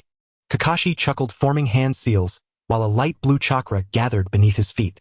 Using his cane, he effortlessly climbed up the towering tree. I made it to the top. He really climbed up vertically using only his feet. It feels just like walking on flat ground. The 3 little ones stared wide-eyed, their faces filled with envy. Kakashi hung upside down on a branch like a bat, showing off in a rather ostentatious manner, saying this is probably how it feels. By gathering chakra at the soles of your feet and adhering your body to the trunk, if you utilize chakra properly, you can reach this level. But what does this have to do with chakra control? Haruno Sakura called out to him from below. Good question. The difficulty in this training lies in the necessity to concentrate just the right amount of extracted chakra at your feet. This is chakra guidance. The amount of chakra needed for climbing trees is very subtle, and the soles of the feet are the most challenging areas to gather chakra. In other words, this is the perfect technique for training chakra control, and it's also the entry point for all advanced ninjutsu. So as long as you master the technique of control, you should be able to learn any ninjutsu. Naruto looked excited, but Kakashi rolled his eyes and shot him down. Theory and reality still have their gaps. Additionally, there's one more point to note. If you want to keep your body adhered to the tree without falling, you must maintain a stable output of chakra at your feet for an extended period. This is training the ability to maintain chakra. When faced with the demands of different ninjutsu, maintaining both the precision and stability of chakra simultaneously is a very difficult task. However, when a ninja needs to extract chakra, they are often in the midst of a fierce battle where movement is unavoidable. In such situations, maintaining control and stability of chakra can be incredibly challenging. That's why I had you practice climbing trees to train your chakra utilization methods. However, no matter how much I explain, you won't truly understand until you experience it yourselves. Saying this, she tossed 3 kunai down to the 3 little ones, which landed with a clang, perfectly positioned half a meter in front of each of them. First, you need to use the kunai to mark the limit of how high you can climb, then strive to surpass that limit and remark it, repeating this process. At first you might not climb smoothly, but you need to muster your courage and not overthink it. Charge up and see how far you can go. Don't hesitate too much, alright? Upon hearing this, Naruto raised the hand gripping the kunai and waved it, flashing a bright smile. This kind of training is really incredibly easy for me, because I am the one growing the fastest right now. The other 3 looked at him with dark expressions. Of course he would grow faster than Sakura and Sasuke, the 2 academic overachievers. It's hard to understand what he was so proud of. Kakashi was also helpless. He regretted praising him. Alright, enough bragging, just find a tree and start climbing. Okay. First, gather your chakra at your feet. Naruto and the others mimicked their teacher's earlier hand signs as blue and red chakra gathered at their feet. Alright, charge. Oh no! Naruto let out a scream as he fell backward, his body stiff and upright. The chakra beneath his feet, fiery like flames, made contact with the tree trunk, snapping the little tree as thick as a bowl in one go. Consequently, he crashed down to the ground with a loud thud, now rolling on the ground while holding his head, having hit the back of his head hard. Mommy! On the other side, Haruno Sakura also lacked the strength in her chakra and fell hard after barely taking 2 steps. Tisk! Sasuke climbed the highest, managing to reach 5 meters before losing control and sliding down after breaking a small piece of bark. Yet he didn't forget to carve a mark into the tree with a swift motion. Though he was the first to complete the task, for Sasuke, a mere 5 meters was far from satisfying, especially with Kakashi watching them from the tree with his cane. Naruto, be careful. If the chakra is too strong, you'll break the tree. It's not easy for it to grow this big. Sakura, your strength is too weak. That amount of chakra can't provide enough adhesion. Haven't you eaten enough? Great job, Sasuke. Keep it up. Kakashi smiled, providing guidance to everyone's questions, but internally, he couldn't help but reflect on the gap between genius and ordinary people. Just then he felt a sudden tap on his back. Is it like this? Turning around, he saw Haruno Sakura with a radiant smile and youthful vigor appearing behind him. However, her chakra was not as ample, and she quickly flipped over to sit on a tree branch before she could dangle for 2 seconds. Climbing this tree isn't as hard as I imagined. This kid, how can he climb this high after just trying a couple of times? The remaining 3 were all shocked. Kakashi was the first to react, but instead of just praising him, he took the opportunity to sarcastically address Naruto and Sasuke. Oh, it seems the best at controlling chakra here is the only boy in the group. Indeed, boys are more gifted, aren't they? The 2 girls below could only feel a tightness in their chests. Oh dear, not only does he have a wealth of knowledge about chakra, but his control and endurance are also quite impressive. It seems, currently the one closest to becoming Hokage is Sakura, right? Unlike someone who only boasts. Naruto twitched at the corner of his eye. Moreover, the Uchiha clan isn't really that impressive, is it? Sasuke raised an eyebrow. The 2 exchanged glances, each seeing the unwillingness in the other's eyes. Sakura wasn't too pleased either.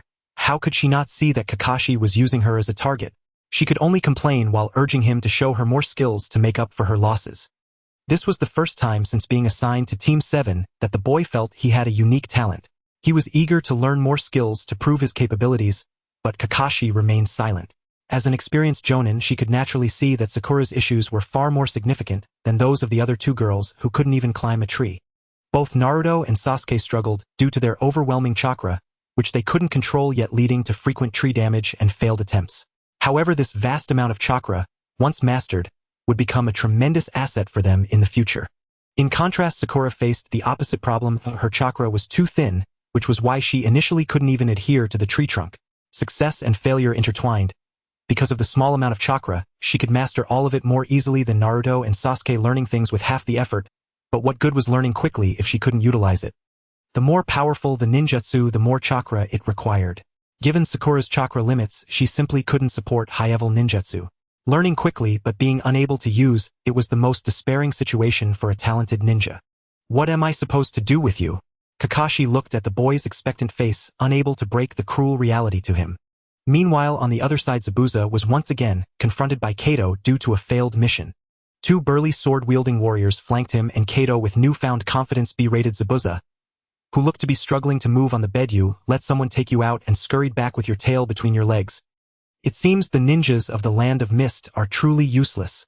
You can't even clean up after your subordinates? What kind of a joke is this, Zabuza? It's laughable." As he spoke, he foolishly moved closer to Zabuza, who was lying on the sickbed. Haku cast a cold glance at the three, and the two warrior henchmen reached for their weapons. A quick draw. "Wait a minute." Kato waved his hand to stop the two, walking to Zabuza's bedside and extending his hand. "Hey, don't just sit there like a mute, answer my question." Before his hand could get close, Haku immediately seized his wrist with such force that a sound of bones cracking echoed in the air. "Don't touch Aunt Zabuza with your dirty hands." "Ugh, you." Kato winced as sweat beaded on his forehead. The two guards finally reacted, about to draw their swords, but Haku instantly positioned himself between them, swiftly disarming them and placing their swords against their throats. "I advise you not to act recklessly. I am already quite angry." The cold voice sent shivers down their spines, especially since Haku had just been at least 2 meters away from them. How is this possible? He can move in an instant. This guy, he's a monster. Seeing this situation, Kato could only concede once more, leaving behind a threat. "I'll give you one more chance. If you fail again next time, there will be no place for you here." With a fierce remark, he turned and stormed out with his 2 useless guards. "Haku, why must you meddle?" Zabuza uncovered the blanket, revealing the kunai he had long grasped in his hand. Had he not been stopped by the boy, he would have surely sent that old Kato to his doom. Haku merely smiled and helped Zabuza cover the blanket again, gently saying, "I understand your feelings, but it's still too early to kill Kato. If we cause a commotion here, we'll be hunted down by those guys from the hidden mist village, so we need to endure a bit longer."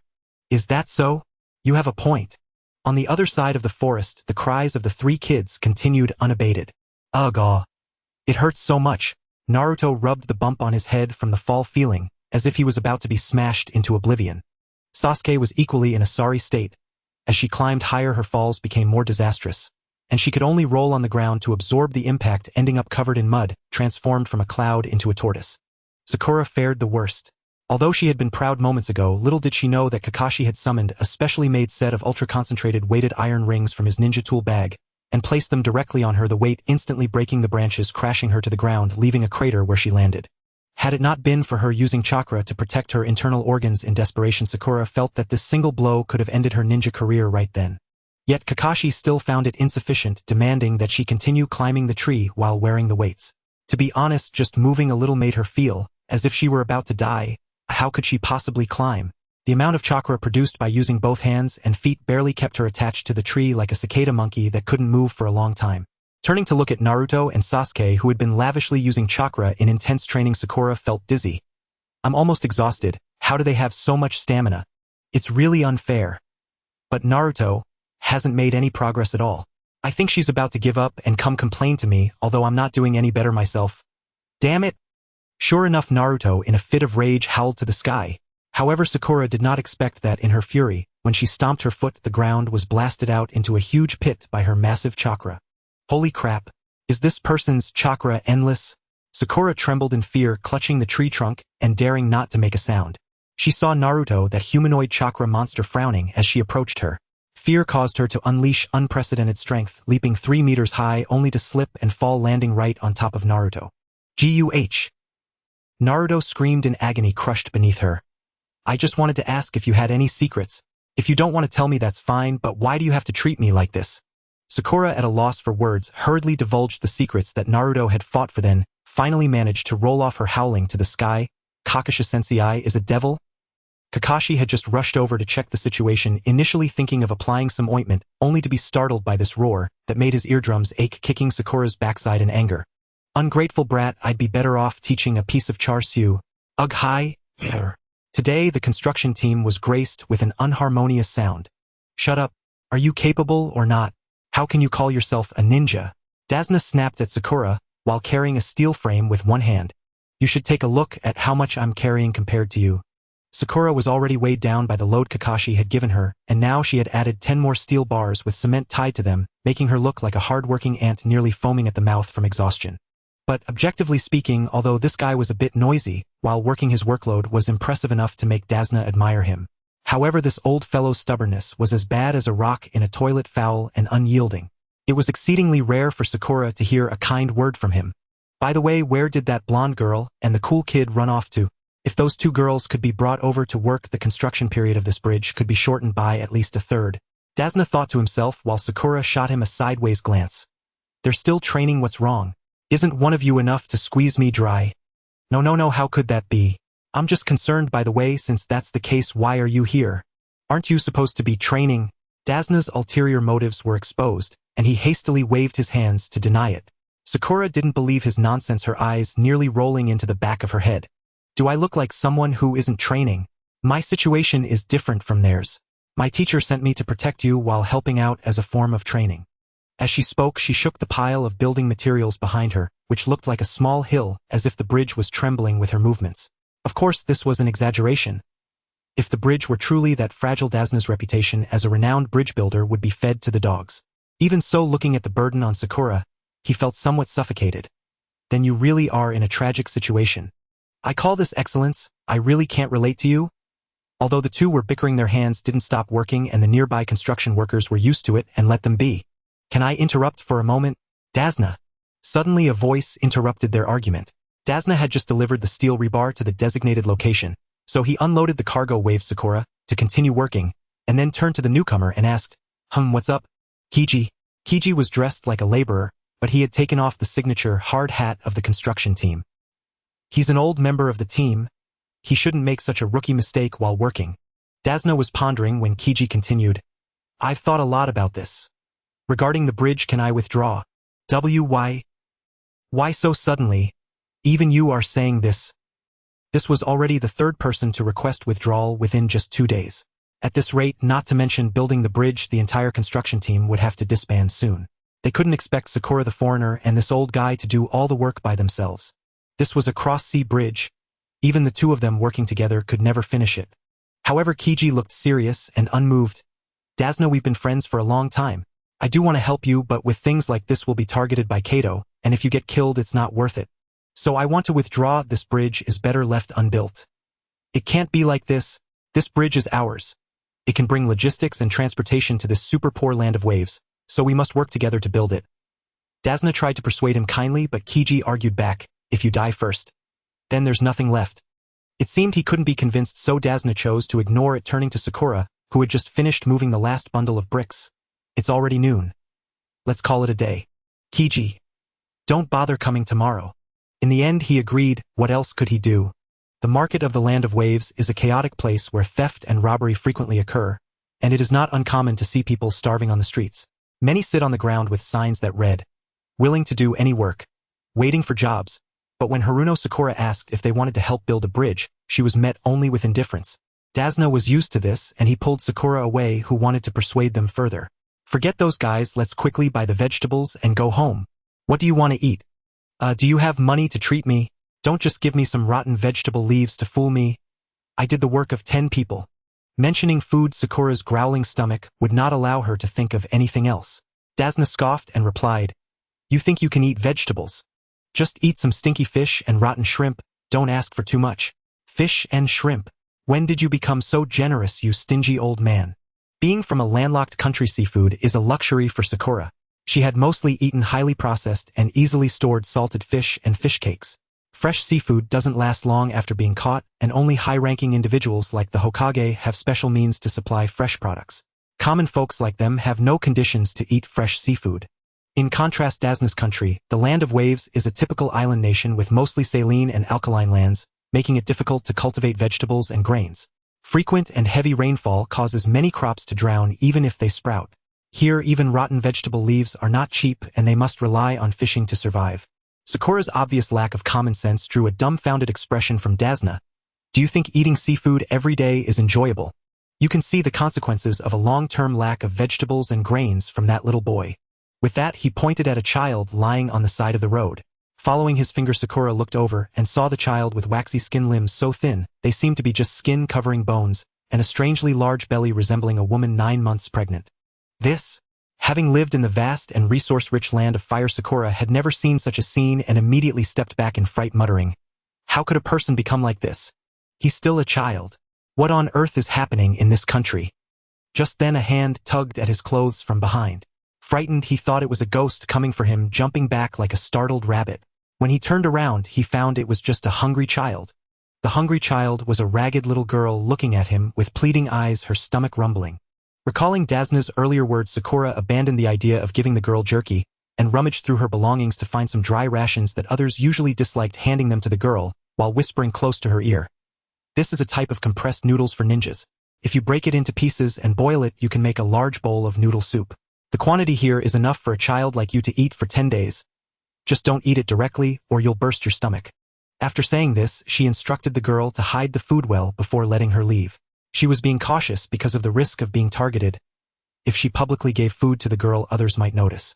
Sakura couldn't guarantee what these starving people would do. "You're quite kind, aren't you?" Dasna said with a hint of sarcasm. Sakura rolled her eyes and replied, "If I weren't kind, would I be building a bridge with an old fraud like you?" Dasna laughed as if he had heard the greatest joke, unable to stop for a long time. Finally, he wiped away tears from laughter and sighed. "You can save one person with your kindness, but you can't save a nation. We are an island nation. The insufficient food production relies entirely on seafood trade for survival. As long as the bandit Kato isn't eliminated, the bridge won't be built, and the people here will never escape poverty and hunger. But they don't understand that. They would rather lie down and wait to die, would rather be slaughtered like pigs than stand up and resist. Those people say they are willing to do anything, but when something really needs them, they all act as if they haven't heard a thing. Sometimes I really don't understand, is such a country really worth saving?" Looking at Dasna's expression filled with tears and madness, Sakura didn't know what to say. In the end, she just sighed and patted his back. "You're drunk? I'll pretend I didn't hear that." "I'm not drunk." Dasna swatted her hand away. "Alcohol is made from grain. With the scarcity of food in the land of waves, how could he possibly have alcohol to drink?" He had only gotten himself drunk back in Konoha to bolster his courage. The weaker people are the less they dare to resist. We really need that bridge. It symbolizes not just hope, but also courage to help the people of this country, who have been submissive, to regain their courage to face reality. As long as that bridge can be completed, the town will return to its former state, and everyone will have better days ahead. Watching the stubborn old mule before him, who showed no fear even in dire situations, now weep like a child for the people he wished to protect, Sakura felt a pang in her heart, and for the first time sincerely wanted to protect this old man. She wanted to protect this last spark of courage in the land of waves. In the depths of the jungle in the land of waves, Naruto and Sasuke were still climbing trees with all their might, squeezing every bit of chakra to train. The two trees were covered in knife marks, and the marks on Naruto's tree were getting closer to Sasuke. Damn! Sasuke is climbing higher. Every time Naruto made progress, Sasuke did too. Naruto always felt that the distance between them was forever out of reach. On the other hand, being chased by Naruto made Sasuke feel pressured. No matter how hard he tried, he could only stay 3 positions ahead of her, which was unbearable for the proud Uchiha Tsuchi. That girl is about to catch up. What kind of techniques did Haruno teach her? Why is she progressing so fast? This wasn't a big deal. Chakra is a product of the fusion of physical energy and mental energy. You can't just focus on controlling the body. Maintaining mental calmness is also important. Only by calming down can you better guide your body, combining movement and stillness. Don't tense up, relax your spirit, and continuously gather a certain amount of chakra at your feet, then concentrate on the tree. This was the insight Sakura had shared with Naruto. Although the techniques were not profound, they were certainly not easy for the tense Sasuke and the impatient Naruto to comprehend on their own. That's why the calm-tempered Sakura became the first among them to grasp the essence of tree climbing, becoming an elite. Thus, even though Naruto knew the method, it was still difficult for her to calm down quickly. She could only suppress her anger and anxiety through sheer willpower during one failure after another. Naturally, this state of focused concentration should not be easily disturbed, but... Hey Naruto! Just as Naruto had just thrown off her excessive focus on Sasuke and concentrated, fully feeling confident she could succeed this time, Sasuke's sudden call snapped her back to reality. She lost her balance and fell face-first into the mud with a splat. What the hell are you doing? Are you looking for a fight? Don't interrupt my concentration, Naruto said angrily as she struggled to get up from the ground. Sasuke, however, was unusually hesitant. It's just that. What do you mean by that? Naruto crossed her arms looking wary. She always felt that Sasuke was acting strange normally, so cold yet often approaching her to talk. This guy. Could it be a love letter? Naruto shivered and rubbed her goosebumps, racking her brain, but unable to think of any connection with her other than the accidental kiss earlier. Especially seeing Sasuke's face turning redder and redder, Naruto was already contemplating how to dissuade her. Fortunately, the next moment Sasuke inadvertently cleared her name. What did Haruno tell you before? Hearing the question, Naruto instantly relaxed, and after realizing it, she became smug and revealed a mischievous smile. I won't tell you. Dummy. That night, everyone gathered at the Dazuna residence. I am so happy. It has been a long time since so many people have gathered for a meal. Dazuna scratched his head with delight while Haruno Sakura struggled with fish bones as Sasuke and Naruto, not so picky, enveloped their mouths and intestines with ample chakra and swallowed the fish meat along with the bones in one go. However, this reckless way of eating combined with the indescribable nausea from consuming too much seafood made them vomit all over the place just when they attempted to have another bowl. Don't you dare throw up. You two bastards. Haruno Sakura slammed the table, although she also found it hard to eat these things, and she missed the rice noodles of the Land of Fire terribly. Yet this was food that was hard to come by in the Land of Waves. Dazuna, as the host, said nothing. He didn't want to always mention poverty. He waved his hand dismissively.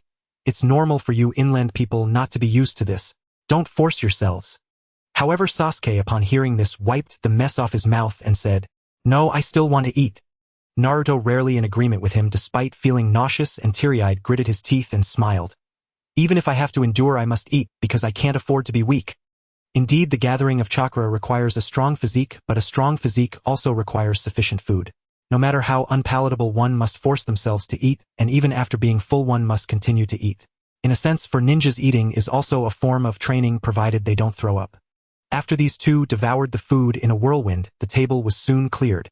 While cleaning up the dishes, Sakura happened to pass by a hanging portrait in the corridor and curiously asked, Excuse me, can I ask why the torn photo is hung here? She had been looking at that photo while eating. It seems like someone purposely tore this corner off. She pointed to the damaged family portrait. Unintentionally, Dazuna's daughter Tsunami paused in her dishwashing, and after a long moment replied, That was my husband. Her words seemed to spark something, and Dazuna continued, That was someone who was once called the hero of the Land of Waves. Upon hearing this, the gloomy boy silently put down his teacup and left the table without saying a word, though he seemed to protest their discussion of this topic. Inari, where are you going? Inari. Tsunami called out to her son for a long time but couldn't bring him back. Unable to blame the oblivious Haruno Sakura and the others, she turned her frustration towards her father Dazuna. Dad, did I not tell you not to mention that person in front of Inari? You never listen. With that, she stormed out, slamming the door behind her. Haruno Sakura was left bewildered, feeling as if she had said something wrong but not understanding anything. What happened to Inari? It seems like there's some reason behind this. Kakashi also showed some interest. Faced with such a question, Dazuna could not hide it any longer. Yet every time he spoke of this topic, his heart ached. It took him a long time to gather his emotions and share. This is a long story, and I need to start with Inari's stepfather, the man named Kaisha who came to the island. My son-in-law passed away early, and thus Inari became a child without a father. The world of children is harsh. The tragic absence of a father became a reason for others to mock and bully him. Without peers as companions, Inari could only keep company with a small dog. They shared a strong bond, but because of this, the group of bullies would also target the dog. That was a day 3 years ago. Pochi. Inari was trapped on either side by two bullies, who were clearly taller than him, unable to break free. He could only shout at the boy who had forcibly taken his dog Pochi, but the boy smugly replied, No way. Its name is Shooting Star, and from today on it's my dog. It's not Shooting Star. It's my Pochi. Give it back. Pochi is my good friend, and I won't give him to you. Inari's voice was filled with sorrow as he argued. Unexpectedly, it angered the boy. Some people are just born bad seeds. If they can't have it, they will destroy it. With a malicious grin, he threw the small dog into the sea. The little dog was clearly still a puppy, and had never learned to swim, struggling and yelping in the water, looking pitiful. The bully chuckled and said, He who told you not to obediently hand it over to me. I don't want such a stupid dog. Why are you doing this? Do you want to kill Pochi? Why do it? The boy's smile grew wider at the question. He didn't take the dog because he liked it. He simply wanted to see Inari begging him. Since Inari was so stubborn and dared to argue back, he decided the dog wasn't worth keeping. He had something even more entertaining. Hey, let Inari go. That dog is really important to you, right? Go save it. Inari, who had just been standing firm, suddenly froze. What's wrong? Come on, don't you care if Pochi dies? Inari trembled as he watched Pochi struggling for its life in the water, but dared not take a step. How could I not care? It's my only friend. But. I'm sorry, Pochi, I can't swim. The bully laughed at this sight. He knew this coward would talk about friends, but was too scared to jump in to save it. Bastard, if it's your dog, then jump in and save it. With that, he kicked Inari into the water. This doesn't seem right, big brother. What if this guy can't swim? Inali struggled in the water, and the boy who had pinned him down felt a pang of compassion. However, the leader of the bad kids remained indifferent, and threatened his slightly conscious younger brother, saying, Don't worry about him. If you want to save him, then go do it yourself. At that moment, the little dog, which had been struggling in the water, finally tapped into its instinct to paddle, ignoring its drowning former owner Inali, and began to swim unsteadily toward the shore. Upon seeing this, the bad kids abandoned Inali and ran away.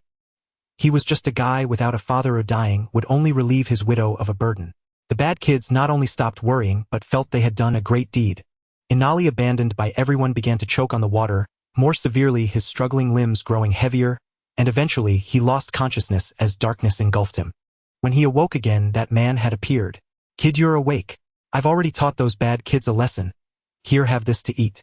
He handed Inali a perfectly grilled fish, his smile warm and gentle, illuminated by the flickering flames of the campfire, making him appear majestic and divine. Is he a deity?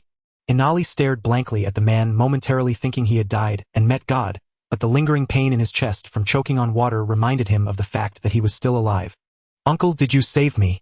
Yes, you were really bullied badly. I see, even the dog abandoned you. The dog from my hometown is a very loyal animal.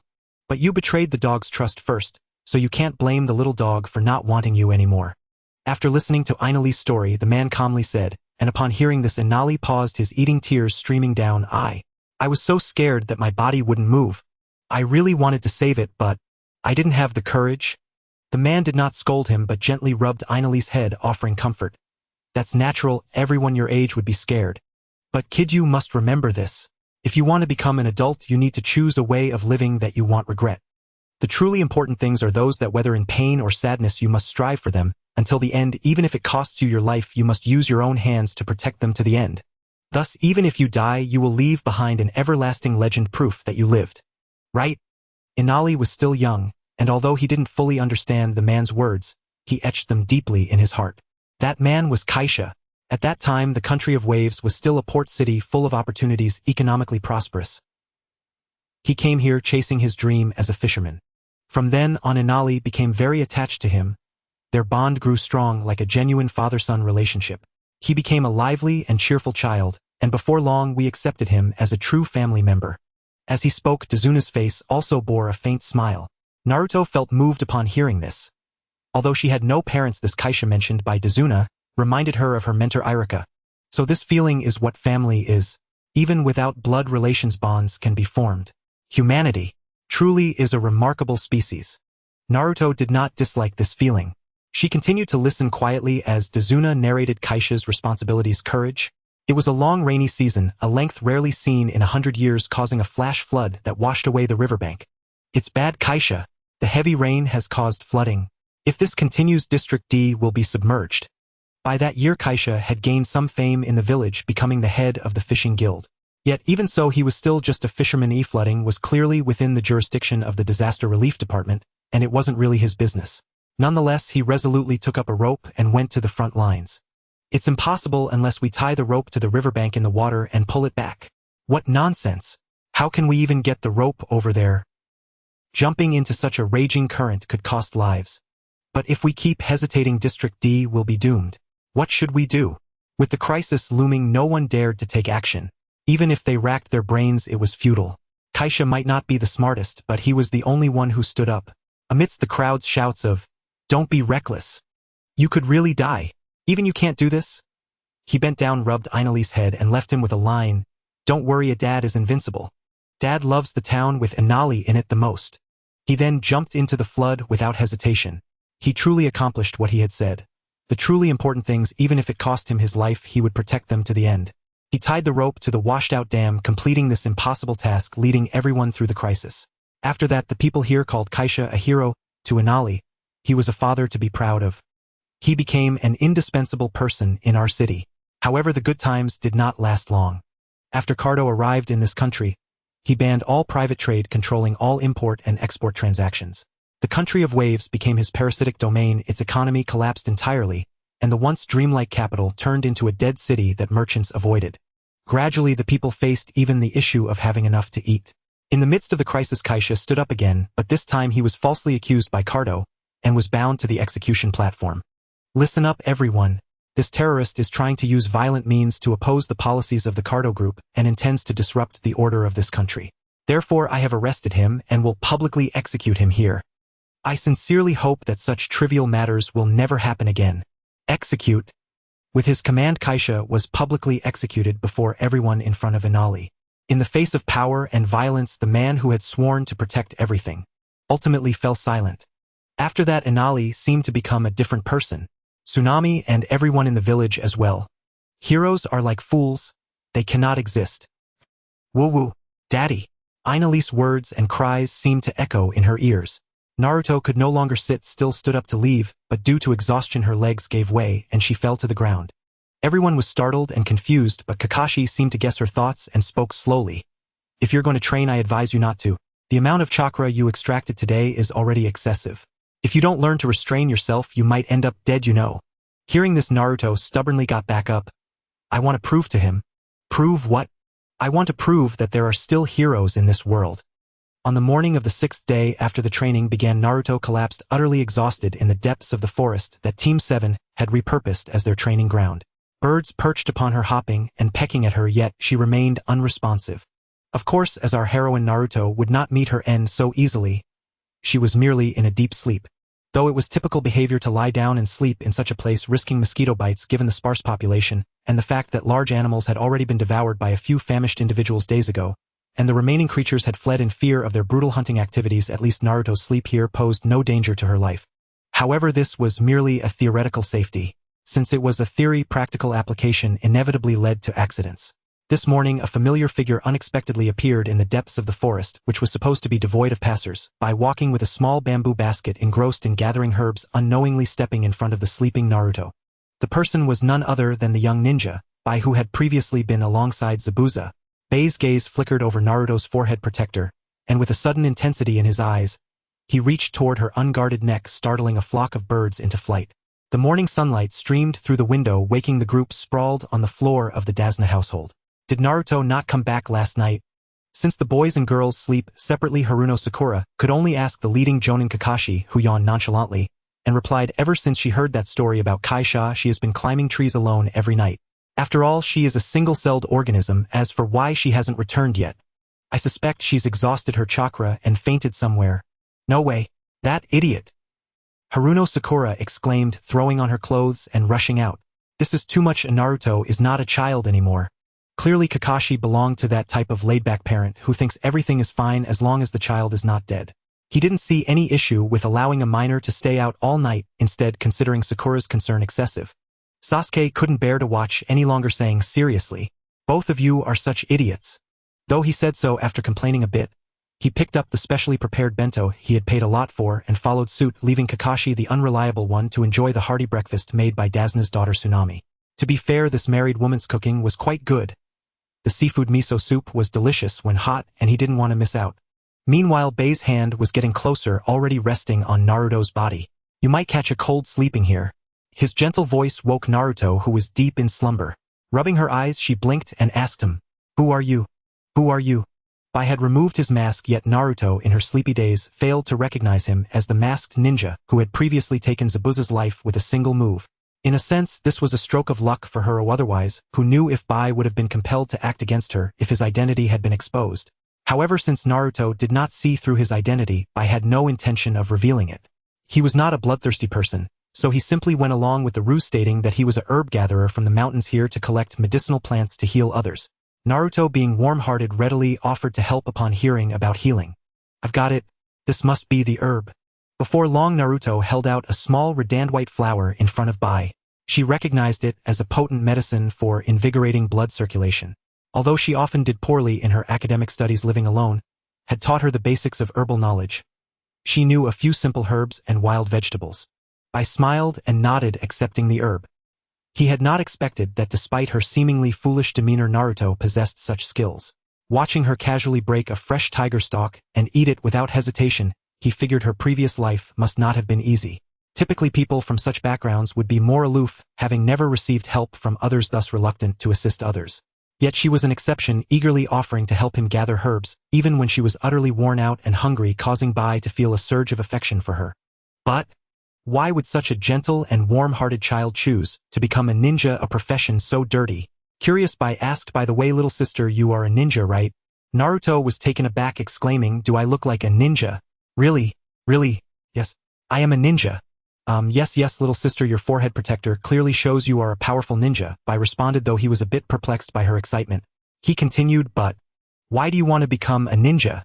Naruto chuckled and replied, "Because I want to become stronger." But you already seem really strong."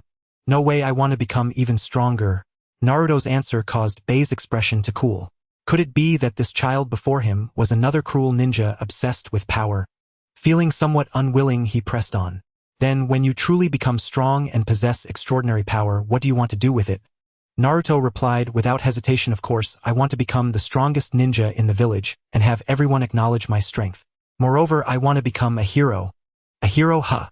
While the first two answers did not sound too promising, the last one was passable. Bai finally broke into a smile again, asking, "Are you doing this for someone else? Or for yourself?" Seeing her tilt her head in confusion, Bai let out a gentle laugh. "Do you have someone very important to you? When you have something important to protect, you can truly become strong." These words were not only a reflection of Bai's own experiences, but also a summary of the lessons Naruto had learned during her days as a ninja from her teachers and the story of Kaisha. She finally understood what the young man meant and smiled in response. "That's right. I know this very well." Bai smiled warmly as before picking up the bamboo basket filled with herbs and preparing to leave. "You will become stronger. Perhaps we will meet again by fate." Safe travels, big brother. Naruto waved her hand in response. Once she saw him off, she would continue her training. However, his next words made Bai pause, and after a moment of silence he turned away softly, saying, "I'm actually a girl." With that she left, swaying her body with a hint of disappointment. "What? How is this possible? She looks even more handsome than Sakura."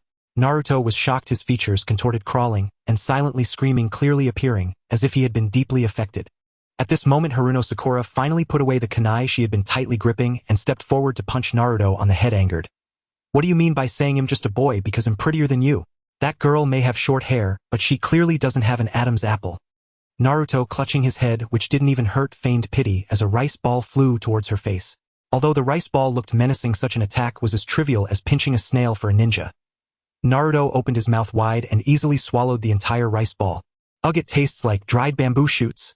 After joyfully chewing on the long-lost carbohydrates for a moment, she was disgusted by the dry and hard bamboo shoots in the rice. But if she were to spit it out, she felt reluctant, so she could only try to control herself not to chew, struggling to swallow what was in her mouth, before finally freeing her mouth and gritting her teeth at Sasuke, who had just fed her the rice ball. "You jerk. Why did you put bamboo shoots in the rice ball? It doesn't go together at all. You did it on purpose, didn't you?" At this moment Sasuke deliberately bit into a rice ball, wrapped with Naruto's roll, raised his hand to show. Naruto sneered and said proudly, "Does someone who only eats plain rice have the right to be picky? You jerk." Naruto jumped in anger and immediately charged at Sasuke. "You two idiots, stop arguing." In the end, this farce concluded with Sakura giving each of them a hard slap on the head. Heaven knows why he, the youngest of the three, ended up unintentionally taking on the role of a male mom. The next morning, 7 days after training began. "Seriously, it's almost time for breakfast. Where did that guy Naruto run off to? Miss Tsunade won't even let me eat until everyone is here." Kakashi scratched his messy hair, his mouth twisted in a way that was clear even through his mask, walking through the forest while complaining. Sakura, who was walking beside him, felt her forehead twitch with anger, clenched her fists, and with a fake smile said, "Shouldn't you be the one to answer that? My dear Kakashi-sensei, I clearly told you yesterday that there were outsiders at the training grounds, and not to let Naruto act alone again, right? Ahaha, I can't help it if she sneaks out alone. Besides, Sasuke said he went out for a walk and never came back." I thought they should be together. Doesn't count as being alone, right? Kakashi chuckled awkwardly as he tried to defend himself, but it was clear that he was only digging himself deeper. Sigh. You really? As a jonin, how could Kakashi not notice Naruto's movements? Sakura saw that he just didn't want to care, but since he was her teacher she couldn't say much. Just then a kunai suddenly flew and landed between the two. They both looked up only to see Naruto's small figure clinging to a branch about 20 meters off the ground, grinning mischievously. Has Naruto really climbed that high already? How amazing! This was already higher than the distance Kakashi used for demonstrations. Although Sakura felt that if she removed her special chakra-weighted gear, she could probably reach that height, she was worried that if she fell she wouldn't be able to escape unharmed. However, Naruto, that single-celled organism, clearly wasn't thinking about such things. He felt no fear and boasted from the tree, "How about that? How about that? I can climb to such a high place now." After saying that, he wobbled trying to stand up, but his foot slipped, and he began to fall backward, looking like he was about to turn joy into sorrow. Ah, idiot. Not good. If he falls from that height? Kakashi and Sakura were both frightened under the tree, but one was still recovering from overusing the Sharingan, while the other didn't have time to release her burden, and neither of them felt confident they could rush up to save Naruto. However, in the next moment Naruto gathered chakra under his feet, and hung upside down like a bat gripping the not-so-thick branch and laughed wildly. "I was just kidding you. Ahahaha, you fell for it, you fell for it. Idiot, don't joke about things like this. Just wait until you come down and he'll beat you up." Sakura shouted angrily, and unexpectedly her shout startled Naruto, causing him to lose focus on his chakra, and he suddenly fell, breaking the branch. She fell straight down. Now it was serious. The play had turned real. Naruto panicked and her scream echoed in the air. One could only say that she was lucky to have climbed high enough, otherwise she wouldn't have had the chance to scream before hitting the ground. But because she climbed so high, it took some time to fall to the ground, which gave Sasuke, the only one capable of saving her, time to react. He dashed 2 steps and leaped to the treetop, grabbing Naruto firmly, when she was about 10 meters off the ground, just as Sakura exclaimed, "I can't believe it." Sasuke, as expected, was so cool. A bead of cold sweat appeared on Sasuke's forehead.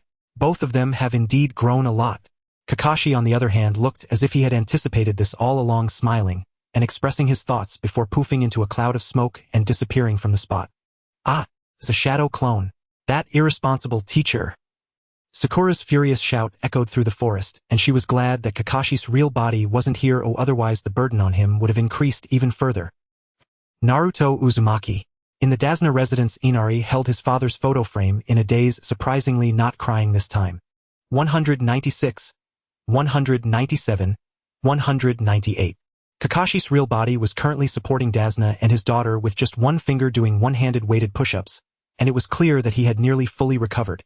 Dasna, awkwardly forced to sit on her, scratched his head and tried to find a topic. "I wanted to ask you earlier. I not only concealed the task details but only reported brank task money. Is it really worth you staying to help me?" Kakashi's expression remained unchanged, as if he had merely done a very normal thing, and he calmly said, "To not take action when one should is not bravery. A strong leader has no weak soldiers. This is the teaching of our previous Hokage and the way of life for Konoha ninjas. Ninjas should not risk their lives just for money." Meanwhile, on the other side, Zabuza, who had been carefully treated with herbs, easily crushed an apple, saying, "It looks like you've nearly recovered. Great. Let's go, Haku." Zabuza casually tossed aside the apple remnants, clearly impatient to find the 7th squad for retribution. It was deep into the night, the moon hanging high above, when with a crack, 2 figures, one black and one yellow, finally supported each other back to the little wooden house in Dazuna. "Oh, it's rare for you two to come back on time today." The dinner had already been set on the table, steaming hot, just waiting for them to take their seats. Both of us climbed to the top of the tree today." Naruto gasped for breath, utterly exhausted, and relying on Sasuke for support to avoid collapsing. He managed to sit at the dining table, his voice brimming with pride. Sasuke looked at her pitiful state, resembling a soft shrimp, and sighed. "I told you not to practice until you can't even move. You're such a huge idiot." Kakashi didn't say much about it. Although it's not advisable for ordinary people to be as eager for results as Naruto, ignoring the limits of one's body often leads to overexertion and damages the foundation. However, Naruto was not an ordinary person, and as the Nine Tails, her training was more about gradually mastering the power that belonged to her, so there was no need for concern. Kakashi merely reminded them that starting tomorrow, they would both be responsible for protecting Mr. Dazuna, and then eagerly started eating. Due to Sakura being sent to assist with the bridge construction these days, even though the construction team of Dazuna had scattered, there were still a few workers left. With Sakura's strength as a ninja and Dazuna's rich experience, their progress in building the bridge was not only unimpeded but had even increased. They were expected to reach the finishing touches by tomorrow. However, because of this, if Kato wanted to stop the bridge from being completed, tomorrow would be the last deadline, which meant that the decisive battle would take place the next day. However, Kakashi did not plan to reveal this matter early. Whether it was a blessing or a curse, one could not avoid fate. Informing them of this information now would only affect their mindset, so it was better to finish the meal early and rest well to gather their strength for the battle. Unfortunately, things were not going smoothly. She wanted to rest well, but there was always someone who disagreed. That boy named Inari was restless again. Watching Naruto struggle, he unconsciously recalled his father, who had also worked hard for the Land of Waves. But what had come of it? Why? Tears flowed uncontrollably from the corners of his eyes. Naruto sensed the boy's chest swell with grief and lifted her eyelids, asking, "What's wrong?" This casual question ignited Inari's long-accumulated resentment like a spark. He glared at Naruto and slammed the table. "Why are you trying so hard? No matter how much you train, you still won't be able to defeat Kato's subordinates. No matter how beautifully you speak, no matter how hard you try in front of truly strong people, the weak can never win." He appeared to be yelling at Naruto, but inwardly, he was questioning his deceased father. Yet these questions would never be answered by his father again. Sometimes heroes do not refrain from harming others. Their sacrifices often become an everlasting pain for their loved ones. If possible, Inari would rather his father not be a hero. He just wanted his father to be alive, saying he would use his own hands to protect the most important things, yet he ended up dying so easily. His father was nothing but a liar. Naruto didn't want to deal with the tantrums of this little brat after a long day, nor was she interested in explaining. She waved her hand dismissively. "Stop whining. I told you I'm different from you." Inari, however, ignored her warning and yelled even louder, "Seeing you just makes me feel awful. You, a foreigner, don't understand this country at all. You just want to show off. You know nothing about me. I am different from you, who has never experienced suffering and is always smiling. Understand?" Naruto frowned, genuinely angry for the first time at this child who cried every day. "You treat yourself as the protagonist of a tragedy, crying and whining every day. If you think that can solve your problems, then just keep crying forever, you useless crybaby." Inari was also startled by her furious expression. He was essentially a bully who feared the strong. Because Naruto seemed to be the most useless in Team 7, he dared to speak boldly to her. But when Naruto truly got angry, he didn't dare to utter a word. The dining table fell into silence, and Naruto felt that the food was no longer appetizing. She stood up, patted her backside, and turned to leave. Inari also ran out, crying after a while. Sakura and Sasuke glanced at Kakashi, who seemed unaffected, and was focused on his meal side, and hastily packed 2 bento boxes before following. "Aren't you going to look for Naruto?" Sasuke frowned when he saw that Sakura was not walking in the same direction as him. Sakura, feeling a bit embarrassed, scratched her head and replied, "Well, you're here, so I'm a bit worried about Inari. After all, he has been taken care of by his mother quite a bit these days." Sasuke didn't say much in response, quietly quickening his pace. Just as her figure was about to disappear, he casually said, "Soft-hearted fool. Soft-hearted fool." Sakura recalled her previous attitude towards Naruto and scratched her head. "That probably doesn't suit me." Dazuna's little wooden house was built on the sea. Although it had the drawback of high humidity, stepping outside meant the vast ocean, which had its own unique charm. Inari's figure appeared small against the backdrop of the vast sea view, yet particularly striking. "Can I sit here?" The aroma of the bento in Sakura's hands made Inari's stomach grumble after crying. He finally nodded with a flushed face. Sakura sat down beside him but didn't immediately hand him the bento. Instead, she calmly opened the lid to enjoy her meal while admiring the night view. Her enjoyment made Inari's mouth water even more. Only then did Sakura, with chopsticks in her mouth, smile and ask him, "What's wrong? Are you hungry?" "No, you're just pretending to ask." Inari turned his head away, not looking at her, his small face puffed up like a pufferfish. Sakura didn't tease him further and handed the bento to the boy's arms. After watching him gobble it up, she continued about Naruto. "You don't need to take it too seriously. She just isn't very good with words and doesn't mean any harm." Seeing Inari silent and not responding, Sakura didn't get discouraged and continued. "We already heard from Mr. Dazuna about your father. Actually, Naruto is just like you. She also never saw her father since she was young.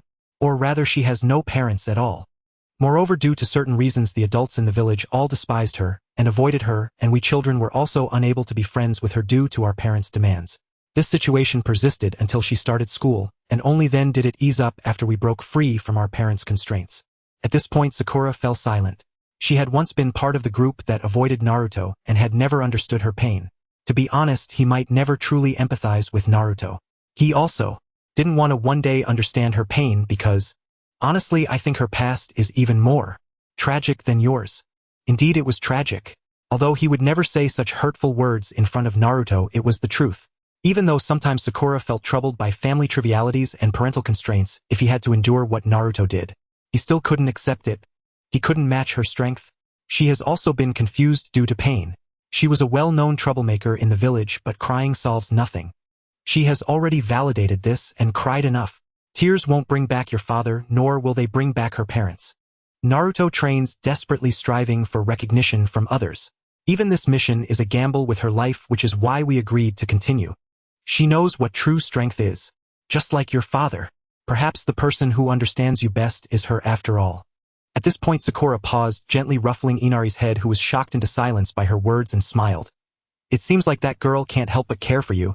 Then Mingren is in your care. She overexerted herself in training yesterday, and I doubt she'll be able to move today. The sun rose in the east, and it was time to confront Kaguya's forces, yet Mingren was still snoring soundly. Considering her current combat power, without unleashing the nine-tail strength, she would likely be a burden, and Kakashi could not be sure he could control her if she did erupt. So while she slept, they asked Inali and her child to look after Mingren, and quietly slipped away with the bridge-building squad. Elsewhere, Kaguya leisurely barked orders into a call, summoning Zaibuzan and the others, ready to launch the attack. Hey Zaibuzan, are you listening? Hey!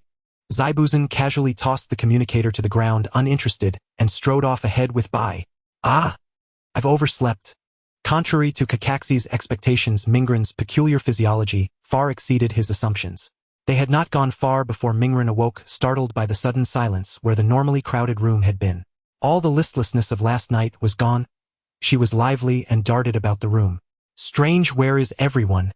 Jinai was teaching her son to knit and, half asleep, answered, Mingren, you're awake. Your teacher told you to rest today. Ah, I knew it. I knew it. Those guys actually ditched me and snuck off. Mingren left without breakfast, hurriedly changed, and dashed out shouting, I'm going out. Is this what they call training so hard you cannot move? Jinai stared at the suddenly empty corridor, speechless and choking back emotion. Damn them. They didn't wake me up. Mingren bounded through the woods on all fours. After mastering the art of climbing trees, her movements had become ever more agile. She was almost like an orange spirit cat. But a strange scent on the breeze made her suddenly halt. Strange. Blood. What? What is happening? On the Land of Waves bridge, the scene was far from peaceful. The few workers lay scattered. Odazina hurriedly lifted one whose head was battered and bleeding, but who still groaned. Barely conscious, the worker asked anxiously, What's wrong, Jisai? What on earth happened here? There were monsters. Jisai's mind blurred. After uttering those last words, he lost consciousness. Kakashi's heart sank. It seems our guess was correct. Kaguya has indeed acted. Meanwhile, Inali and her child went about their chores, untroubled, unaware that danger had arrived. Yanali, come help your mother wash the clothes. Okay, I'll come after I finish in the restroom. Two sword-bearing warriors listened to the warm domestic exchange, and both revealed cold smiles. This fog. A familiar dense mist rolled over the nearly finished bridge in the Land of Waves. Kakashi was the first to sense the danger. He assumed a battle stance and shouted, The enemy is coming. Ing and Zhuazhu, hearing him, quickly drew their weapons and took up positions around Dazina. Zaibuzan, so you are still alive. You recovered so quickly. Kakashi formed hand seals, his expression grave. Teacher Kakashi, this is. Indeed, this is Zaibuzan's mist concealment technique. Zhuazhu trembled like a leaf as Zaibuzan's lingering spectral voice drifted out. Long time no see, Kakashi. You're the same as ever, bringing along a few useless kids. Look, she's trembling again. Pathetic. In an instant, 5 shadow clone figures surrounded Kakashi's squad with sinister grins. In the face of danger, Zhuazhu finally stepped past the barrier in his heart, and smiling said, I'm trembling with excitement. With a flash, he spun like a deadly top, cutting through the 5 clones in an instant. The very clones that once even a single one would have been enough to make her and Mingren treat it as a dire threat. Oh, you can so easily slay my water clones. This brat has grown quite a bit, hasn't he? By you've gained a new rival. It seems so. Aunt Zaibuzan. Zaibuzan's true body, and Bai, who had once again donned his mask, strode forth openly and boisterously. It appeared they had entirely abandoned any assassination tactics this time. It seems our prediction was right. That masked kid must be Zaibuzen's accomplice standing there so brazenly beside him. Seeing the enemy prepare to duel openly, Kakashi relaxed his hand seals and muttered wryly. Zuaju said, "I'll deal with that fellow. He dares perform that dreadful trick. I despise people who put on such pretenses."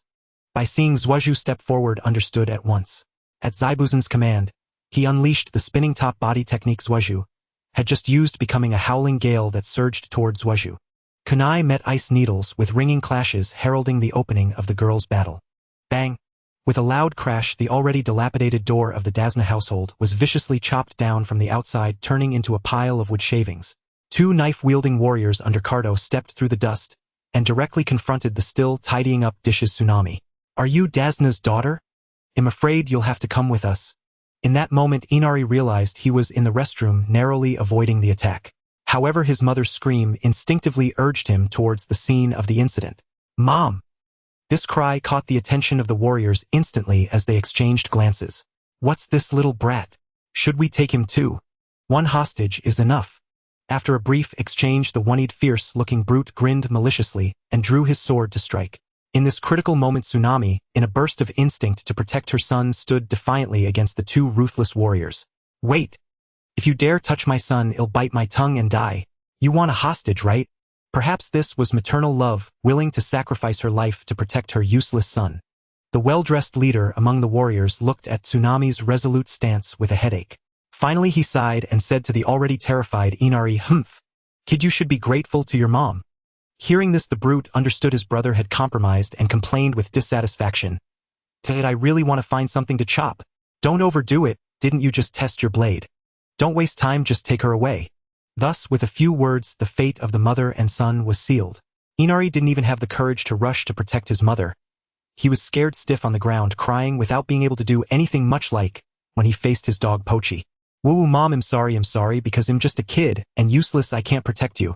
And I don't want to die, oh, I'm so scared." He was someone who only dared to vent anger on those who tolerated him, but when faced with ruthless criminals and the choice of life and death, he couldn't even utter a word. He was just a useless crybaby.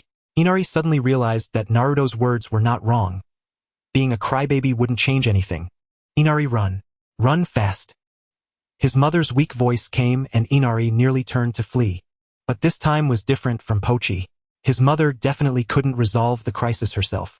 If he ran away, he would never see her again. At that moment, no matter how much he cried, he couldn't bring his mother back. "Kid, remember this well. To protect what's truly important, you must use your hands to the utmost, living in a way that you won't regret." Kaisha's words lingered in his ears. If he ran away now, he would live in endless regret in the future. But if he was brave this time, perhaps there was still hope. "If I die, I will leave behind a legendary tale, a proof of having lived. Right, Dad?" That timid boy finally wiped away his tears, clenched his fists, and took his first step towards growth. He overcame his fear and gathered his courage to charge at the bullies who were tormenting his mother. This was a reckless act, but also a song of courage for the boy. I really can't do anything about this little brat. Let's get ready to attack." "Understood." The two warriors wasted no time drawing their blades. They were best at IAI, a style well-suited for surprise attacks. Inari's charge only accelerated his own demise. However, in the blink of an eye, two slashes were already delivered, sheathing their swords, leaving only a pile of wooden pieces. This is the substitution technique. "Sorry, I almost arrived late, but heroes always make a timely entrance. Right?" Naruto's warm smile filled Inari's heart. At that moment, she truly looked like a hero stepping out of a book, shining brightly. "Inari, you did well. It's all because you drew their attention that I could save your mom." Upon hearing this, the two warriors suddenly realized that the woman they had tied up had changed positions and was now protected behind Naruto. This speed was something these two warriors, who knew nothing of chakra and only relied on brute strength, could never comprehend. Naturally, they were ignorant and fearless. The beastly man pointed at her arrogantly and said, "Ha, I thought it was someone important. Turns out it's just a worthless ninja hired by Dasna. Return our hostage now." The other brute, even more twisted, licked his blade with a lewd expression and said, "Heh, I love testing my blade on young boys and girls. I really want to chop something." Facing the two ferocious killers, Inari, though no longer afraid, still felt worried. "Naruto, is everything really okay?" Of course. Naruto, feigning confidence, pulled out too many shurikens and threw them at the two. The warriors scoffed at this, and one easily dodged by squatting, boasting, "Ha, how could something like that possibly work?" However, they lost their guard due to Naruto's feigned attack, and completely overlooked the fact that the two shurikens had transformed into Naruto's clones. With a triumphant shout, "Idiot, you fell for it!"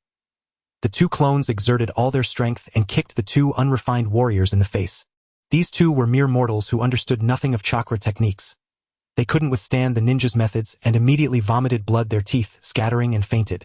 Once everything was settled, Naruto called on Inari to help find some rope to tie up the two wicked villains.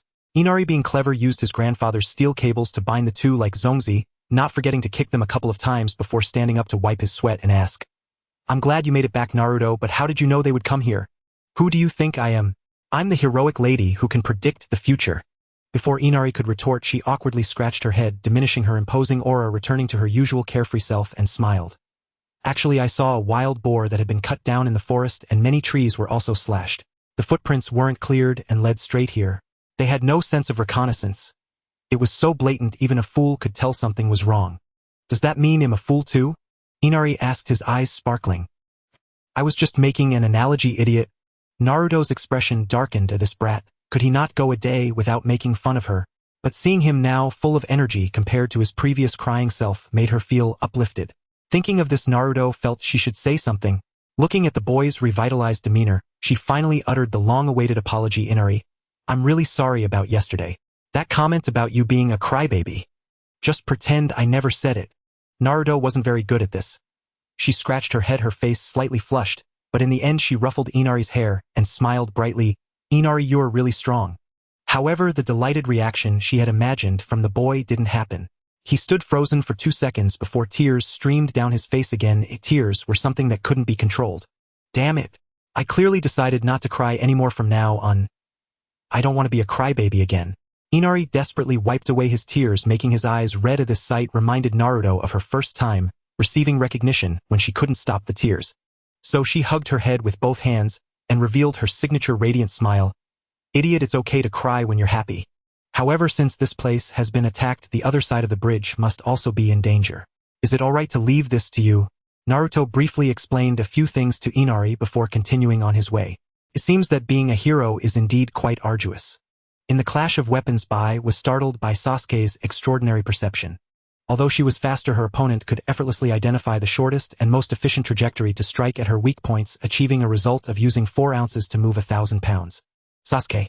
Seeing Sasuke being subtly pressured, Haruno Sakura wanted to step forward, but she was firmly refused. "Don't come over. Protect Mr. Dasna, this person is mine." Bai let out a light laugh from beneath her mask. "Heh, although I don't want to kill you, the fact that you still have the leisure to chat makes me feel underestimated." "Don't want to kill me?" Zabuza's expression paused for a moment, but he said nothing. Sasuke sneered disdainfully, replying, "If you don't want to kill me, then why set up so much water in advance?" Sasuke sensed something was off as soon as he arrived at the bridge. There had been no rain these past few days, so how could there be water all over this under-construction bridge? Was she planning to use water clones, or was she going to sneak attack like the previous brother of the demon? But it doesn't matter. Luckily, this fool came to fight up close, leaving her hands occupied, and naturally she couldn't use any ninjutsu.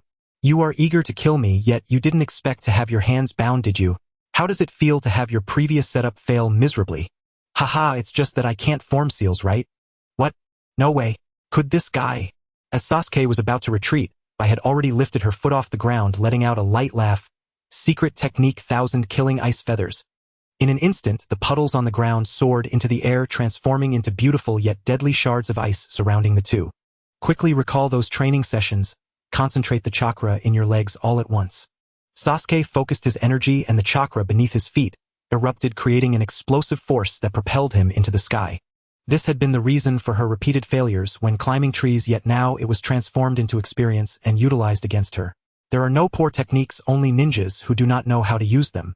At this moment, Sasuke fully embodied this principle.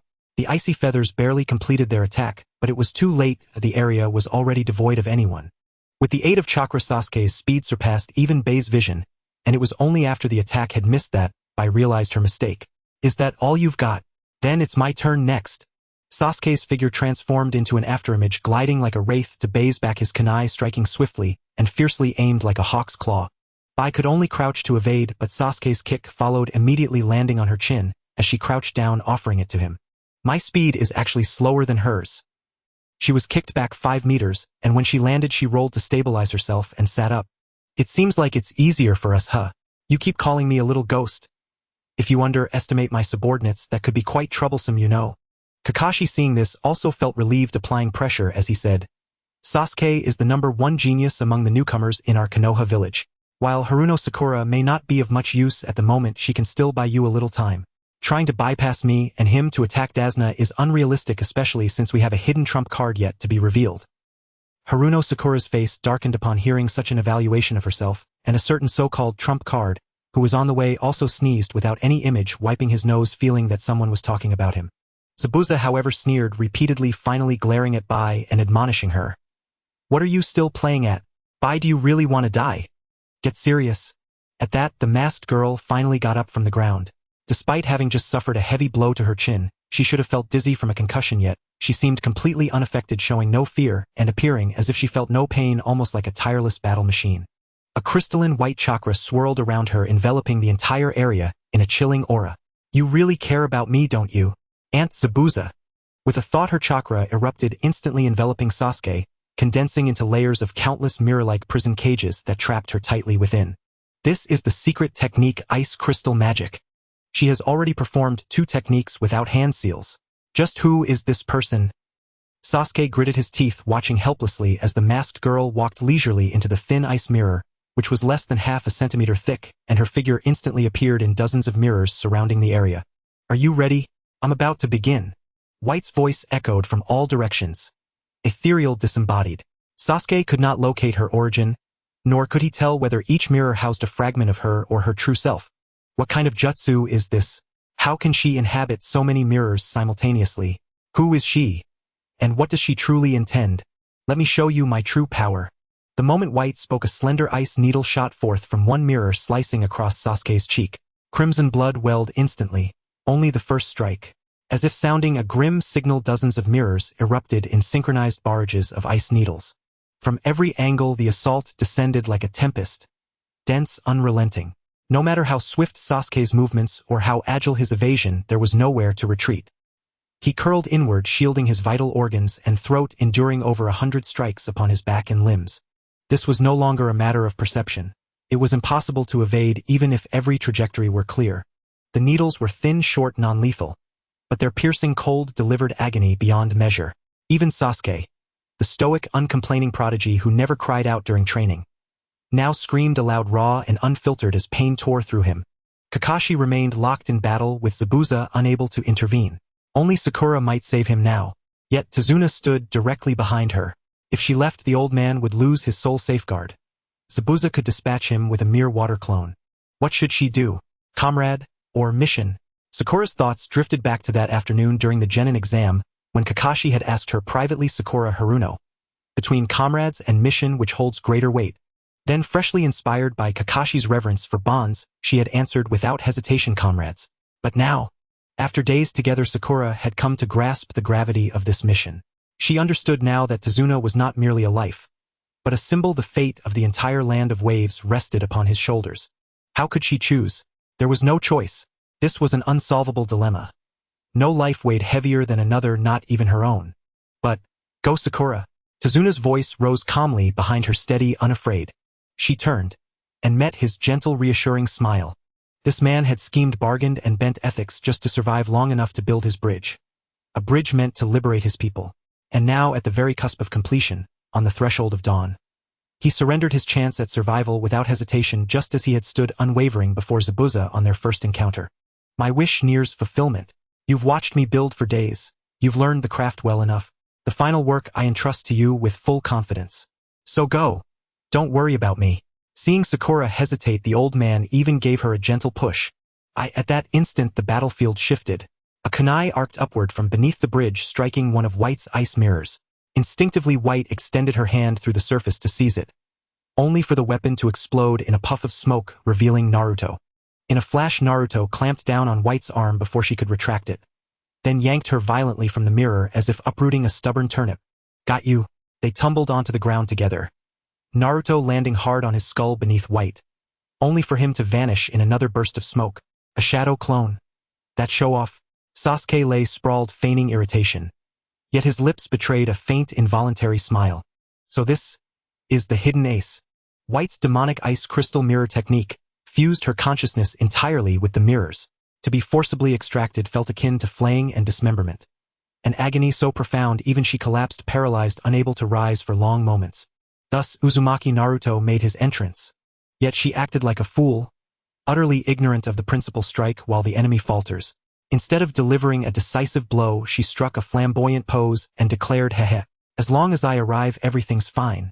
In stories, heroes always make grand entrances like this. "Leave all enemies to me." Kakashi nearly lost his composure, that idiot. Such a conspicuous entrance is practically begging to be used as target practice. True to form, Zabuza, enraged by Naruto's brazen display, recalled his earlier humiliation at her hands, and in fury hurled 5 shurikens straight toward her. White, having regained her footing, unleashed a dozen ice needles in rapid succession. "Here it comes." Naruto raised his kunai, weighing his defense, only to realize the needles veered wildly, missing his position by at least 3 meters. What's going on? Did she misfire? Too weakened to aim properly. Yet fortune favored him as he pivoted to meet the shuriken. He saw the misfired needles intercept each one with uncanny precision, shattering them all midair, sending them clattering harmlessly to the ground. "White, what does this mean?" Zabuza's expression darkened instantly. White, however, rose slowly, composed, and replied, "Auntie Zabuza, I'll handle these two myself. I wish to fight this battle my own way. You're telling me not to interfere. White, you truly are naive." "Naive?" Sasuke felt sweat bead and trickle uncontrollably down her skin. Though the needles had melted, inflicting no further damage, and though the wounds themselves were shallow, their sheer number overwhelmed her. "Indeed, these are merely superficial injuries, no immediate threat to my life. So what is her intent? Is she naive or cruel, unable to strike the killing blow, or savoring my cries of anguish? And what is this jutsu?" Attacks rain from every direction, utterly unpredictable. It's as if every mirror is her. Trapped within, I cannot evade, let alone counterattack the mirrors. Perhaps Naruto must strike from outside. Before the thought fully formed, a shout shattered her focus. "Hey, I've come to save you." She looked up, and there, absurdly close, was Naruto's grinning face. "Holy, she's definitely a pervert. Is she trying to kiss me again?" "Wait, no, you idiot. A shinobi must remain calm, observe assess. Why rush headlong into a trap? Gore, enough. I can't stand your stupidity any longer." Now they'd both be skewered like pincushions. Sasuke suddenly grasped the peril, and shifting from embarrassment to fury, delivered a brutal punch straight to Naruto's skull. This was no token reprimand like Sakura's gentle scoldings. Sasuke had channeled chakra into her fist, swift, precise, devastating, piercing Naruto's defenses and plunging her already addled mind into dizzying chaos, stars exploding behind her eyes. "You jerk. I came all this way to rescue you. And this is my reward." Naruto clutched the swelling lump on her head, teeth gritted in outrage, then seized Sasuke's most grievously wounded upper arm and twisted it viciously, drawing a sharp, pained gasp. And so before White could act, the two were already locked in furious, chaotic combat. "That's your hidden ace," Zabuza remarked, unusually amused, teasing Kakashi. Kakashi flushed crimson, stammering at a loss for words.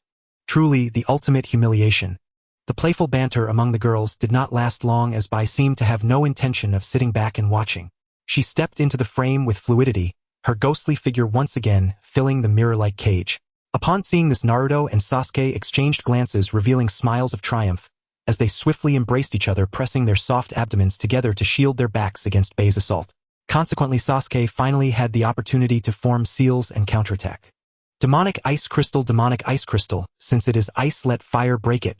Si Wei Shin Hai Wu in fire release, great fireball technique. As Sasuke puffed his cheeks, a gigantic fireball shot forth, narrowly grazing Naruto's ponytail. The two spun and leaped, incinerating the dense barrage of ice needles rushing in from all directions. However, the ice mirror that trapped them remained untouched. "How can this be? Isn't this completely useless? And Sasuke, you owe me for my beautiful hair." Naruto exclaimed in frustration, pushing Sasuke away as he clutched the singed ends of his hair, heartbroken. Although Bai was still wearing a mask at this moment, her voice trembled slightly, clearly struggling to suppress laughter. Yet she ultimately kept her composure, fulfilling her role as the loquacious villain who was eager to reveal her techniques during the battle against the protagonists. She meticulously explained the principles of her jutsu to Naruto and Sasuke. Fire release, huh? It's impressive that at such a young age, you can perform such powerful ninjutsu. However, unfortunately, my demonic ice crystal is constructed from special chakra, and is not true ice crystal. Your efforts are in vain. Sasuke clicked his tongue upon hearing this, while Naruto, filled with anger, quickly formed seals. Cho Su Chen Zi Su Hai Si in the 8 seals were fueled by anger, allowing her to break her limits. The shadow clone technique, which usually took 4 seconds to complete, was now executed in just half a second. Dozens of clones instantly filled the space, and the leading clone pointed an accusatory finger at Bai, whose mask bore a mocking smile that seemed to mockingly challenge Sister's attack. For the revenge of our beautiful hair. The crowd of Narutos glanced at the blackened ends of their hair, resembling foxes with burnt tails, and their anger surged. Each of them leaped up as if fueled by adrenaline, throwing punches at the surrounding mirror. The mirror reflected the figures of Naruto, each also clenching their fists. However, being a mirror, they did not notice anything amiss, and their fists struck mercilessly against the faces of their reflections. Little did they expect that at almost the same moment, the fists of the mirrored figures punched through the mirror, forming a solid entity that mirrored their actions and struck Naruto's face with identical force. Let me interject here, there exists a unique technique in boxing known as the sacrifice punch. This technique requires one to borrow the momentum of the opponent's punch, using their force against them, creating a harmonious response akin to twisting a rope, hence named cross-punch technique.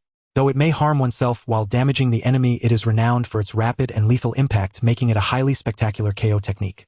And our Narutos, completely unprepared, were perfectly struck by this punch from the mirror image, causing their shadow clones to explode and vanish instantly, while the original body was hurled back 3 meters, crashing into Sasuke's embrace.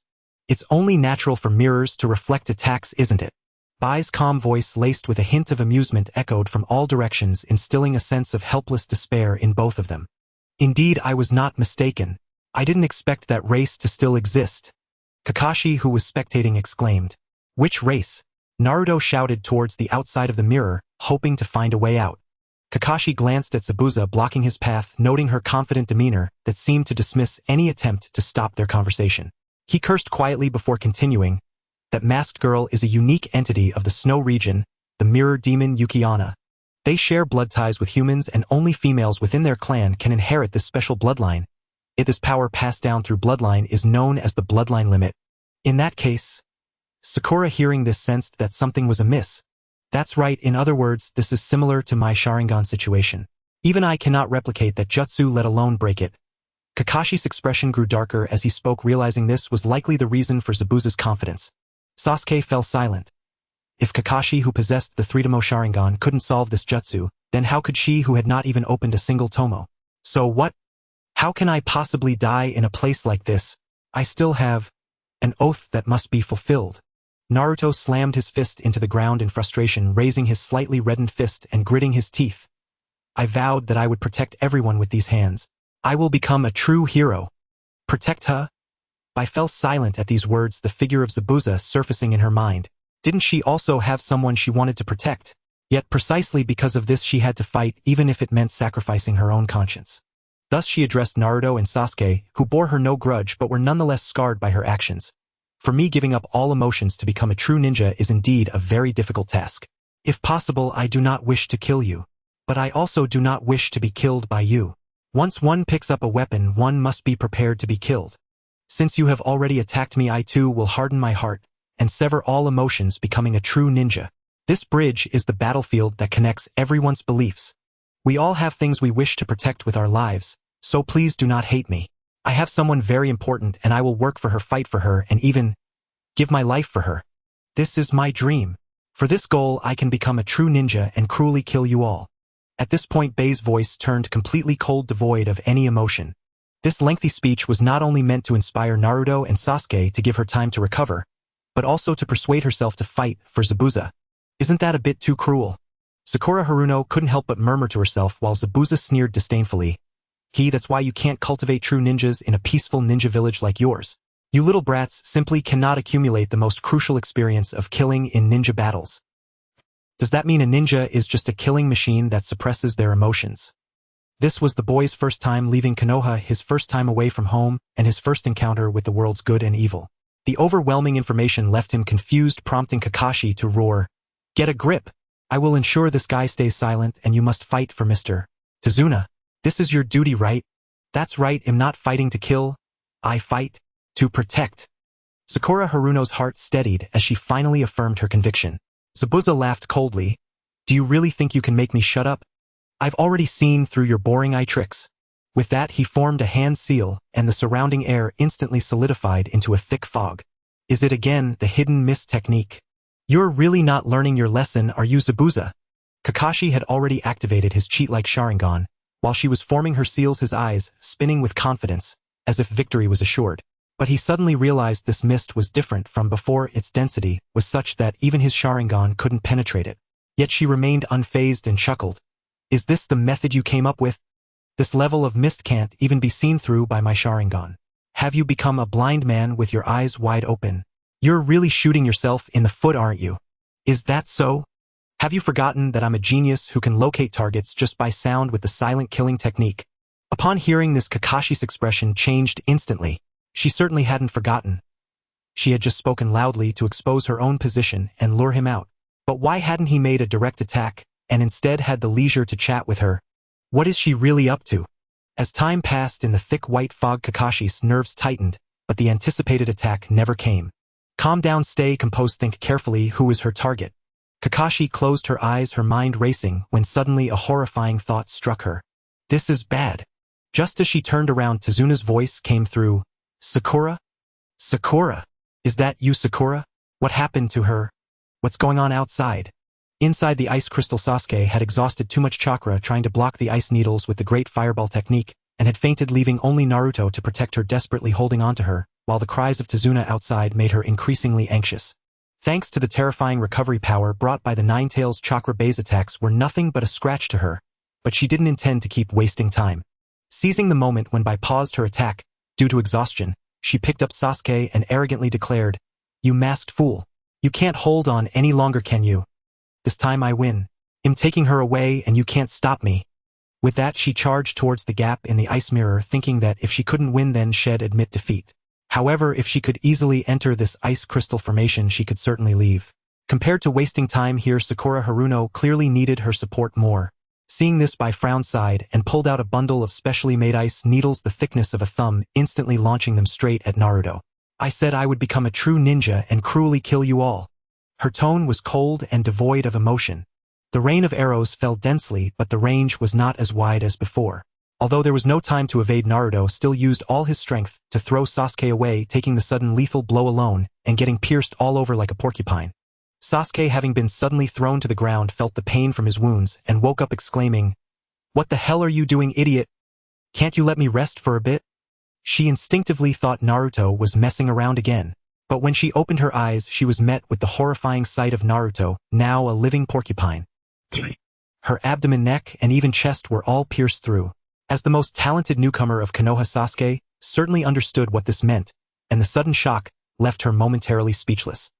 Time to wake up, stupid Sasuke. Naruto no longer had the strength to argue with her, his words coming out in a broken manner.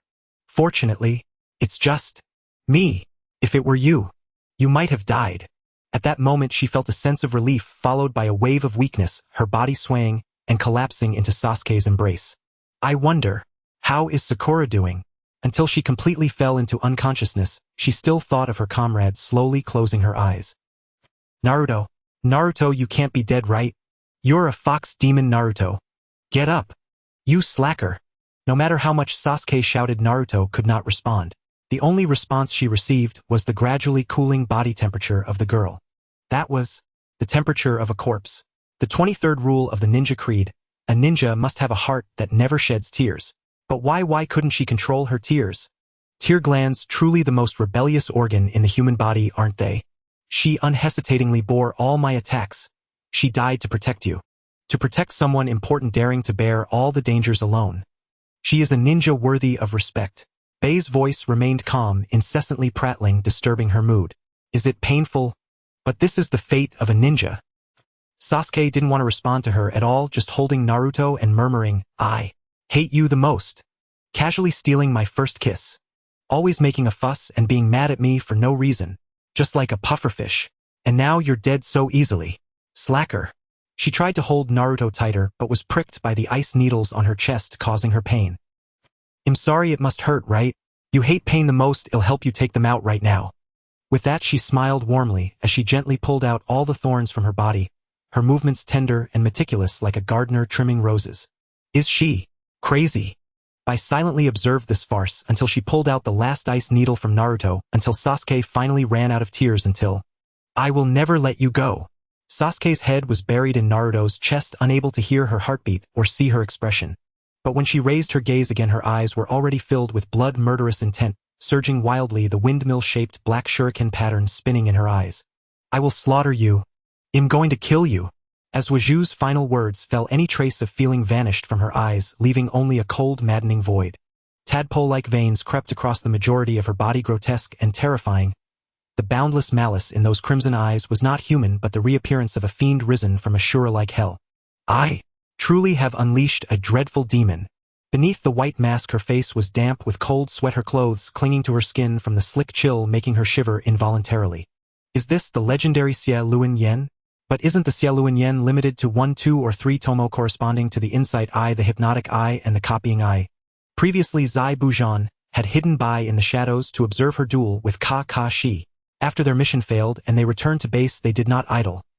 Using funds obtained earlier from Ka-Duo, they consulted the underground intelligence network to research the succession of Xia Luan Yen. The Onetamo Xia Luan Yen enables its user to perceive chakra pathways and discern an opponent's tiniest movements and hand seals. Hence, it is called the Insight Eye. The Tudamo Xia Luan Yen can unleash genjutsu that controls the foe. Such an illusion requires no study, no seals, mere eye contact, and snares the victim. It is fiendishly difficult to guard against. The coveted hypnotic eye, envied most fiercely by the common shinobi, who vainly mimic illusion masters. Upon attaining the 3-tomo Xia Luan Yen, one can see through and replicate non-bloodline ninjutsu, taijutsu, and genjutsu. The crucial power that forged the copy ninja Kakashi, the copying eye. In that earlier Jonin encounter, Kakashi had used the insight eye to study Zai Bujan's habits, thereby predicting her likely thoughts and voicing them in advance. He then used the hypnotic eye to deepen her panic and fear, making her believe he could peer into hearts. Finally, by flaunting the reputation of his copying eye and mimicking her own faster hand-sealed water dragon bullet technique, he beguiled Zai Bujan into believing she could see the future. That was the truth behind that eye. Conversely, understanding an opponent's ability allowed Bai and Zai Bujan to devise counters, never meet the enemy's gaze to avoid the hypnotic eye, and employ dense fog dust or similar means to blind the Xia Luan Yan's sight. If the eye cannot observe, it cannot copy. But all those countermeasures rest on the premise that the Xia Luan Yen has at most 3 tomo. Who could tell her then what the pattern forming in Zhuju's eyes now, 3 tomo interconnected into a shuriken-like design, actually was? There was no such entry in the intelligence files. Could it be an aberrant mutation of ability, or a buried secret of the Ujibo clan? Speculation alone would never reveal the truth. Though the situation had slipped from her control, and Bai felt an instinctive ominous foreboding of catastrophe, there was nothing for it. She had to steel herself and fight. One must meet force with force. With no stratagem left, this was all she could do. She closed her eyes at once and reshaped the morning's ice crystal into a giant magnifying lens, using the refracted surface to concentrate blinding light into the cage of her golem-like ice crystal, hoping to compel Zhuju to close his eyes. But the next instant a tremor of unease washed through her, a sudden sense of weightlessness, then the limbs were bound as if in iron, an inescapable imprisonment. This is wrong. She should still be within the ice crystal. This does not feel right. No sooner had she thought it than an excruciating pain stabbed at her kidneys, as if a knife had plunged into her waist and was being twisted. Am I still trapped in genjutsu? When did this happen? And why does the illusion make the pain so unbearably real? At that moment, the voice of Ujibo's Zhuju rang out. Did you think closing your eyes could save you from my clan's genjutsu? How laughable. It seems that Kakashi, that impostor, has sullied the renown of the Xia Luan Yen a great deal. I'll play with you for a while. Next time I'll pay her a visit. The girl spoke with amusement and mockery, as if the despairing, grief-stricken person moments before had never been her. Or perhaps she truly was not herself. Bai opened her eyes, yet darkness and chaos still held sway. Around her, pair after pair of crimson eyes flashed like a tide, wolves circling in the dark. So many that the mass extended beyond sight. The throng, wave upon wave, all wore Zhuju's face, each clutching a blade that flashed coldly. Such a level of killing intent. Do not speak of children raised in peace. This thing was scarcely human. What are you exactly? The indescribable thing using Zhuju's body laughed as if it had heard a joke, then chuckled and said, You don't even know Lord Ujibo. It seems my clan has fallen on hard times. But never mind. You only need know this eye will be the most terrible nightmare of your life. As it spoke, those malevolent crimson eyes pressed to Bai's face. The smile on its lips split toward the ears, mad and inhuman. As a token of thanks for releasing me, I will let you luxuriate in my bespoke genjutsu you do. In that world space-time and mass answer to me, I will make you undergo the agony of death again and again while forever denying you release. It will be a most exquisite banquet of death, will it not? With that said, it drew a blade and stepped back, signaling the dense ranks of shadowy figures to swing their knives at by savoring the deathful aria woven by her pain. Beheading, dismemberment, flaying alive, bone-picking, live dissection. After exhausting every murderous variation, the blade could fashion the shadow that called itself Yuji Bo yawned and waved its hand lazily. Stop. I'm bored, let's change things up. Another identical Yuji Bo shadow scratched its head and clapped its hands. How about this? The pitch-black chaotic world suddenly lit up to reveal racks and devices: the triangular horse, the bridle post, the pig cage, the board clamp, water troughs, fire frames, the chopping block, meat grinder. An array of implements for torment. Yuji Bo nodded with satisfaction. Very good, as expected of you. The other Yuji Bo bowed slightly at the praise and smiled modestly. Not at all. I am but you're. Then it waved and joined the execution squad. Skinning, waist-splitting, quartering, the 5 punishments: slow, slicing, strangulation, boiling, castration, amputation, impalement, live burial, poisoning, cudgeling, sawing, spinal breakage, lead, pouring, pipistringing, intestinal extraction. The wooden horse means multiplied without end, an exhibition of cruel invention. As time passed by, moved from clenching her teeth silently against the pain to collapsing into anguished screams and finally to complete numbness. The ordeal lasted exactly 24 hours. That was also the current limit of power this Suiju body could wield. This is all the ocular strength there is. Not much growth, really. Well then, hopefully the next time you wake for longer. The self-styled Yuji Bo spoke with displeasure and regret, though it had no intention of lingering further.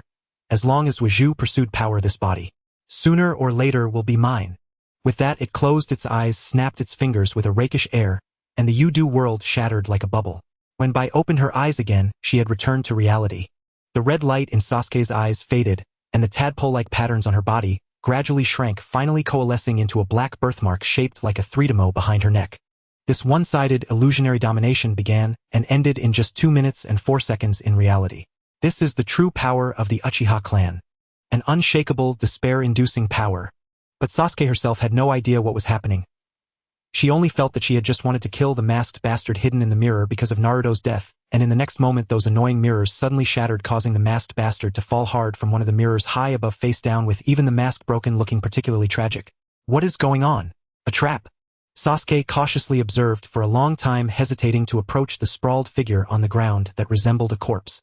Finally, gritting her teeth, she pulled out an explosive tag and affixed it to her kunai, intending to throw it at her, but her hand was suddenly grasped from behind and the item in her hand was easily snatched away and tossed into the air, exploding into a shower of sparks. Naruto's dirty face, still stained with some blood, re-entered her world. Idiot, do you want to kill her? And using an explosive tag would completely destroy the bridge that Sakura and the old man worked so hard to build. Naruto was truly, as he always was, arguing with her as soon as he spoke. However, it didn't feel bad. She didn't respond, merely raised her hand to touch Naruto's cheek, feeling the warmth of his vibrant body, and the surging pain and anger in her heart suddenly vanished without a trace, replaced by the joy of his return. With great sorrow and great joy, coupled with the earlier depletion of her ocular power after being possessed by the one who claimed to be Uchiha, Sasuke's taut string of tension snapped and she fainted. Naruto, confused, pulled back Sasuke's clothes to check on her condition and found no fatal external injuries. Her abdomen showed no signs of being struck, her skin was normal, and the possibility of internal organ damage or heavy bleeding was ruled out. Hesitating for a moment, he placed his hand gently on Sasuke's petite cute head, her heartbeat steady and strong, indicating she was indeed not seriously injured. Only then did he blush and help the unconscious Sasuke put on her clothes. Then he removed his own blood-stained and tattered orange tracksuit, folding it to place under Sasuke's head to make her lying position a bit more comfortable. After finishing, he wiped his sweat and remembered the masked enemy lying nearby. Well, this guy who almost got blown up by the explosive tag doesn't seem to be dead. He must be either unconscious or simply exhausted, right? He daring to compete in stamina with me, the nine-tailed fox Naruto Uzumaki, is a super big fool. I want to see what you look like under that mask. I bet it must be extremely ugly. She was not timid like Sasuke, rubbing her hands together in excitement as she quickly stepped forward and grabbed the back of the white figure's collar, lifting her up. To her surprise, upon seeing her face, which was gender-ambiguous yet exquisitely beautiful, she recognized her as the charming older sister she had met a few days ago while gathering herbs in the forest. However, at that moment, White's complexion was pale, cold sweat pouring down her eyes, tightly closed with her brows twitching, as if trapped in a terrifying nightmare from which she could not escape. Even Naruto's shaking couldn't wake her up. Herb gathering sister. Herb gathering sister. What's wrong with you? Wake up. You can't keep sleeping or you'll die. Naruto's insistence was not baseless. As time went on, she noticed White's breathing and heartbeat were becoming increasingly frantic, gasping, as if she might burst her lungs, as if she would be scared to death by the nightmare in her mind at any second.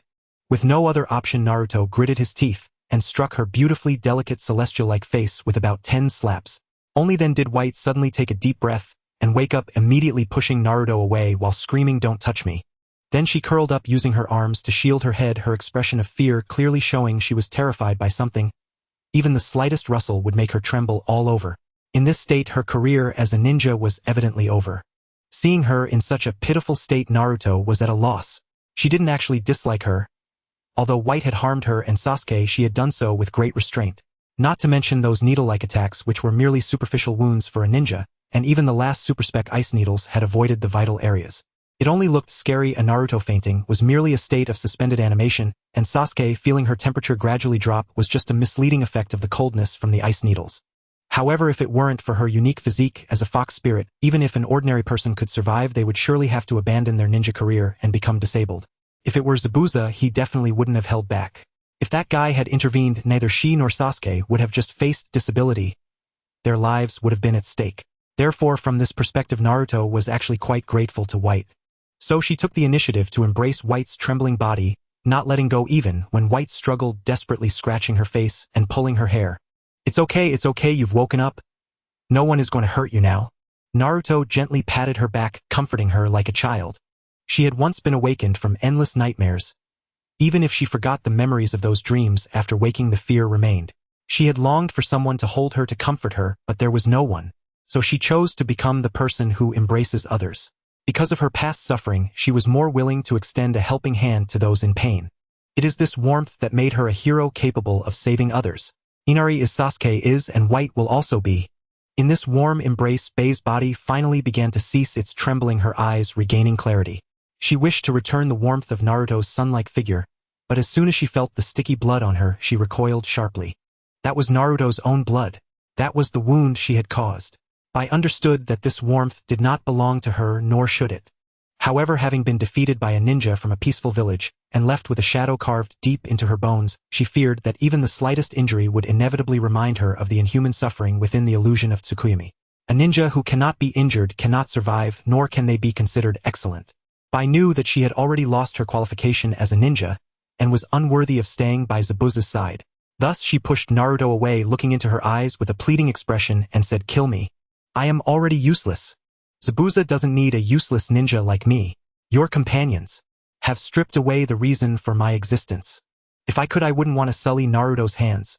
I know that someone like him is better suited for saving than for killing. Yet I no longer have the courage to even take my own life. At this moment, killing me would be equivalent to saving me, so let me be free." But Naruto could not accept this. He had forgiven her as a victim. Why did Bai still want to die? With this thought in mind, he had to ask why. Is it because you can't be a ninja anymore that you want to die? Is your Zabuza really such a cold-blooded person? Was Zabuza really such a person? She had countless blood on her hands. She was a madwoman who proved her path through killing. Was she really so cold-hearted that she would discard and kill those who failed her? Bai was unsure and did not want to delve deeper, so let Naruto decide the answer for himself. Thus she said, "Naruto, let me tell you a story. Perhaps then you can tell me if Zabuza would abandon me and if I still have the right to live." Our Yuki clan originally lived for generations in the snowy, sparsely populated plains. However, because of our powerful bloodline limit, we have been captured and raised by outsiders to serve as killing machines, exploited, slaughtered, and even vilified as symbols of war and disaster. In a certain sense, my ancestors indeed participated in countless wars, big and small, whether forced or willingly. We all bear countless resentful souls on our hands. My life was born from the lives of countless deceased, perhaps. I was truly born with original sin. When my mother was young, the Third Shinobi World War finally ended. With the signing of peace treaties among the 5 great nations, an era of great peace had arrived. And peace meant abandoning war, abandoning killing. Naturally, machines of slaughter like us, bred for war, were to be buried in the dust of history, discarded and despised by others. Countless clansmen were executed as war criminals after the war. That history of being enslaved, oppressed, and ultimately used as scapegoats vanished forever with their deaths. Our clan was thus given a new name, the Yukiana. We are not regarded as humans. We are monsters, disasters, and sinners. We have no right to live. Thus my mother lived a life of hiding and evasion. When she finally stepped onto the legendary snowy plains belonging to our Yuki clan, she found that even such a harsh, uninhabitable area had long been occupied by outsiders. We had long lost our homeland. That snow-laden village no longer belonged to us. In the end, to continue the lineage, my mother could only bear a child with an outsider. But I was too young to control my power. Ultimately, when I was 6, my father discovered my abnormalities. He killed my mother in the night, and her last words were for me to escape quickly. When I came to, my father was already dead. To this day, I am still unsure whether it was my mother or I who killed him. But that no longer mattered, for I soon stained my hands with the blood of the villagers who came to hunt me down after hearing the news. After enough people had been killed, whether or not my father was among them, it became unremarkable. Later, perhaps because too many had died, the villagers became smarter.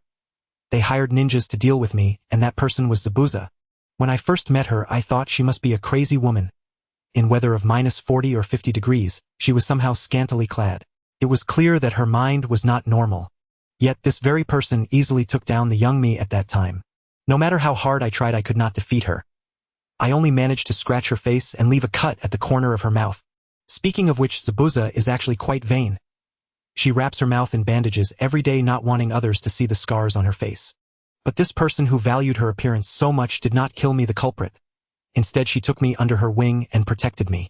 She said it would be a pity for such a precious bloodline to die. You can't imagine how excited I was when my bloodline, which had always been viewed as a monster and a sin, was treasured by her like a gem. No, I know. Naruto looked at by her cheeks, slightly flushed with excitement from the memories. She certainly understood that feeling. When she first revealed her Kyuubi power in front of Sakura and Sasuke, instead of being hated, she was envied by that guy Haruno. The feeling of being recognized for the first time, feeling pride in her power and existence. That feeling was truly wonderful. But Bei's voice suddenly dropped after Zabuza took me back. She worked hard to train me, passing on all her skills to me. Even though I was discriminated against because of my bloodline and only able to do the dirtiest work in the Umbu, I quickly became the youngest and most outstanding ninja in Kirigakure. I should have been happy, but sometimes I also doubt whether Zabuza's kindness was only to obtain my power. Does she really recognize me as a person? Does she love me? But I have never been able to ask these questions. I fear the truth may not be what I wish for. After all, as a sinner, I should have died at her hands, yet she sheltered and taught me. I have already received more than I deserve. What right do I have to ask for more? So when Zabuza was forced to defect from Kirigakure, all I asked was for her to take me with her. I didn't care about being hunted as a traitor by those colleagues. After all, no one had truly accepted me from the beginning. I just wanted to stay by Zabuza's side, even if it meant being used as a tool. I believed that as long as I was still useful, as long as I could be the sharpest knife in her hand, she would never abandon me. She absolutely could not abandon me.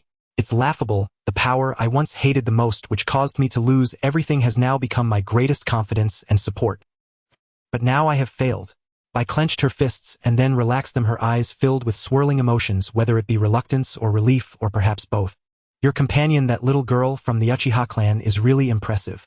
She glanced over at Sasuke lying peacefully on the ground like a sleeping beauty and smiled with a hint of irony. Thanks to her, I can never be a ninja in this lifetime. I just don't know if it is ironic that both of us as bloodline limit bearers will inevitably lose everything because of this power, while I can only relying on this power to survive. So kill me, don't let me face the truth, don't let Zabuza abandon me with her own hands. I beg you, Naruto.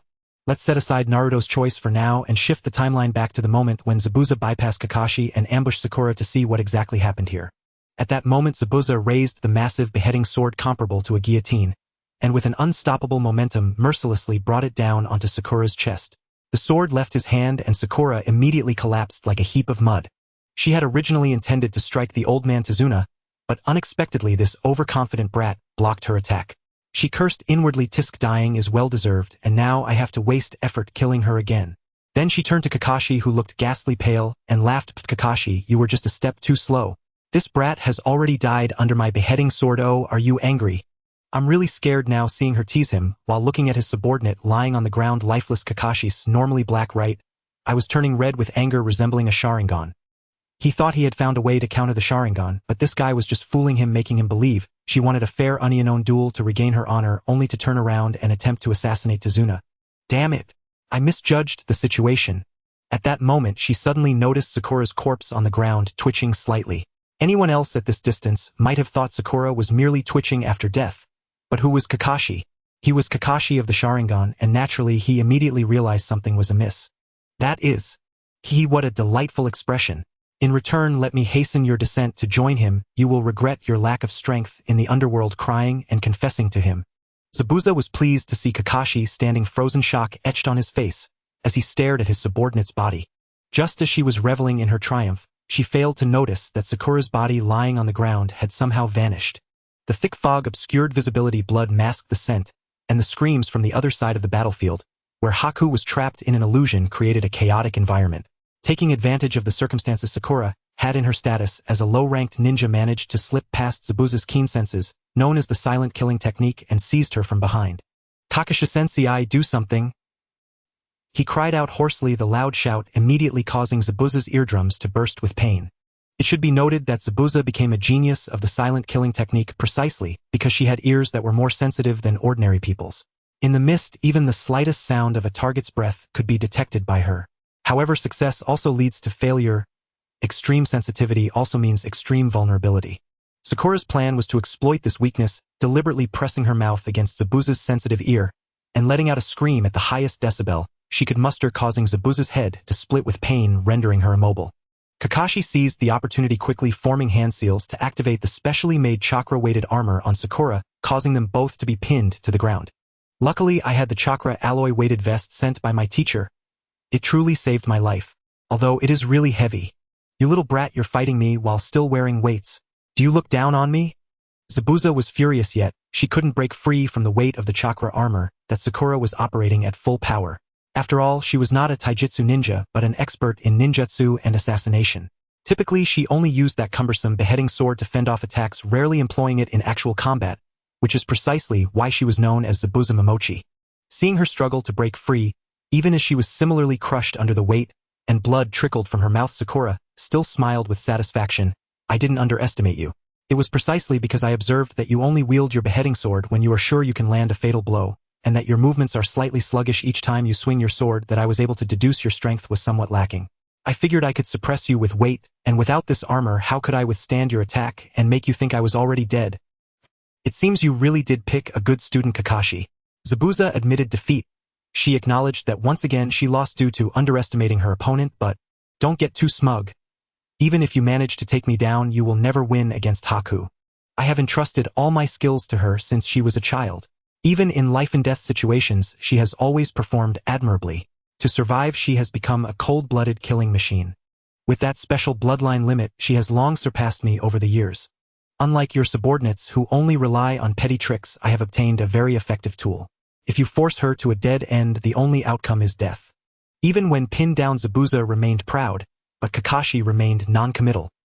He sensed an ominous and frenzied chakra erupting from the other side of the battlefield. It was Uchiha chakra. I never expected that the first to lose control would be Sasuke. Truly, one cannot judge a book by its cover. I thought that Naruto would be the one to explode this time. I wonder if this transplanted one-eyed Sharingan can hold up against the original clan's Sharingan long enough to seal her. Forget it, it's useless to think about those things now. I should focus on dealing with Zabuza. She pulled her thoughts back, drew her short sword, and gracefully approached the two on the ground. With Zabuza looking up at her defiantly, she said lightly, "The fog is almost gone, Zabuza, your future is only death."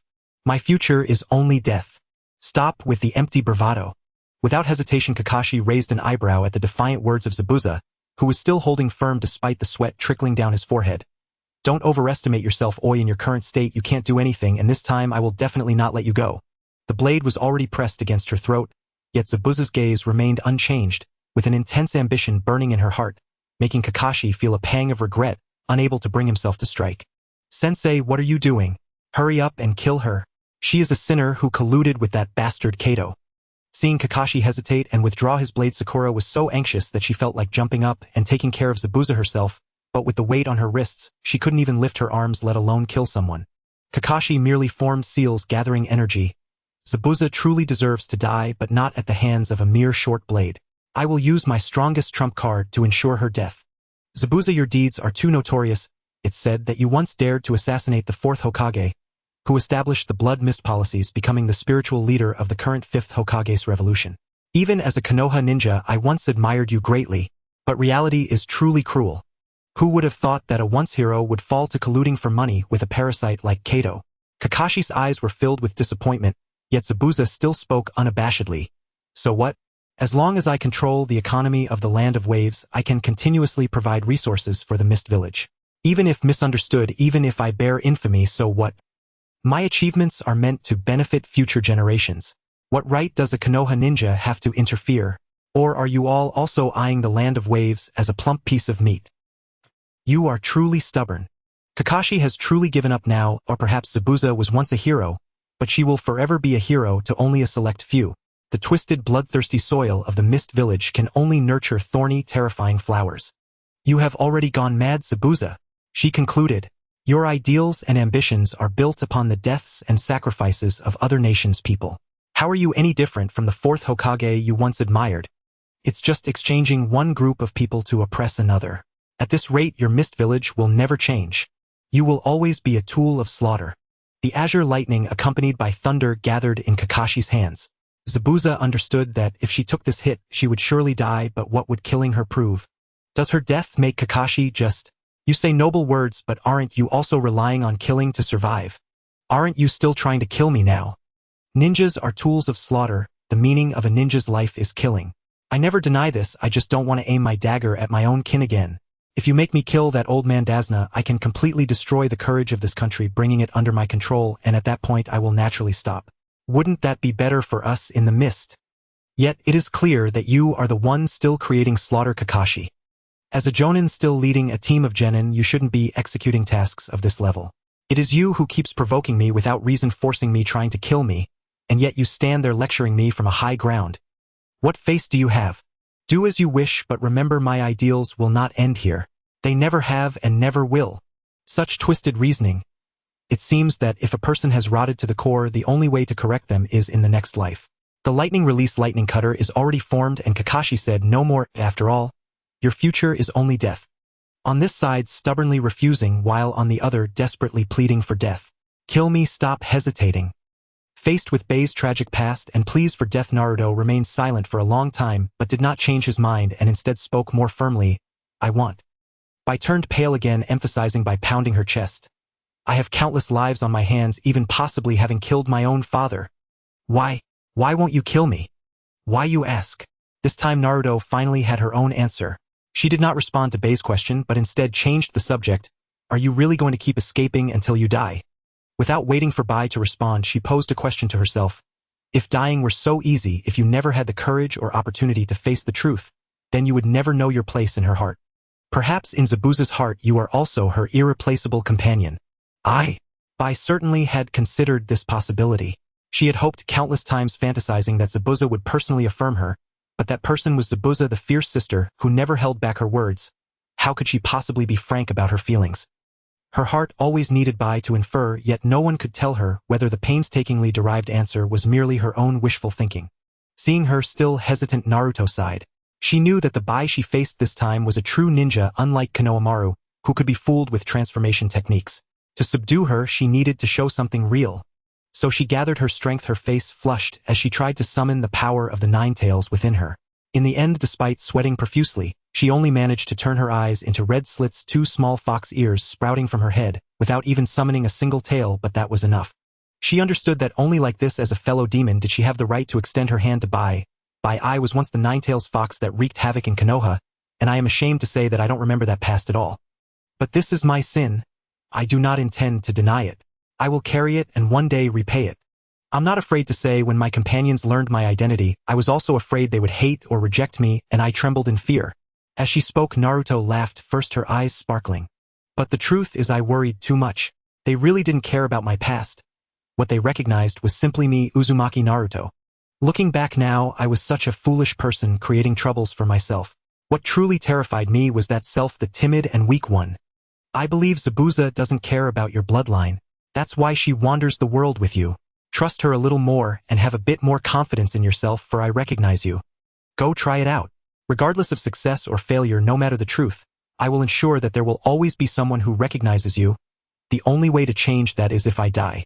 Naruto's words were resolute and firm, her smile gentle, yet filled with undeniable determination. Thank you.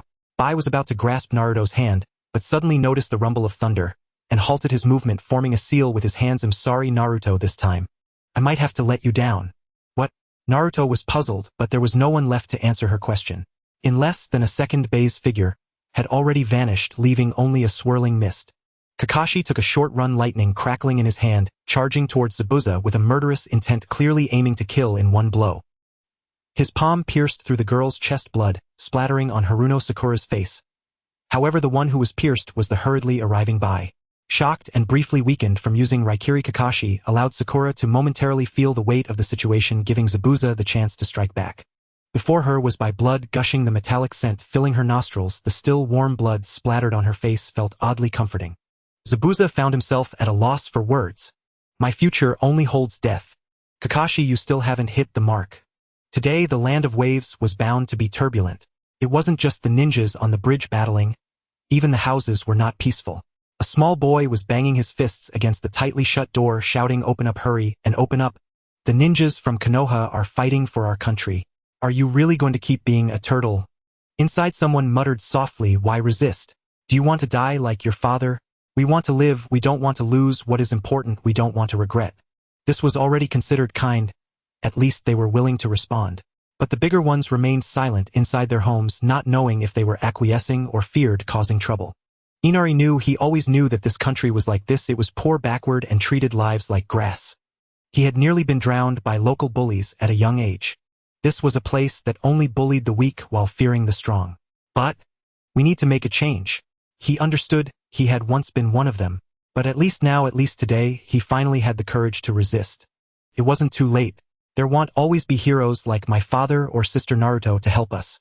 If we keep relying on outsiders, even if we miraculously defeat Kato this time, what then? There will be more threats ahead. If we don't stand up ourselves, if we don't change with our own hands, we won't be able to protect anything. The boy's determined voice echoed before every tightly shut door, but only silence returned. No one responded and no door opened. "Fine, if you want go, I will." Inari gritted his teeth and left. "You can just cry and be a winner forever, a bunch of cowards." After he left, a click sound echoed. The sound was like the prelude to a play, followed by more beats. Click, click, click. "Mom, please keep an eye on those two idiot warriors. I'll be right back." Inari donned an iron pot as a helmet and took the bow and arrows crafted by his father Kaisha, preparing to leave. "No, how can you go alone to the bridge?" Tsunemi couldn't bear to see her son go to his death like his father. Her husband and father had already sacrificed so much for this country. Did it have to cost her son this time too? Inari just smiled, not stopping. "Sorry, Mom, but I am my father's child." Even though he was alone, even though his strength was weak, if he didn't act, this country would truly have no hope. The boy was prepared to die for his beliefs, yet he couldn't help but feel sorrow. But upon pushing the door open, what greeted him was a flurry of shadows. Where did Sister Bai go? Naruto looked around and found that the mist had gradually dissipated. A few figures appeared not far away. He rushed over, but only saw a pool of crimson. Bai had died at her teacher's hands. After a long silence, Zabuza simply chuckled softly, "Well done, Bai." But this rare praise would never reach the snow-like girl again. She had already died. She finally met her end in front of the truth, ultimately contributing the last bit of her strength for her one true love in life. Zabuza's gaze turned cold as he swung his blade, intending to chop Bei's corpse into pieces along with Kakashi. "I will obediently listen. Please treat me as a tool, and let me stay by your side." This was once the agreement between Bai and her, and now it became her last support. "I really found a good thing. In the final moment, she helped me create such a marvelous opportunity. As long as she was treated as a tool, there would be no pain, no sorrow." However, why did her blade slow down when Kakashi embraced Bei's body? "Haha, Bei's sacrifice really gave me a new life." Zabuza continued to shout defiantly, his posture causing Naruto to grit her teeth. "Bai, is this the garbage you protected with your life?" "I'm sorry. I absolutely cannot spare her." Anger gradually enveloped her face splitting with demon-like patterns, her teeth turning sharp like a beast. Kakashi, seeing this, quietly closed Bei's unseeing eyes and said coldly, "Naruto, you must not interfere. This battle belongs to me." Then he kicked the already irrational Zabuza, who could only strike blindly, away. Naruto was forced to remain still, watching Bei's still body lying far away, not daring to approach. She didn't know how to face her. Would she hate Kakashi, or would she be grateful that Kakashi killed her? Naruto didn't know. She understood nothing, could do nothing, and could only watch as Zabuza, whom Bai fought to protect, was reduced to a weaponless state by her teacher, about to follow Bai into death. She felt confused and angry but didn't know where this fury came from, or where it would lead. At that moment the sound of a cane striking the ground echoed, capturing everyone's attention. You really lost terribly. It's so disappointing, Zabuza. You are truly disappointing, if you don't act soon. The small old man in a suit smirked cunningly, and behind him followed a horde of rugged bandits armed with knives and swords ready to back him up. Kato, why are you here? What do those guys behind you mean? Zaibuzan glared at him while Kakashi's expression turned grave. This guy. Kato, undeterred by the exhausted gazes of the two-seasoned shinobi, smirked defiantly. Haha, I've made a slight adjustment to the plan, or rather this was my intention from the beginning. Zaibuzan, I want you to die here. What did you say? Zaibuzan's gaze swept over Kato and his group, a bunch of insignificant ants. If not for the fact that his hands were currently incapacitated, a simple water dragon bullet would have sufficed. How dare this clown provoke him here? Faced with the chilling glare in her eyes, Kato laughed even more heartily, pointing at her nose and boasting. I mean it, I'm no longer planning to pay you. Isn't the land of waves enticing enough? Why would I be foolish enough to share this cake with you? You are merely a pawn to me. I originally planned to let you deal with those Konoha ninjas, and then eliminate you myself, but unexpectedly the outcome was that you were taken down by Konoha. And what can you say about the infamous Zaibuzan? I see you merely as a laughingstock. But that's all right, since you are both injured we can soon finish you off. As he said this the bandits behind him roared with laughter, a bunch of opportunistic rabble growing brazen in their triumph. Seeing the situation, Zaibuzan sighed. Kakashi, our battle ends here. Since I have no reason to act against Dazuna, I have no reason to continue fighting you. Kakashi nodded. Yes, you are right. Just moments ago the two were at each other's throats, and now an inexplicable atmosphere of camaraderie against a common enemy had formed. The seasoned veterans seemed unbothered by this, but the young and black-and-white Naruto felt a tightening in his chest. This doesn't feel right. What do you mean by ending it here? But at this moment it was clearly not her place to interject, as Kato strode confidently toward them with his subordinates, halting only when he was blocked by the corpse of Haku.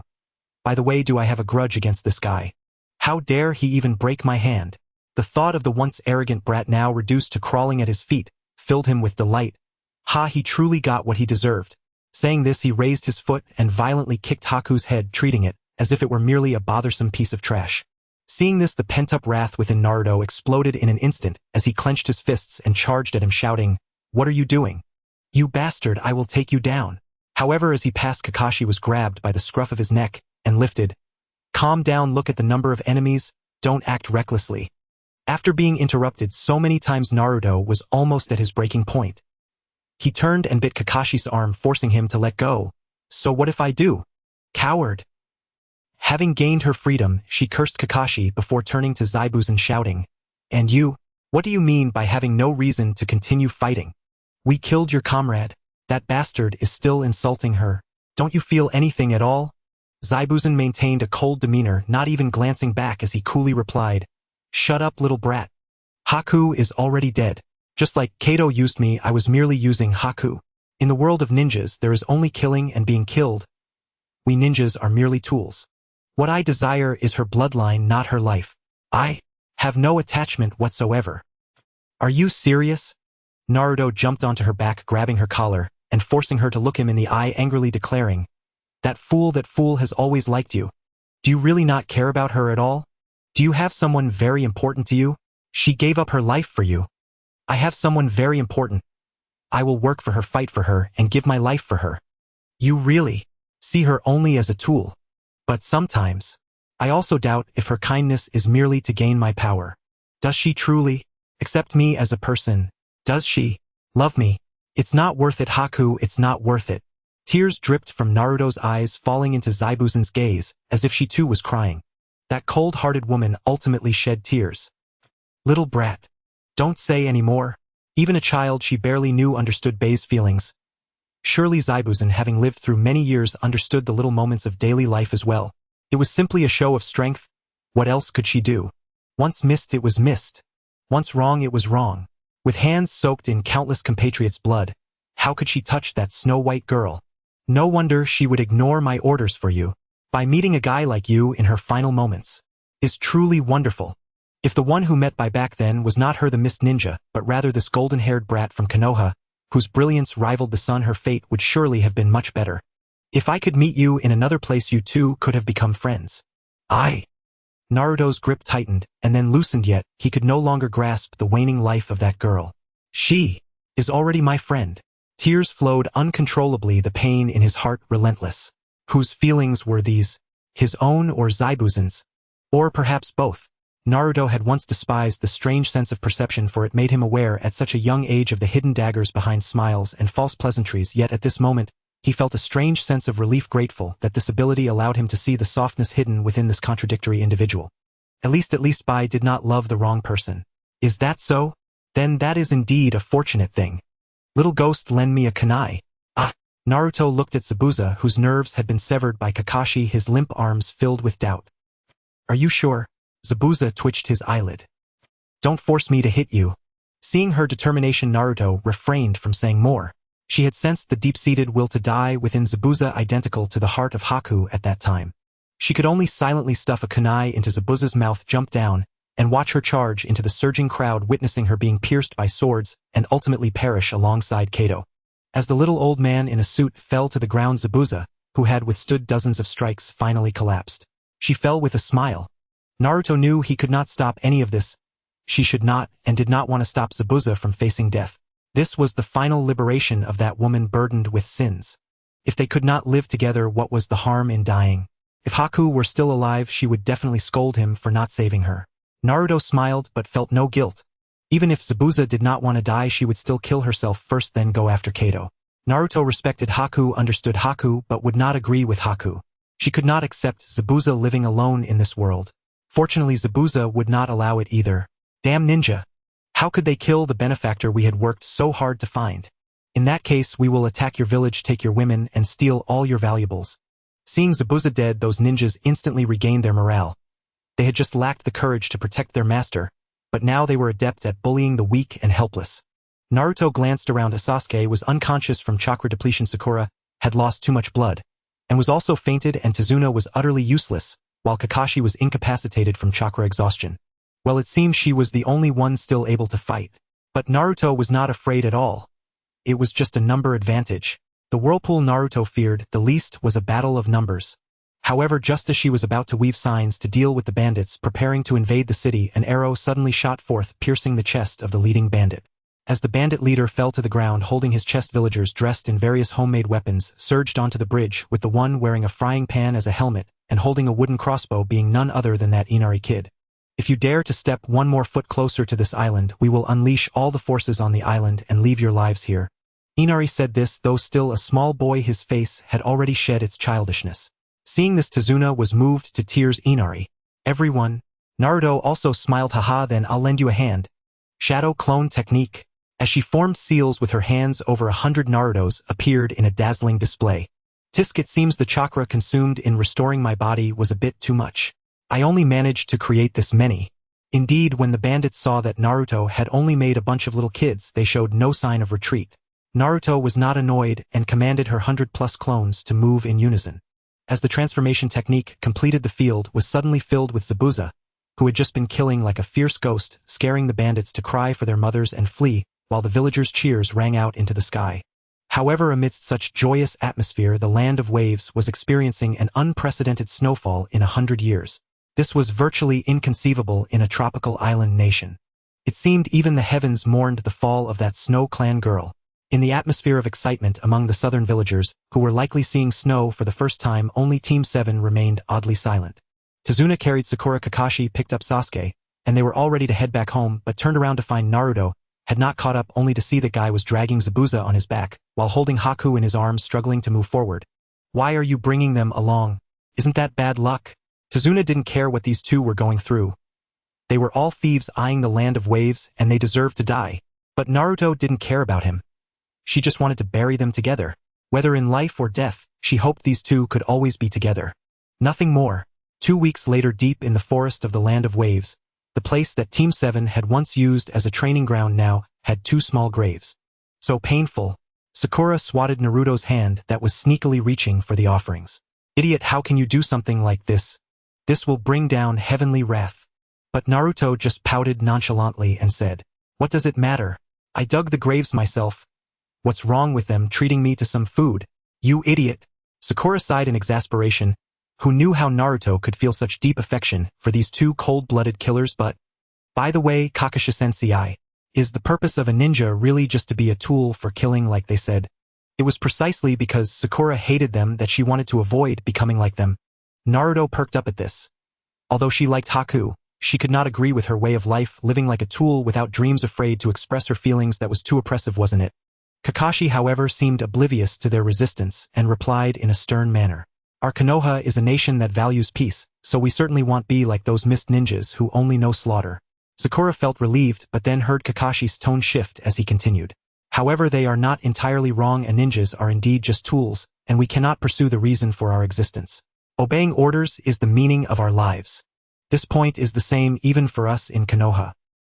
The scene fell into silence, and it was Naruto who broke the quiet first. I don't want that. If this is the way others define being a ninja, then I will forge my own ninja way. After all, I'm a rebellious nine-tailed fox. The other two, although not as direct in expressing it, seemed to share a similar sentiment. Seeing this, Kakashi did not say anything more, instead smiling appreciatively at their stubbornness. Ninjas always live with worries, facing irrevocable farewells, enduring the tests of conscience, and living as if they have no control over their fate, ultimately resigning themselves to their fate.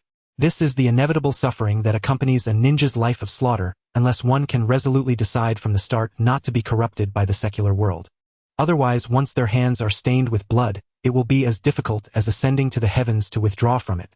To have such awareness at a young age among one's subordinates, how could this not be a wonderful thing? Having bid farewell to Zabuza and Haku, and to the Tazuna family, Team 7 finally set off on their journey home, concluding a month-long expedition to the Land of Waves, leaving behind courage and hope, as well as the bridge named Naruto Bridge, which would one day be renowned throughout the world. Sakurakin, and inside the gates of Konoha, a middle-aged woman with golden hair, emerald eyes, and a long white chipao stood shoulder to shoulder with a tall black-clad man whose pink hair was styled into a distinctive star-shaped crest waving warmly. When Haruno Sakura spotted them, especially upon recognizing her father's unmistakably eccentric hairstyle, her cheeks flushed crimson and she stammered awkwardly, "And Dad, Mom, what are you doing here?" "Oh my, this is Sakura's first official mission outside the village. Must have been grueling.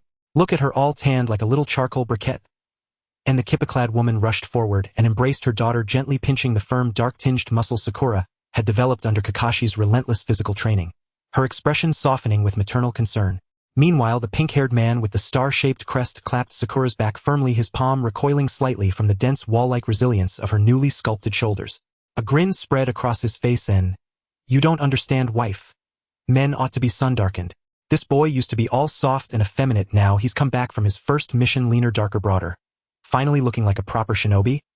And mortified by her parents' affectionate teasing, delivered right in front of two female teammates, Sakura's face burned so fiercely it nearly matched a monkey's rump, leaving her utterly speechless.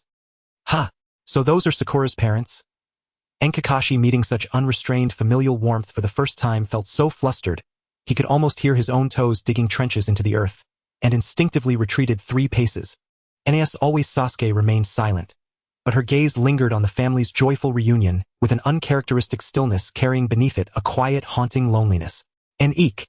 And Naruto, unusually timid, hunched low and shrank behind Kakashi like a startled cat attempting to slip past the couple unnoticed into the village. Under his breath he muttered desperately, "N, can't see me? Can't see me?" And yet he was instantly seized by the collar, yanked forward by the sharp-featured woman in the chipao, who scowled down at him. "N, you haven't been eating properly again, have you? How is it that you haven't grown even a single centimeter? And look at your hair. Frizzy, split-end chaos." And she launched into a torrent of scolding, gripping Naruto tightly as he squirmed helplessly. When he shot Sakura a pleading glance, she only offered a helpless shrug and sigh. Defeated, he clasped his hands together and begged tearfully, "And ouch. Auntie, please, stop twisting my ear. It's not neglect. It got singed by accident. I do take care of it. And my height. I haven't grown an inch in years. It's not because I skip meals. Just let me go." And watching his wife manhandle the village's most notorious danger, the Nine-Tails host, the pink-haired man shuddered, tugging his son aside to whisper urgently, "N, can't you rein her in? That's the Nine-Tails we're talking about. If something goes wrong." And before he could finish, his son slapped a hand over his mouth, rolling his eyes. "N, so what if it's the Nine-Tails? I treat Naruto like my little sister. Don't you dare say otherwise. Brat, I'm your father." "Little sister indeed. More like sweetheart. You're forever siding with outsiders."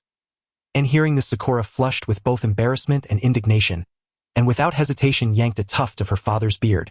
Instantly father and daughter tumbled into a boisterous laughing tussle. Sasuke watched their harmonious laughter-filled tableau with a pang of quiet desolation, feeling utterly alien like a stray shadow cast upon sunlight. Just as she turned to flee home and resume training, Kakashi stepped in front of her. Expecting a rare moment of mentorly tenderness, a flicker of unexpected warmth rose in her chest, only to freeze solid when Kakashi's expression turned grave. In a hushed voice, she asked, "And Sasuke, tell me honestly, during your recent mission when you fought that bloodline limit user, did you lose consciousness? And afterward, did you feel exhausted, weak, and notice your vision dimming?" "Yes. How did you know?" Sasuke's pulse quickened. Ever since her battle with Haku, she'd sensed something amiss with her eyes, as though suffering chronic exhaustion, her vision blurring softly as if veiled by a digital filter. Yet she'd never spoken of it to anyone. How then had Kakashi known? Kakashi exhaled slowly, then uttered words heavy with foreboding and "So it's confirmed? And Sasuke, you won't be taking missions for the foreseeable future." "What? Why?" And stunned and furious, Sasuke recoiled. No missions meant no growth, and without strength how could she ever fulfill her vow of vengeance? But Kakashi spoke calmly, deliberately. "En, your Sharingan has awakened. More precisely, it appears you've unlocked the Mangekyo Sharingan." "Awakened? This time? Mangekyo?" Something in Kakashi's phrasing unsettled her. First, how could she not know her own eyes had awakened? And why say, "this time"? Had it happened before? And Mangekyo, what is that? A far more advanced ocular technique than the standard 3-Demo Sharingan, reserved only for members of the Uchiha clan possessing extraordinary ocular chakra who have endured unimaginable trauma. It demands unparalleled talent, power, and fate, none of which may be lacking. And trauma. Sasuke recalled the suffocating despair as Naruto died in her arms, her eyes flickering faintly crimson, a vast slumbering force stirring deep within her, straining to break free. Her vision flooded with the memory of her parents' slaughter, crimson waves surging, drowning all else. "And wake up now!" Kakashi's voice erupted like thunder, jolting Sasuke back to reality. Only then did she realize her fingers were locked around Kakashi's throat. With a sharp gasp, she wrenched her hands away. "And I didn't mean to." And she stared at her trembling hands, mortified. Kakashi rubbed his neck and sighed. "En, it's not your fault, Sasuke. The Sharingan is a cursed power. It grants its wielder abilities beyond mortal limits, yet inexorably draws them toward darkness. En, like your brother did." The words remained unspoken, but Sasuke understood perfectly. Still she retorted fiercely, "En, I won't.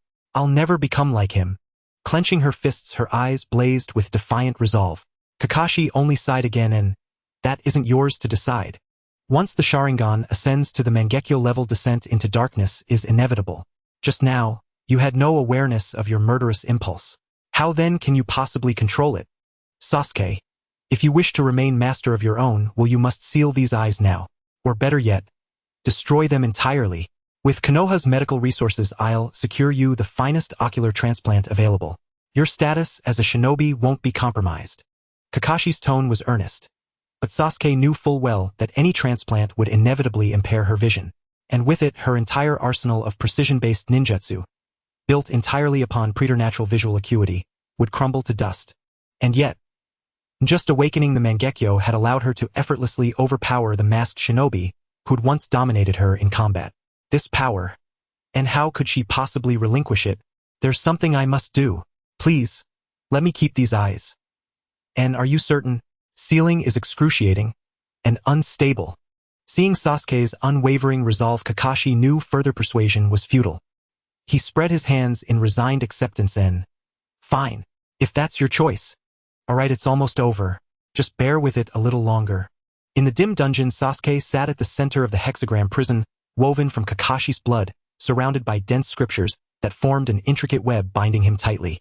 This technique is known as the Seal of Evil. Kakashi expended a considerable amount of his own blood to set up this formation. At this moment he was also suffering from excessive blood loss, his gaze darkening, feeling a bit dizzy, yet he maintained his focus and pressed his palm, forming the seal on Sasuke's cursed eye. As the technique activated, the dense scriptures that extended to the ground, forming a circular hexagram, eerily climbed up Sasuke's spine, shrinking smaller and smaller until they formed a tiny ring that locked onto the 3 tomo of his cursed eye.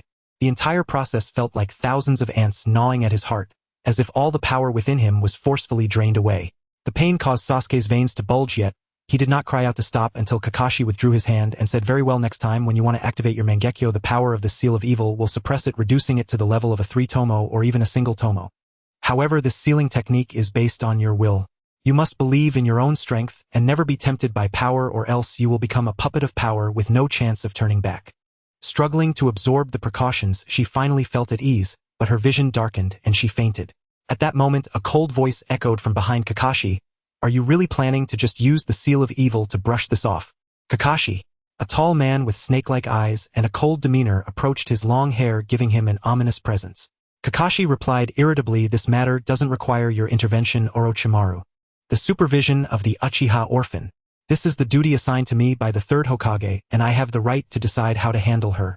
Orochimaru shook his head with a pained expression and said helplessly, "If you ask me, handing that little girl over to me for research is the best choice. That old man is just too soft-hearted. Konoha will eventually be destroyed by his hands." "That is not something you should say as a candidate for Hokage." Kakashi furrowed his brows, but Orochimaru seemed oblivious to her displeasure, pointing at her, eye covered by her forehead protector, and asking, "Are you still accustomed to using that eye? You should understand science is the future. Some sacrifices are normal. Being too kind only serves to gloss over the truth, don't you think?" Kakashi remained silent, but Orochimaru didn't mind casually shrugging and saying, "Well, if you don't want me to intervene, keep a close watch on those 2 little girls under your command. Otherwise their lives could be at stake." He did not elaborate further, simply gesturing across his throat before turning to leave. In that instant, an aura of killing intent enveloped Kakashi like a tangible force, causing even her battle-hardened self to envision her own head rolling. This is the overwhelming disparity in strength. This guy is not joking. Cold sweat dripped from Kakashi's forehead, soon saturating her mask. The next morning, Naruto awoke from his soft single bed, enjoying a long-awaited breakfast of crispy fragrant eggs and bacon on toast with sweet milk.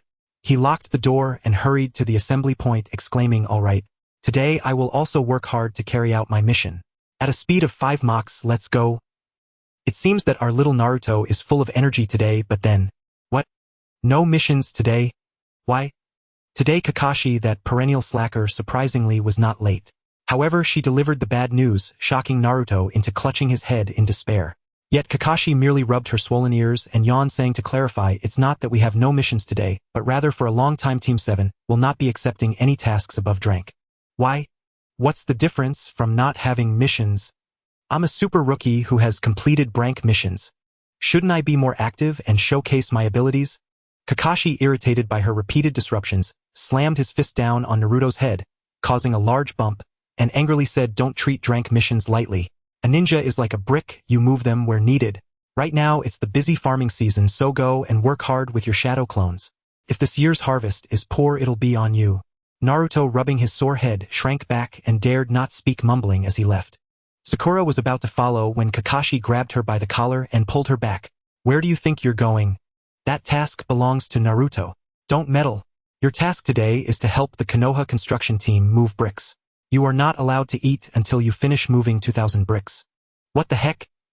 Sakura, about to protest, was frightened by Kakashi's iron fist and quickly ran away, clutching her head. After those two left, Sasuke waited for quite a while but did not receive his task. Confused, he looked up at Kakashi and furrowed his brows, asking, "What does this mean?" "I don't need special treatment. It's just a drank mission. I can handle it." Kakashi understood that he had misunderstood her and shook his head lightly, saying, "No, I am not taking care of you." Naruto's advantage is his immense chakra capacity, and frequently using shadow clones can maximize the extraction of his chakra, helping him adapt in order to activate his potential and produce more chakra. As for Sakura, her chakra is thin. She is inherently unsuitable for a ninja arts path. Sending her to move bricks will not only build her strength, but also make her more agile, laying a solid foundation for her future in physical arts. As for you, Kakashi's single eye scanned Sasuke like a precision instrument, causing a chill to run down his spine. He glared back, but Kakashi withdrew his gaze and squinted, patting Sasuke on the head, saying, "You are not like Naruto, who can forcibly extract too much chakra and damage his foundation. Nor are you like Sakura, who lacks talent and can only work hard. I know the Uchiha clan has its own ancestral ninjutsu and martial arts. If you wish to practice on your own, I will grant you freedom. However, if you acknowledge me as your teacher, I will teach you my secret ninjutsu as a way to repay the Uchiha clan for its past gifts. What do you say?" Sasuke looked at her and pointed to the eye he had covered, knowing that even if he chose to train alone, she would undoubtedly keep watch over him to prevent him from being consumed by power. Since he would be monitored anyway, he might as well follow Kakashi to learn. At least he could learn a few secret techniques rather than suffer alone. Thus he nodded in agreement to Kakashi's proposal, and followed her toward the Konoha 7th training ground. The story of Naruto basically ends here. This book mostly follows the original storyline with only some changes made to the characters, such as making Haruna Sakura more in line with the original image of a smart person, Naruto more in line with the identity of a demon fox, and making Sasuke's massacre a real family infighting without any involvement from the upper class. However, the data is indeed tragic. Coupled with copyright issues, it is impossible to continue writing. Due to Naruto's status as a fox demon, it is not possible to follow the original plot in the future. Fans who enjoy watching the original storyline are definitely not willing to do so, so I plan to use the outline in my new book. That's it. Thank you all for joining me here. Thank you, sayonara.